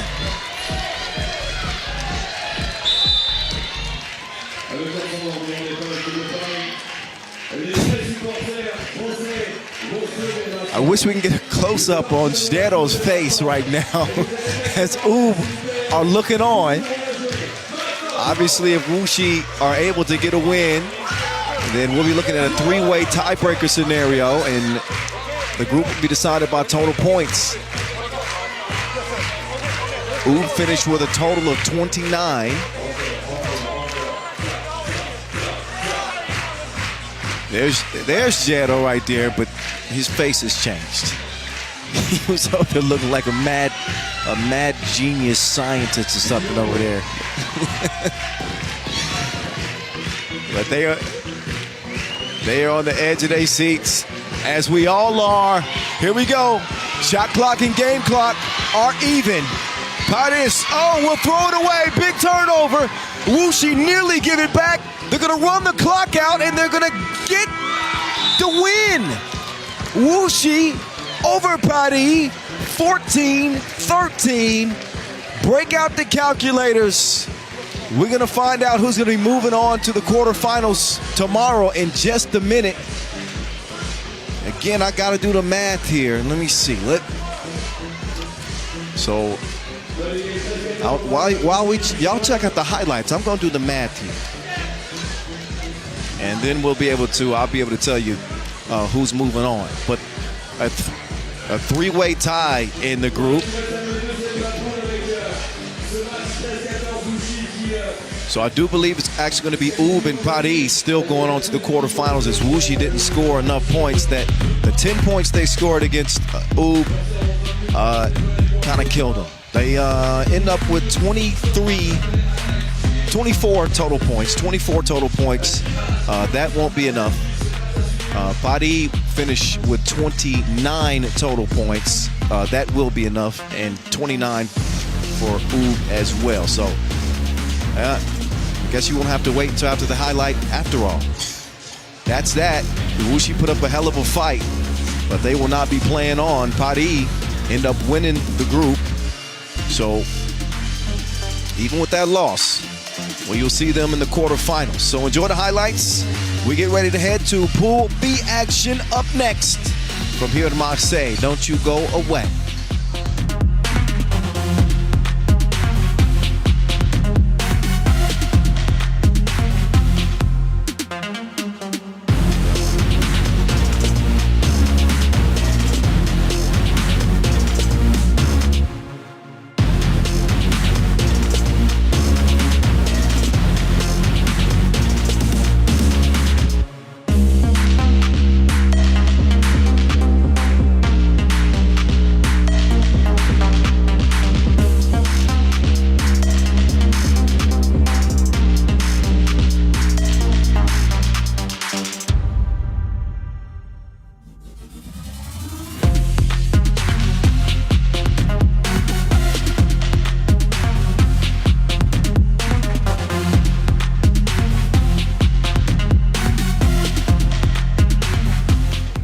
Back in the competition, ladies and gentlemen, please welcome the team on the court for the next game, Liman, Adazi from Serbia team. All righty then, here we go.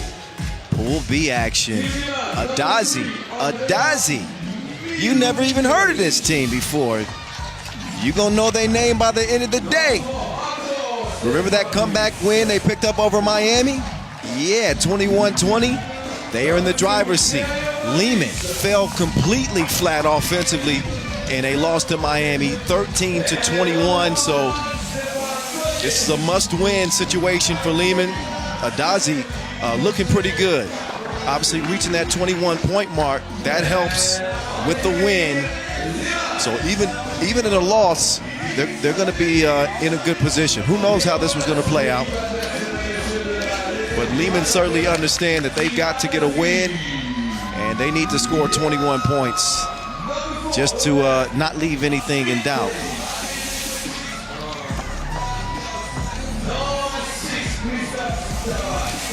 So Adazi can get you reintroduced, you know, the Liman players. Mihailo Vasic,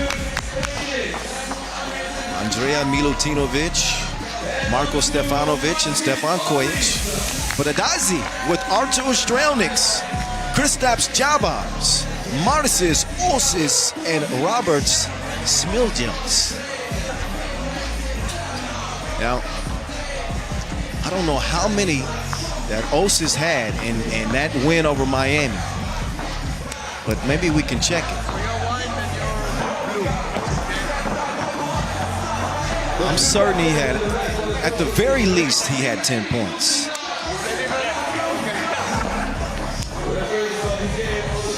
I'm checking it now. Y'all bear with me.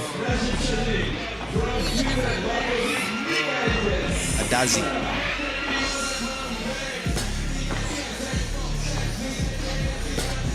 So Pool B action in front of us. It was actually a 13-point game for Martis Osis.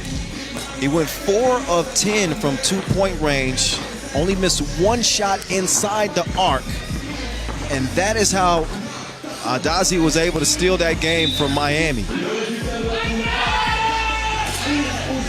So Adazi, I don't think teams are sleeping on these guys anymore. So Liman will have to bring their best.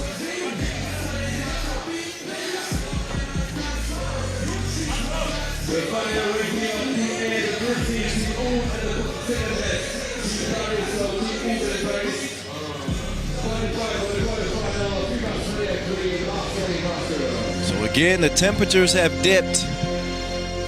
It is a chilly evening here in Marseille.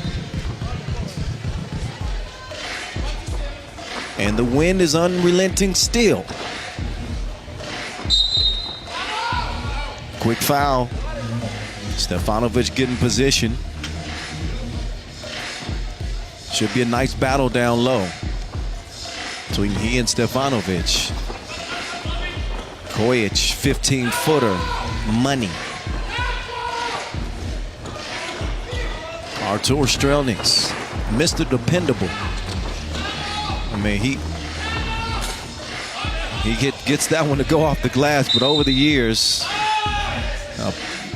playing with Team Riga as their alternate, and he put up some big games for them. Has always been the guy they can count on.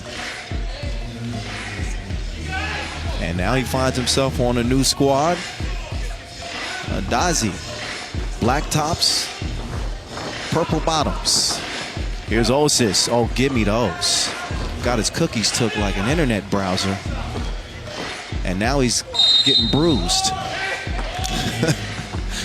Vasquez will not get the bucket. He does draw the foul.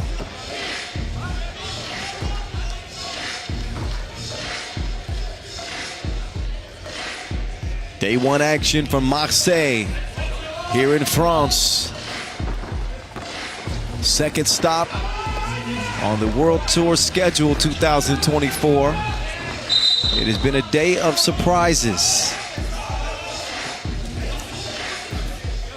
Only one team undefeated at this point in the day, and that is Amsterdam.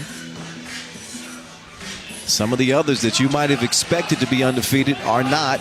In Ub and also Miami.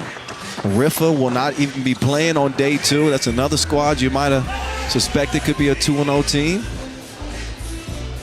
Vienna will have a shot at 2-0 record. Oh my goodness, a tornadic spin. He left some debris, didn't he? Vasquez.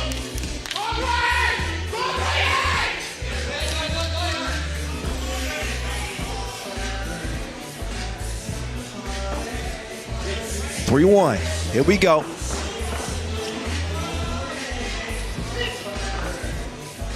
Strelnieks. Oh, string music. Artur, it's falling away.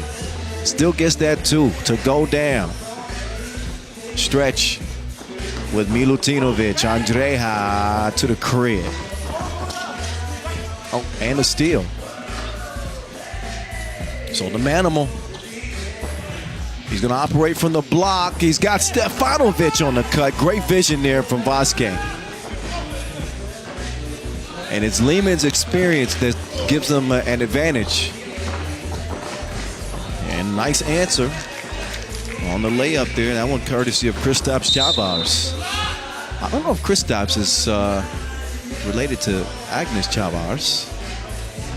If anybody knows the answer to that, tell me, please.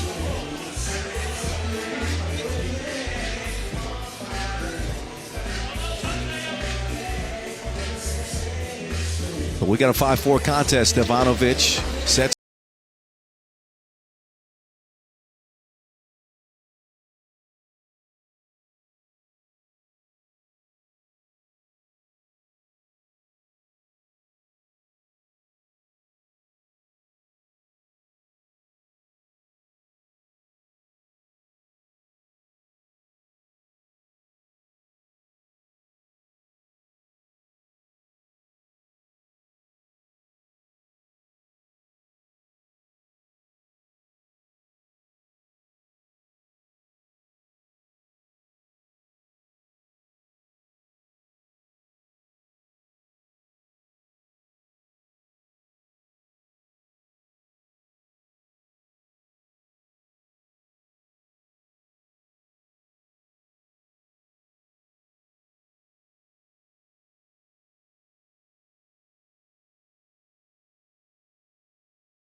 He's got it cleared with Vasquez. The Manimal down to the post office. Oh yeah, that's postal service for you.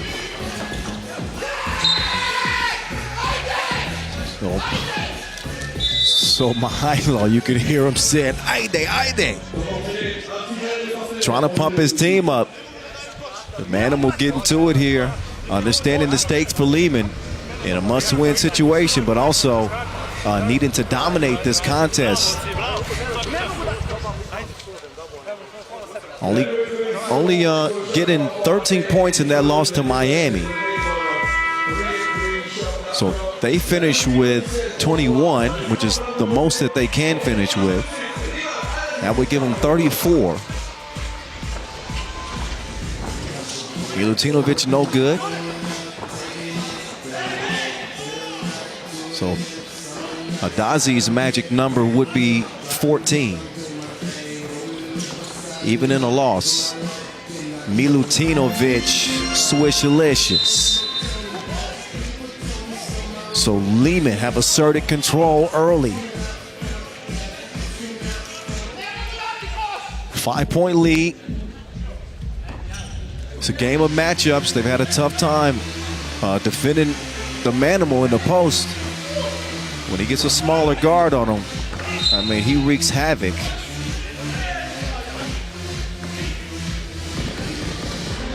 So substitution is made. Milutinovic is out.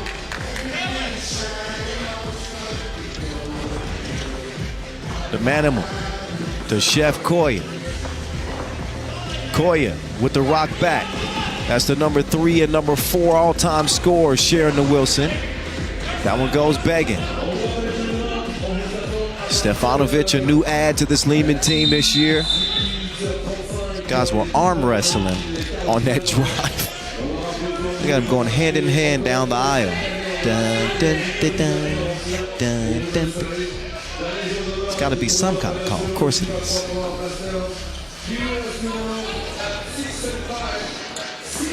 Adazi with no fouls to give. Strelnick's D'd up. Milutinovic not having it on that possession. And forces the shot clock violation. He's fired up too. His flex is a little bit different than Vasquez's done.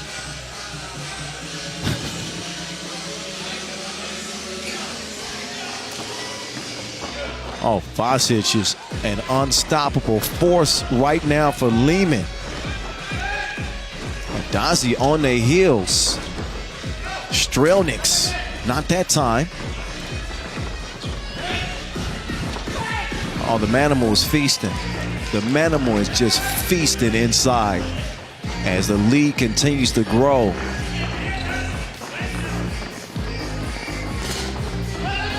Tough shots for Adazi. Offense not coming easily to him. What a pass.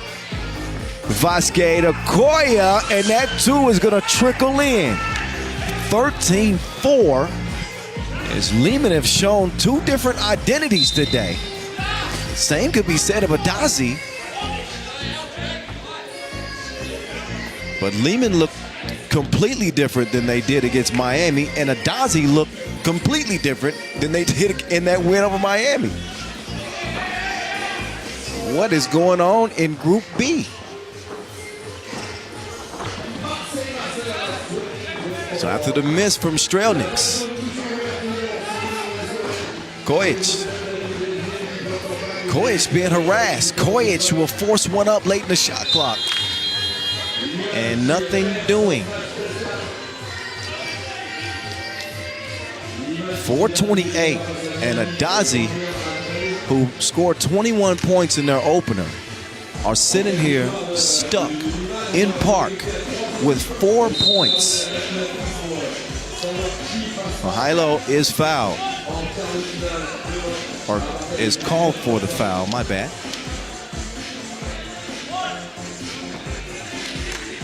Another look at it.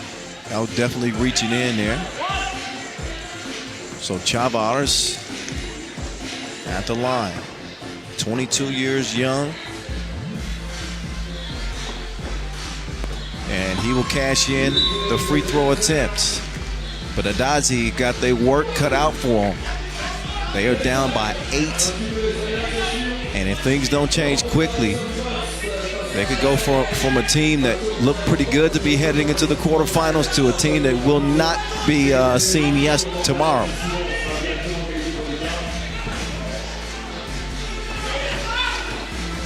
Strelnieks turning the corner. Strelnieks, tough bucket on the drive.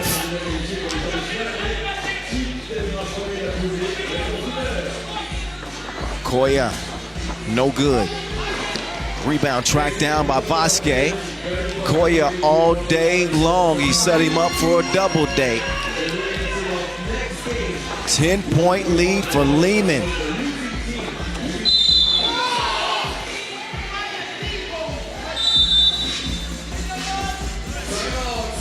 And Chavez is down.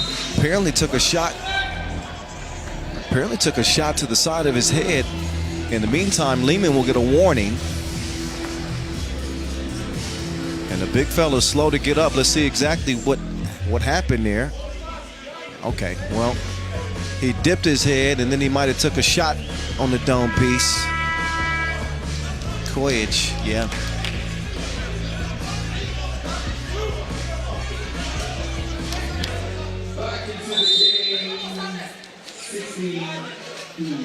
So 16-6. And this one has been one-sided. Liman have come alive in a big way.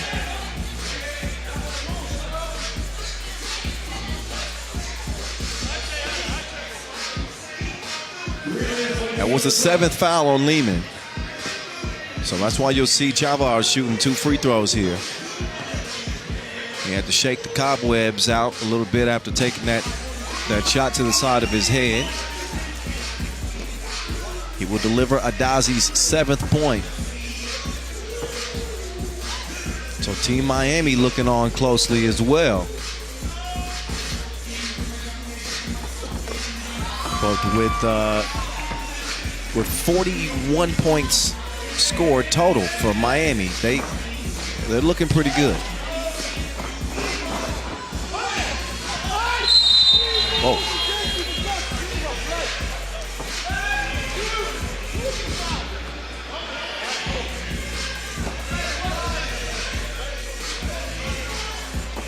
So each team with 7 fouls now. Now it's Kojic's turn to shoot a couple of free throws. Liman look like they're closing in.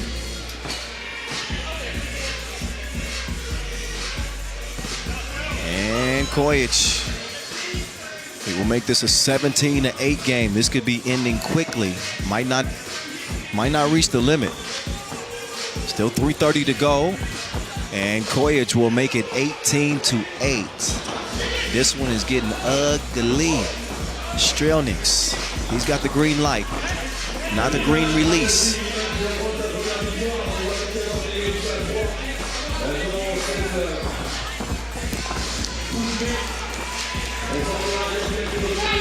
There's Osis. He was a star of game 1. They have silenced him in this one.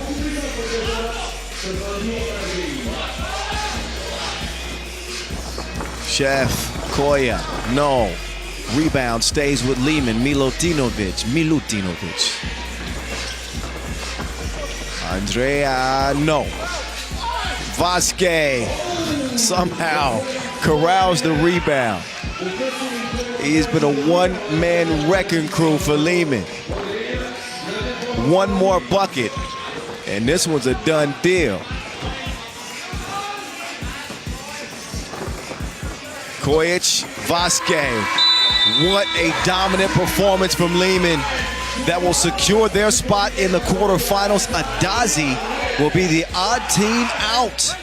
Did not score enough points to advance. So in a 3-way tie in this group as well, it'll be Liman and it'll be Miami going on.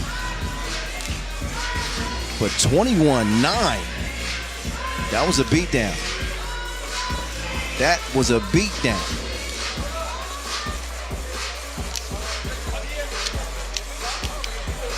So a learning experience for Adazi. Liman, they are a proven veterans. And they step up when it mattered most. They will step off the court now and get ready for the quarterfinals tomorrow. 2 more games left on the day's slate as we get ready to head into Group C action up next. Stick around. We're less than 5 minutes away from check ball from here in Marseille. Don't go nowhere.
Please welcome from Lithuania, Team Raudondvaris of France. Number 8, Mr. Number 5, Raudondvaris. Number 3,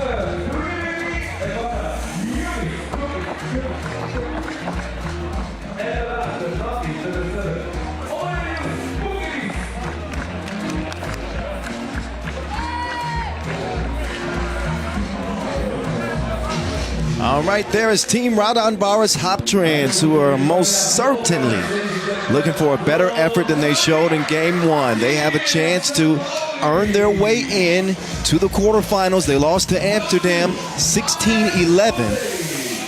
In fact, both of these teams losing to Amsterdam, so this is a play-in game to the quarterfinals.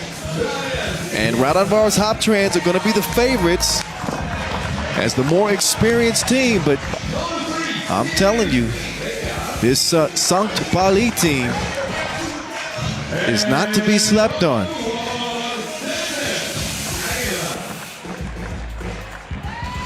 So here they are, St. Pauli, led by their young quartet. These guys haven't even hit 2 decades yet. 3 out of 4 of them, that is. Miles Osei, again, the oldest player, 22 years old. So keep an eye on these guys, Denzel Ajiman, Fabian Giesman, Sidi Bakaime, and of course our officials, Mima and Marek. We say hello.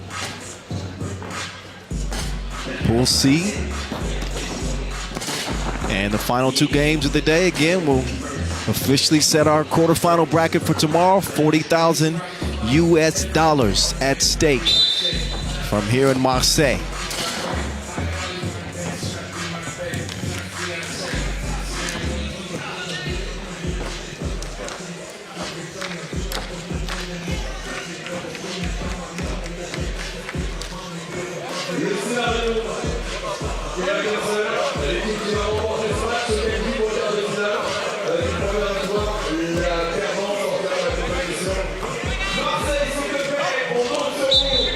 All right, so an elimination game between these two. 10 minutes on the game clock.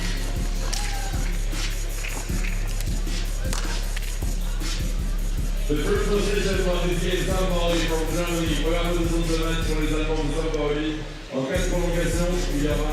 Sankt Pauli will start with the ball. Liman looking for Giesman. Giesman trying to make the move. Many of these players familiar with each other. The Germans actually shocked the Lithuanians at the end of group play in Debrecen at that Olympic qualifying tournament. They know Giesman very well. And Bakaime, ole,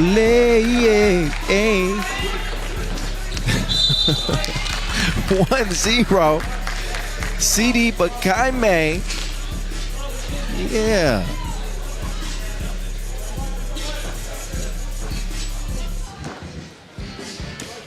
Get his squad on the board. Ball back to Green. Sankt Pauli trying to pull off another upset. This time on the Pro Tour. Gallis, nothing he gonna do in that situation. Foul on the inside as Bukelis also had a huge advantage. But Sankt Pauli, they don't mind giving up a foul. It's their first. And Raudondvaris Hoptrans will reset. Skopis. Kobis, good position. We'll get the bucket. He's a high flyer too.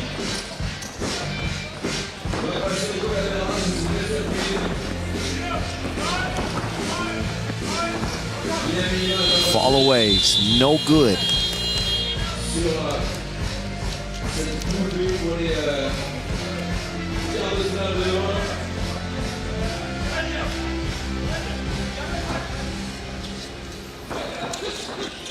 2-1 to start early. And Kupis is passed a little bit out of reach for Jalgis.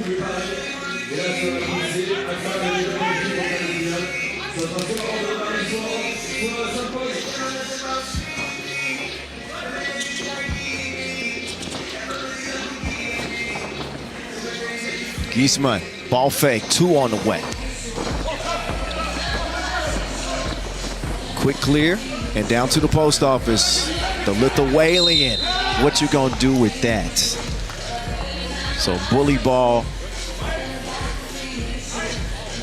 Scores it over Bakaime.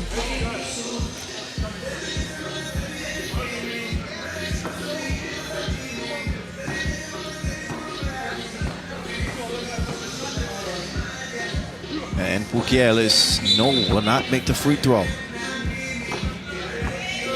Got a lane violation, it seems, yeah. Lane violation. That'll give Bukelis another chance after missing the first free throw. And he will make good this time.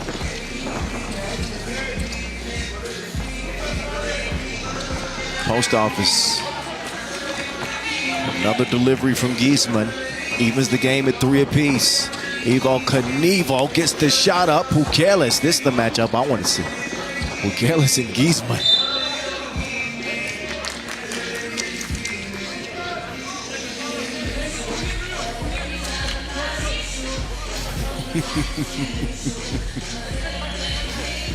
I love our 3x3 staff. We always have such a good time. Off camera. People are dancing, smiling. Now, if only I can get a coffee. Giesman. That's a wake-up call. He getting to it.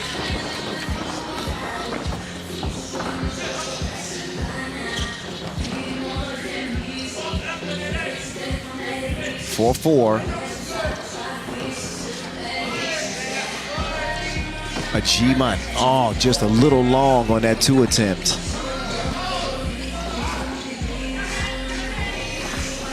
And Vangelis is able to get hand on it, pokes it out of bounds. 4-4 tie again if you're just joining us. This is a play-in game to the quarterfinals. Both of these squads coming up short against Amsterdam. And now the winner gets the reward of playing tomorrow for potentially $40,000.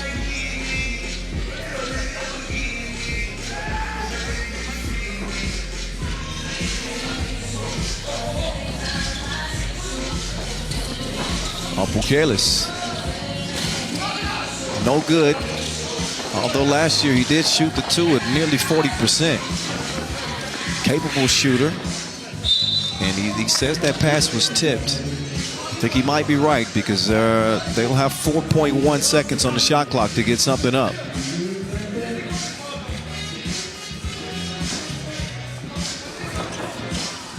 Kumpis to the crib. That man stronger than no deodorant on the drive. Now the redirect. Bokaime puts on the brakes. Kicks it out to Giesman. Giesman. The stroke ain't stroking for the big man. Whipped up top. Bukelis. 2-ball. Missed it left. Kumpis though. Active on the glass. Gives the team a 2-point advantage. Bokaime. Giesman.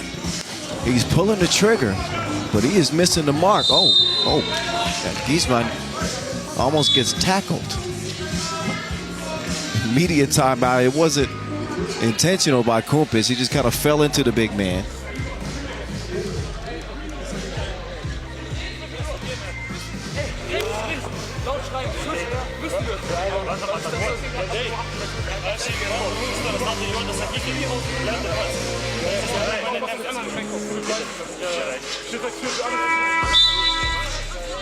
Some of the action, both Giesman and Kumpis trying to provide a spark for their team.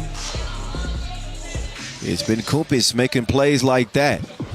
Active on the glass, offensive rebounds, second chance opportunities.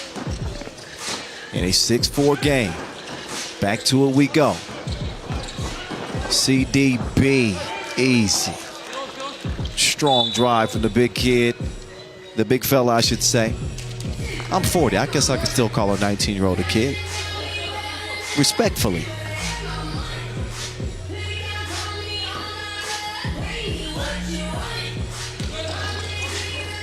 Keep looking evil. Oh, flight mode had his pocket picked. And looks like we lost our scoreboard for a second.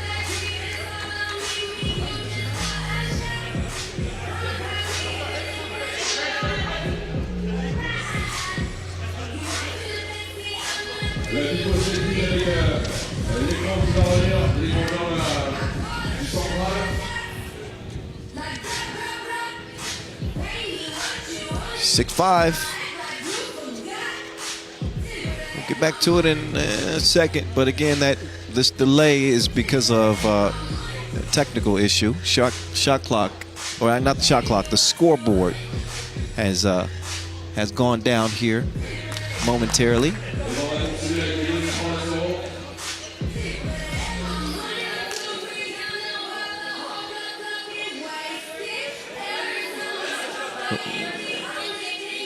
Okay, we play on. We got another scoreboard, smaller.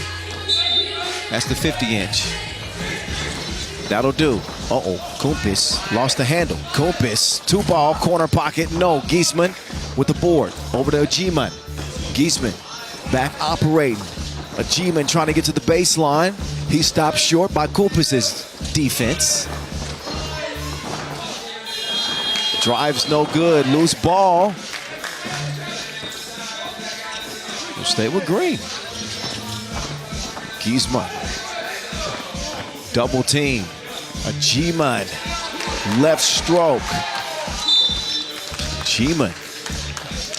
The more consistent that he gets from long range, he's going to be a player. Already got plenty of bounce, plenty of athleticism. Good on-ball defender.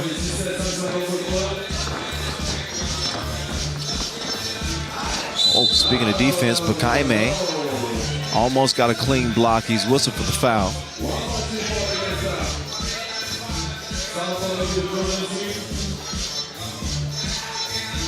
Another look at the defensive play. I got some company. Y'all know the great Vincent Royer. I'm gonna have to get him to join me on the broadcast at some point. Wouldn't that be dope?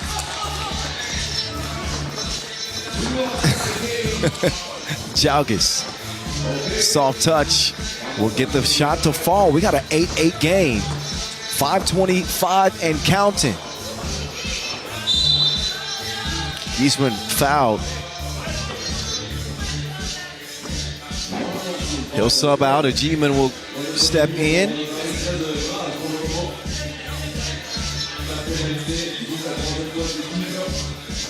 So it'll be Sankt Pauli ball. Hezi, stop and go. They lose it. And then Osei is called for the foul on the inside. Is the 5th. One more for Sankt Pauli to give.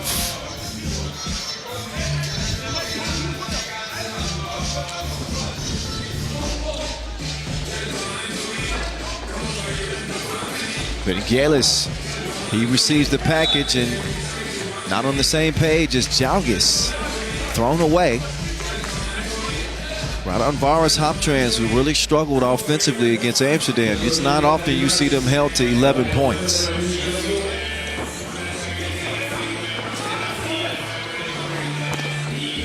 Bukelis, great patience on the bucket. Here's a G-man trying to navigate through the defense. Oh, but Kaime gets called for the travel.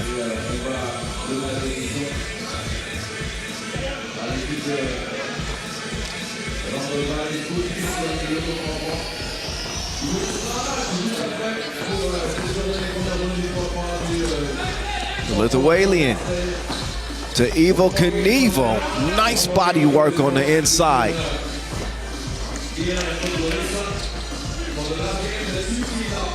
Uh-oh, look out here. Big man, count it. Fabian Giesman. He is the real deal. No GMO. An acrobatic finish from the emerging young star, Fabian Giesman. Can't connect at the free throw line. 4:30 to go and a 1-point contest.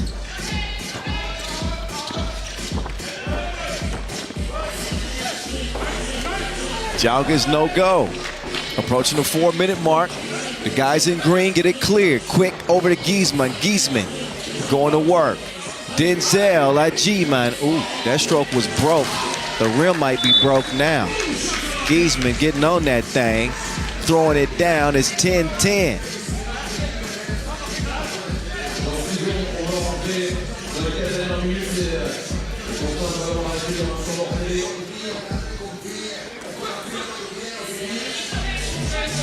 All even Steven. Vingelis. Not that time. Long rebound. Is tracked down by Flight Mode. Evo Knievel will spin. Couple of spins. Layup is no good. Giesman will snag the rebound. Anybody's game with 3:40 to go. Uh-oh. Oh, a G-man got his cookies took. Oh, Kupis, did he just get away with a... Maybe I had a bad angle. It looked like Kupis might have picked the ball up and dribbled it again. Anyway. But look at this defense. Clamps. Absolute clamps.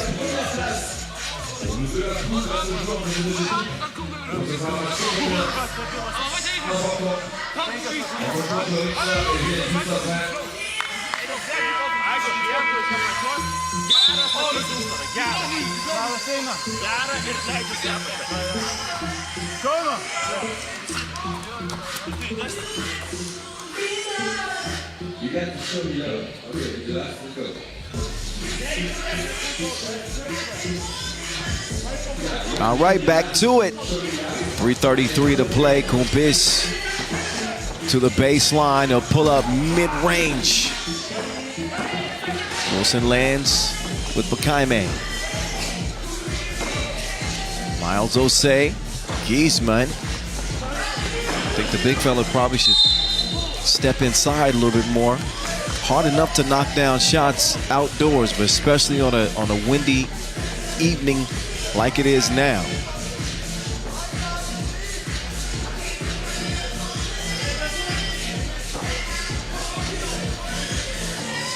So neither team able to separate themselves yet.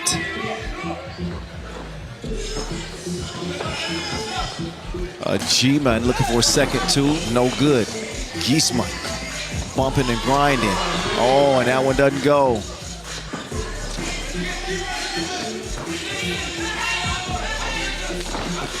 Uh-oh. Down to the body shop. And it's Bukelis that's going to do some work. Now it's Giesman's turn. But Jalgis is not a pushover down there. Jaime, oh, past that pass intercepted. Ivaldes driving strong, right, count that with the, oh, wait a second, no. He does get called for the travel. Thought he had an and one, I did too.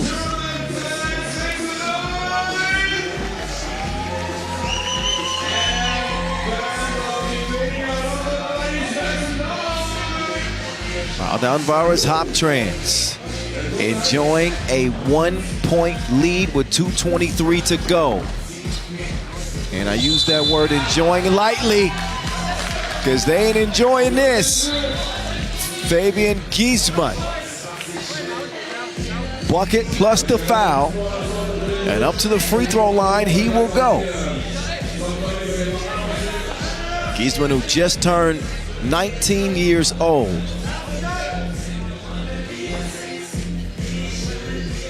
This is a kid who's going to be able to play it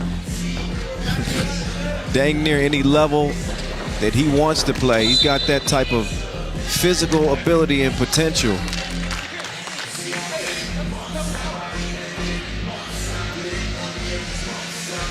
I think he's got a lot of 3x3 in his future. 11 apiece.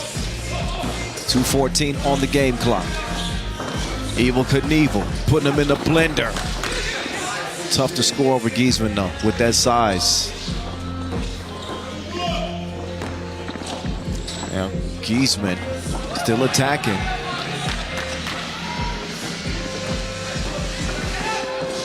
Now Kumpis will go to work. Decides to let Vangelis get to work. Vangelis quick to the crib.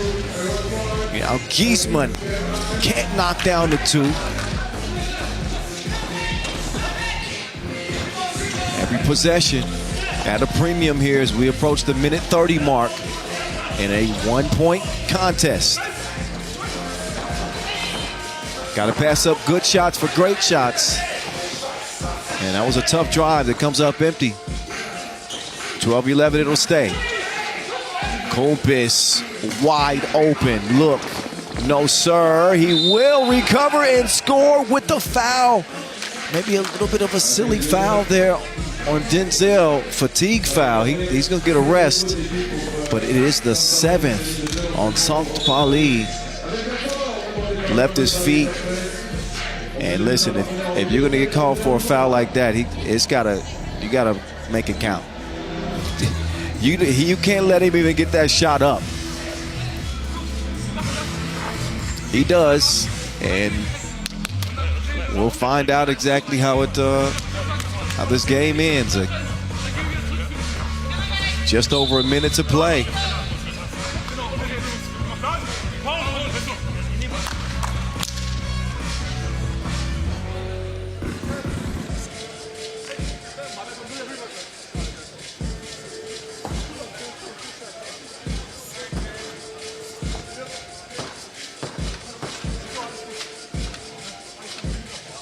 Pieces free throw. Missed it left.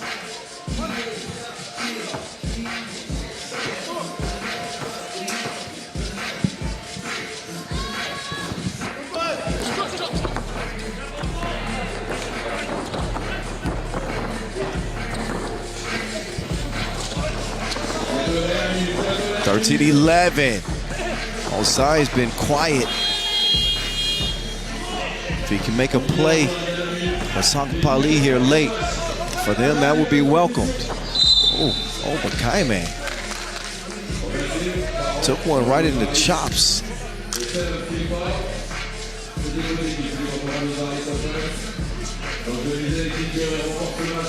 Offensive foul on Pukelis. 7 fouls apiece. 13-11.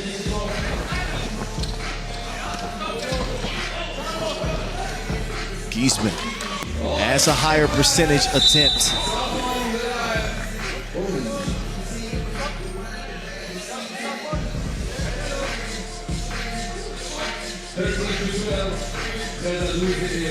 "40 seconds left. Winner plays tomorrow in the quarterfinals."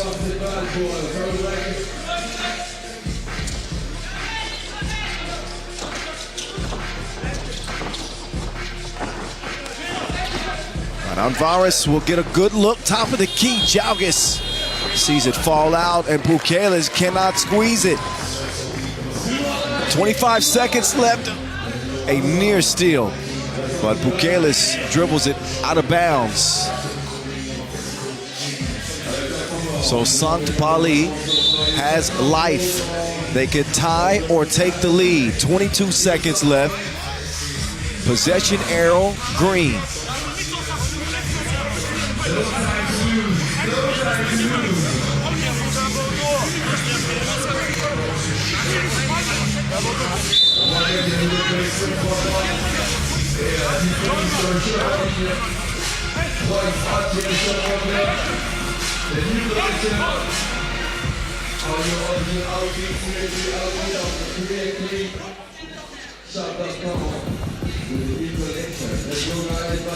So 9 on the shot clock, 22 seconds on the game clock.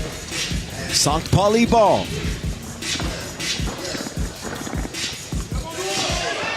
Giesman in the post. Tie game 13. Shot clock, game clock even. Jalgis wants to find Bukelis. It's swatted out. Fabian Giesman going for the win. He can't get it to go. So we will go to overtime. Some bonus ball between these two teams fighting to get into the quarterfinals.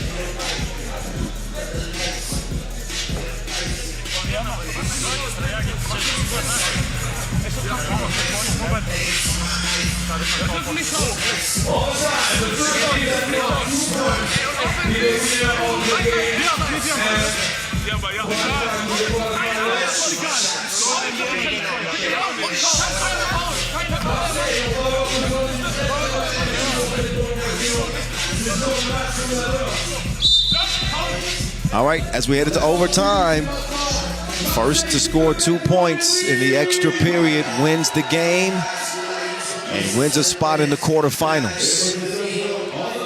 Raudondvaris Hoptrans will have possession. Or Raudondvaris, excuse me.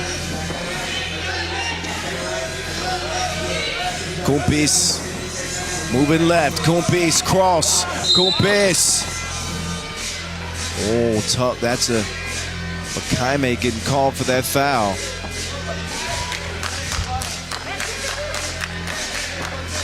A foul that could cost him the game if Kumpis can connect on both.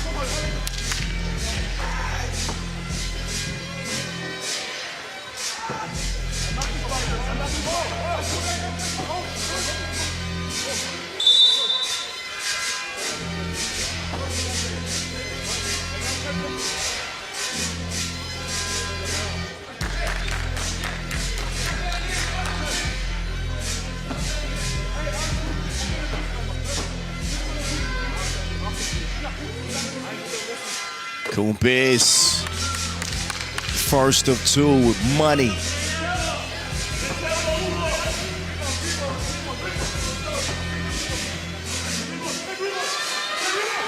Flight mode and money mode for his squad. That Maurice Lacroix buzzer beater, somewhat anticlimactic, but equally as effective. Raudondvaris will go to the quarterfinals. They get it done in OT over St. Pauli. And one more look at flight mode, putting this game to bed. It was a heck of a fight. Raudondvaris had to earn every bit of that win. It's enough to keep them alive. They got a spot day 2, and that's all that matters. 15-13. Group is giving me a little dance. I hope y'all didn't see that on camera. It was that bad. Congratulations to Raudondvaris who get the job done. OT.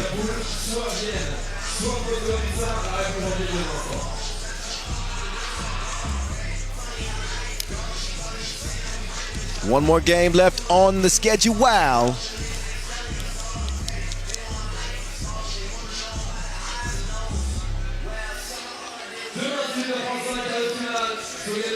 So we got Vienna and Podgorica coming up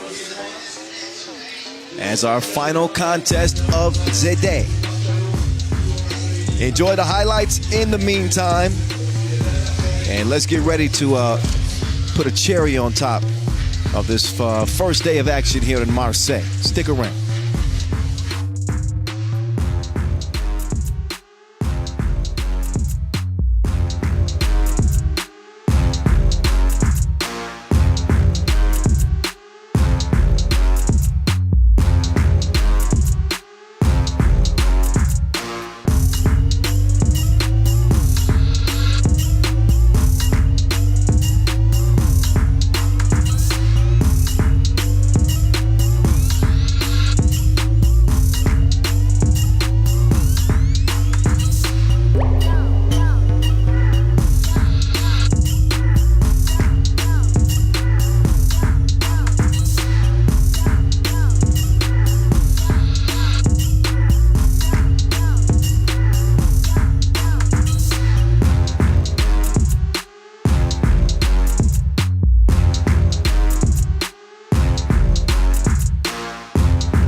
All right, are you ready? It comes down to these two for the top spot in Pool D. Both of these teams winners over Riffa, so there's no question. Excuse me. I need some water. There's no question whether or not they're going to go to the quarterfinals. That is already set, but they want to win the group. So the top seed from Pool D will play the number 2 seed from Pool B.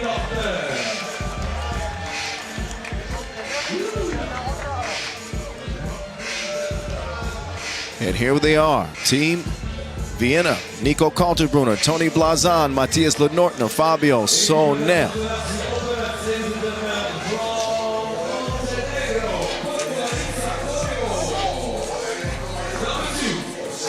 And Podgorica. Out they come after an 18-14 win over Riffa. It was a 17-15 win over Riffa for Vienna. And Podgorica with Alexa Vujadinovic, Marko Rajcevic, Milos Jovanovic, and Petar Ivanovic.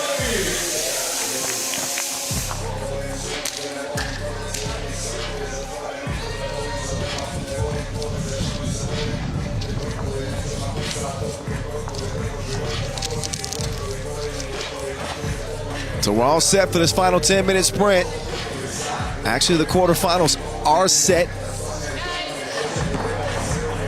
in terms of the teams that will compete.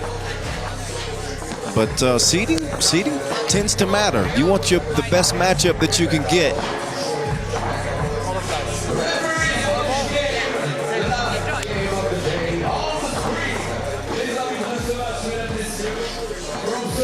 And to officiate this last game of the day, Miroslava Jovicin and Marcos Michalides. Jovicin.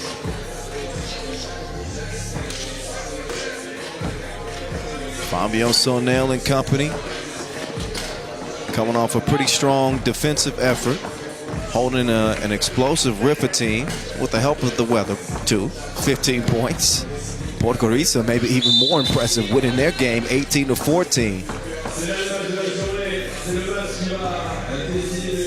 But a tough, well-balanced team in Podgorica. This will be a challenge.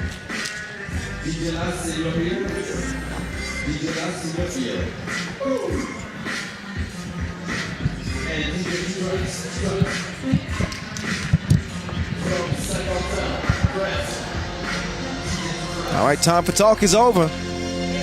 Well, not for me, but you get what I mean. It's time to prove it between the lines. Pool D, final game of day one for Marseille. Two teams that will be going to the quarterfinals, but battling for seeding.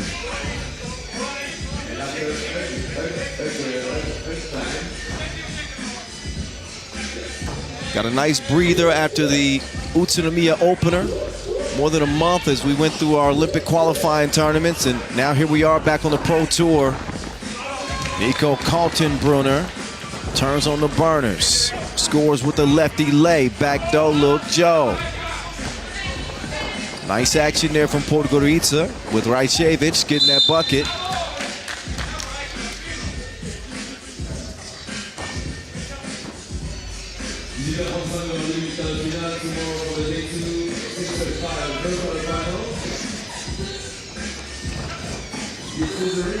Jovanovic attacking Kaltenbrunner, decides better of it. Pull up short. Good effort to stick with it for Jadinovic. And putting the pressure on Kaltenbrunner.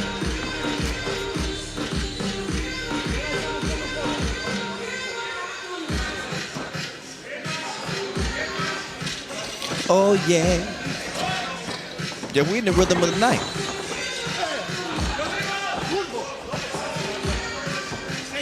Both these teams trying to get in rhythm. Kaltenbrunner sees some daylight, takes advantage.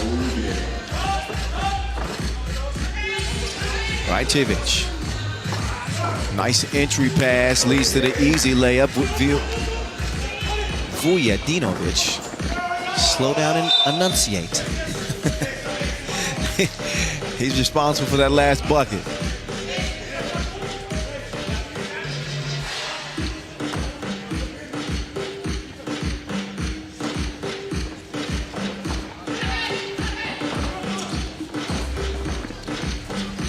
Jovanovic will see a clean look, and it drops through the bucket. All net. So Nell falling away. Nice layup for him. Both teams trade buckets. 2-4-1. Rajcevic pulls up. Left is short. Quick kick out. Blazan, Blau. 2 to the head. Vienna in front by 1.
Decides to give it up.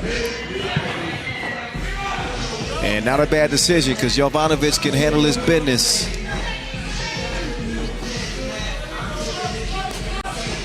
Two off the mark. Jovanovic corrals the rebound. He'll get it cleared himself. Wants to share it here with Rajcevic. Rajcevic to the baseline. Chunks the deuces. No go.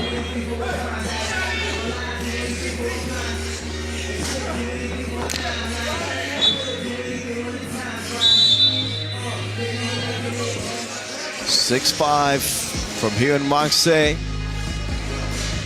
These two teams bringing day one to a close.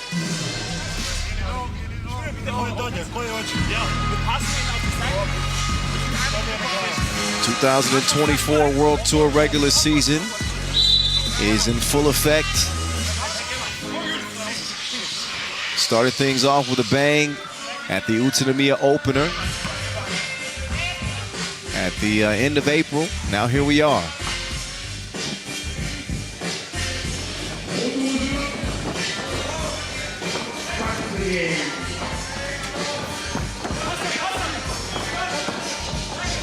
Oh, what a fake. What a ball fake. Lenortner, ain't nothing over there for you. High rebound, Jovanovic. Uh-oh, that's a travel. When you think about 2-0 teams, obviously one of these teams is going to be 2-0. The only other squad that is 2-0 at the end of business today is Amsterdam. That's how competitive it's been. Oh, what a... Oh, take that trash somewhere else.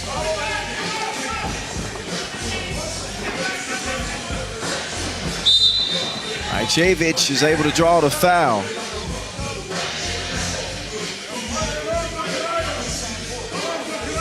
But check this out. The lane lord gives him an eviction notice. No, no, no, no. Okay. I thought that was funny. Maybe you giggle. Maybe not.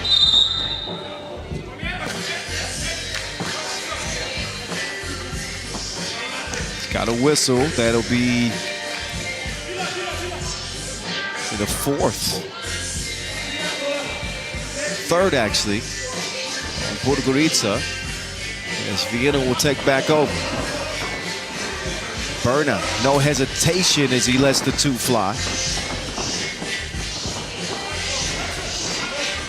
Oh, Rajcevic runs right into Lenortner.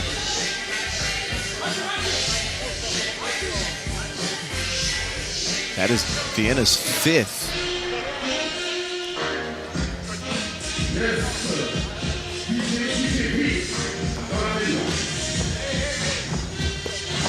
Nice entry pass. And Ivanovic. He's able to even things up at 7 apiece. Oh, Ivanovic is down. Fighting hard to try to get that rebound.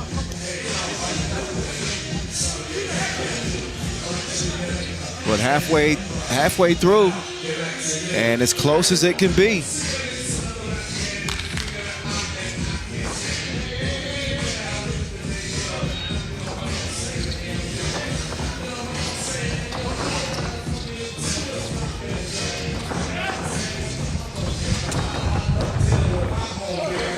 Good defense from Kaltenbrunner. Locked down. Jovanovic, did he get that up in time? No, he does not.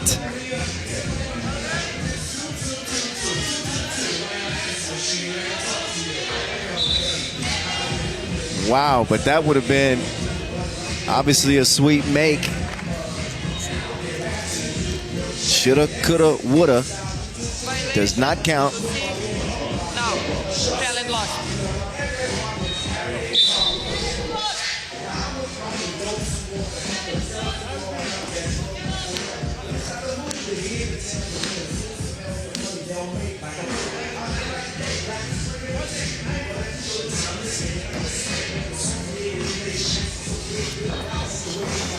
Kaltenbrunner now to Lenortner. Lenortner missed it left. Kaltenbrunner, look at him battle inside. Loose ball. It's like a pinball. Ball bouncing everywhere. Credit both teams for putting forth that effort, but just scrapping. Ball staying alive, and right place, right time for Kaltenbrunner. Falls in his lap, and now he'll head to the free throw line. So it seems. Yes, unsportsmanlike foul. Okay, very good. Number 3.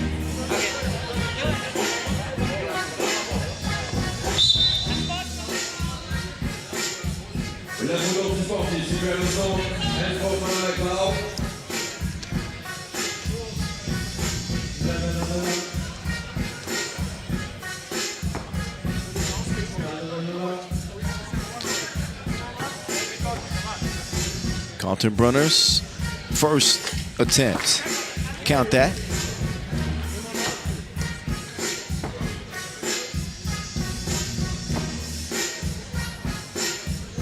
He's able to break the tie. And a lane violation on the free throw attempt. So one more for Kaltenbrunner.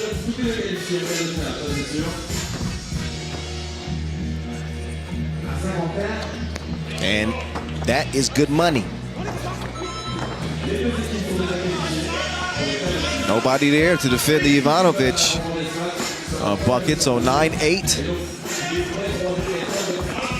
Blazan by himself, and that was halfway down before it came out. But it does come out. Ivanovic comes away with it. Rajcevic, excuse me. ISO, right wing. Rajcevic, nowhere to go. Forces up a 2. And ricochets off the front of the iron. Vujadinovic trying to set up some two-man game. He's going to receive the entry pass. He will blow the crib.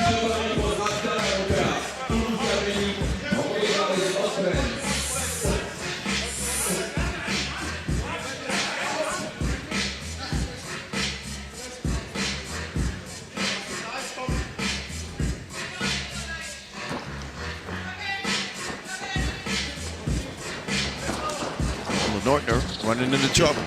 Oh, Lenortner. Defensive breakdown. Nobody there to defend.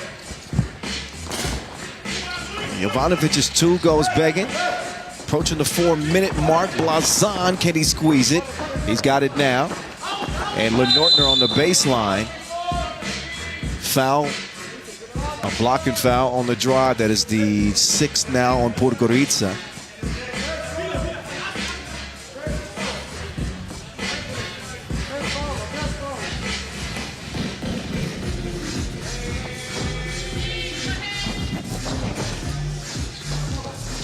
Kaltenbrunner didn't like the look from 2 range. Good decision to find Lenortner. Jovanovic now, well, I was going to say with an advantage, but I didn't see that was Kaltenbrunner there. Oh, Kaltenbrunner, wet ball from deep. Now Vienna have the biggest lead of the game so far. And Ivanovic will miss the short shot strong. Sonel will give it up. Kaltenbrunner, he'll share it as well. Sonel on the drive, lefty lay.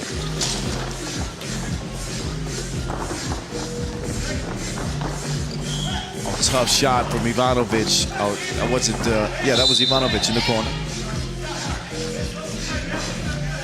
Fact remains, difficult shot.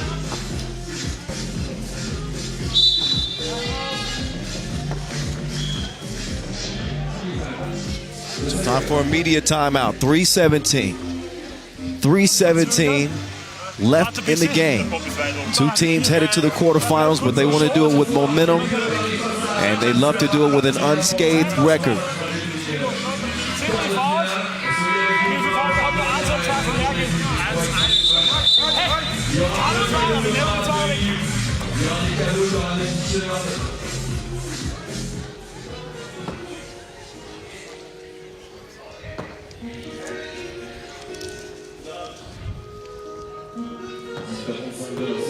Kaltenbrunner adding to that Vienna lead.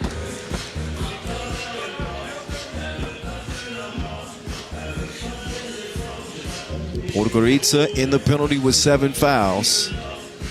And Kaltenbrunner making them pay double.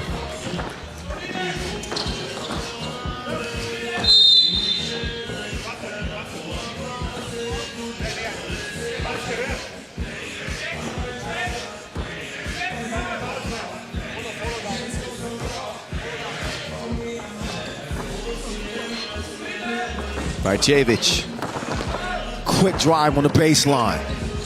And his ability as a guard, it can be really disruptive. That basket will count. Backboard was smacked.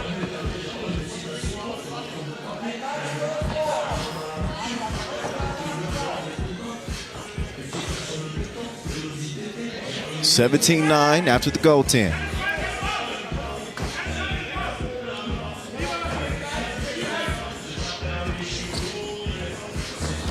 Now Jovanovic trying to sneak through the defense. He will earn a whistle. That is the 7th on Vienna now. So Jovanovic is going to shoot a couple of free throws, although things are looking bleak for Podgorica.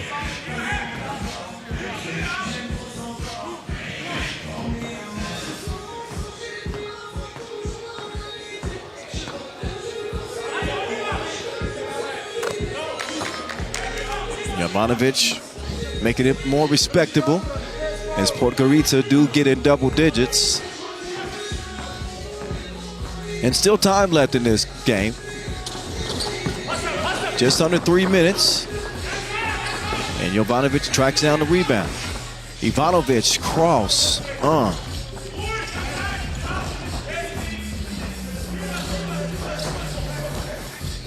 2:40 to go. Sonel. No good. Good hustle from Jovanovic. That's a grown man bucket right there. Vujadinovic is tough, man. 17-12. Sonel can't get the steal. Good effort to contest that shot from Jovanovic. Throws it off. But can they stop Vienna from getting 4 points? Not like that. Easy money for Blazan. Inside feed. Jovanovic continues to score it.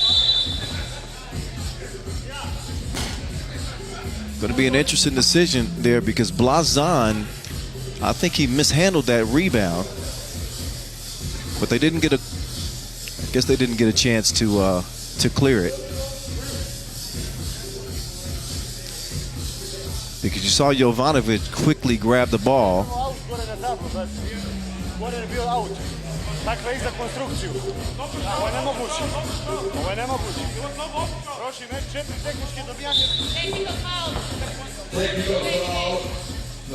So a delayed game technical is actually assessed because Podgorica had been warned earlier for defending in the semicircle after a made bucket.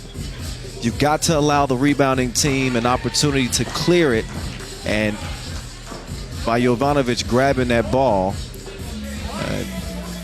that's what cost him that technical free throw.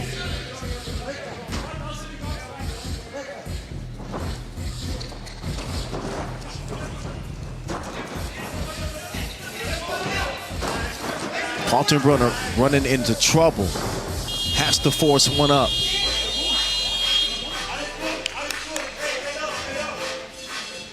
Game not in the bag, but pretty dang close.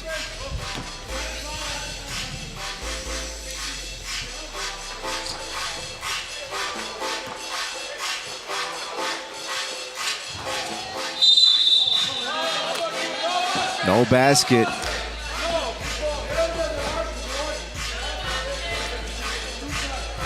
But it's a 8th foul. Yeah, 8th foul on Vienna. 2 free throws.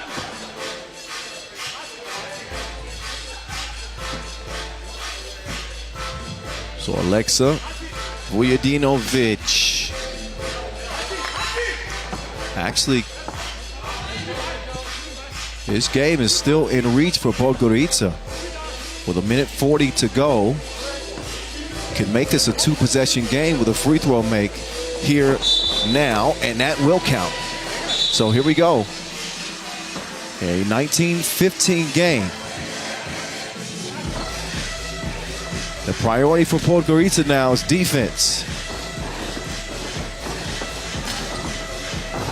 Kaltenbrunner's 2 is no good, and Podgorica don't save it. So they're gonna have to try to dodge a bullet again as Vienna will take over possession in need of just 2 points to put this one on ice.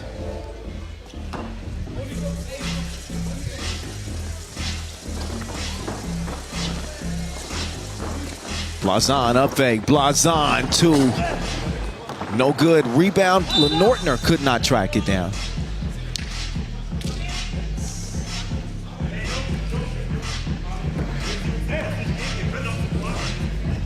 Two quarterfinalists in front of us with 1:21 to play. Vienna have been in control of this one for the better part of the last 5 minutes. Oh, yam time. Ivanovic cleared for takeoff. And so now can put this one away. Doesn't hit the 2, but he does get the Wilson back. Kaltenbrunner to Lenortner. Lenortner. He'll get it back, and they are now 1 point away. 50 seconds left. Podgorica got to probably look for a 2 here, or not. They go for the layup.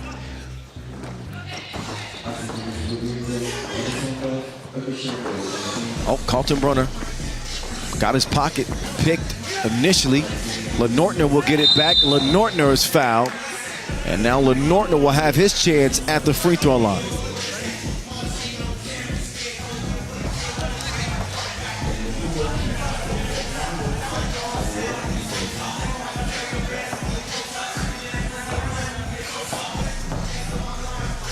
Matty Ice. Nice. Game time. Vienna go 2-0. One of just 2 teams to do it today, and they do it before the limit over Podgorica. A 21-17 victory for Vienna, looking strong headed into the quarterfinals.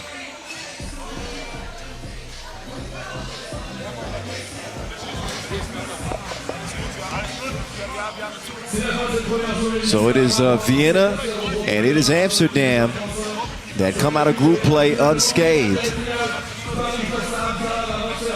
And again, both of these teams playing on tomorrow in the quarterfinals. Group was decided as Riffa did not get a win. We'll show you those quarterfinal brackets after we show you the highlights.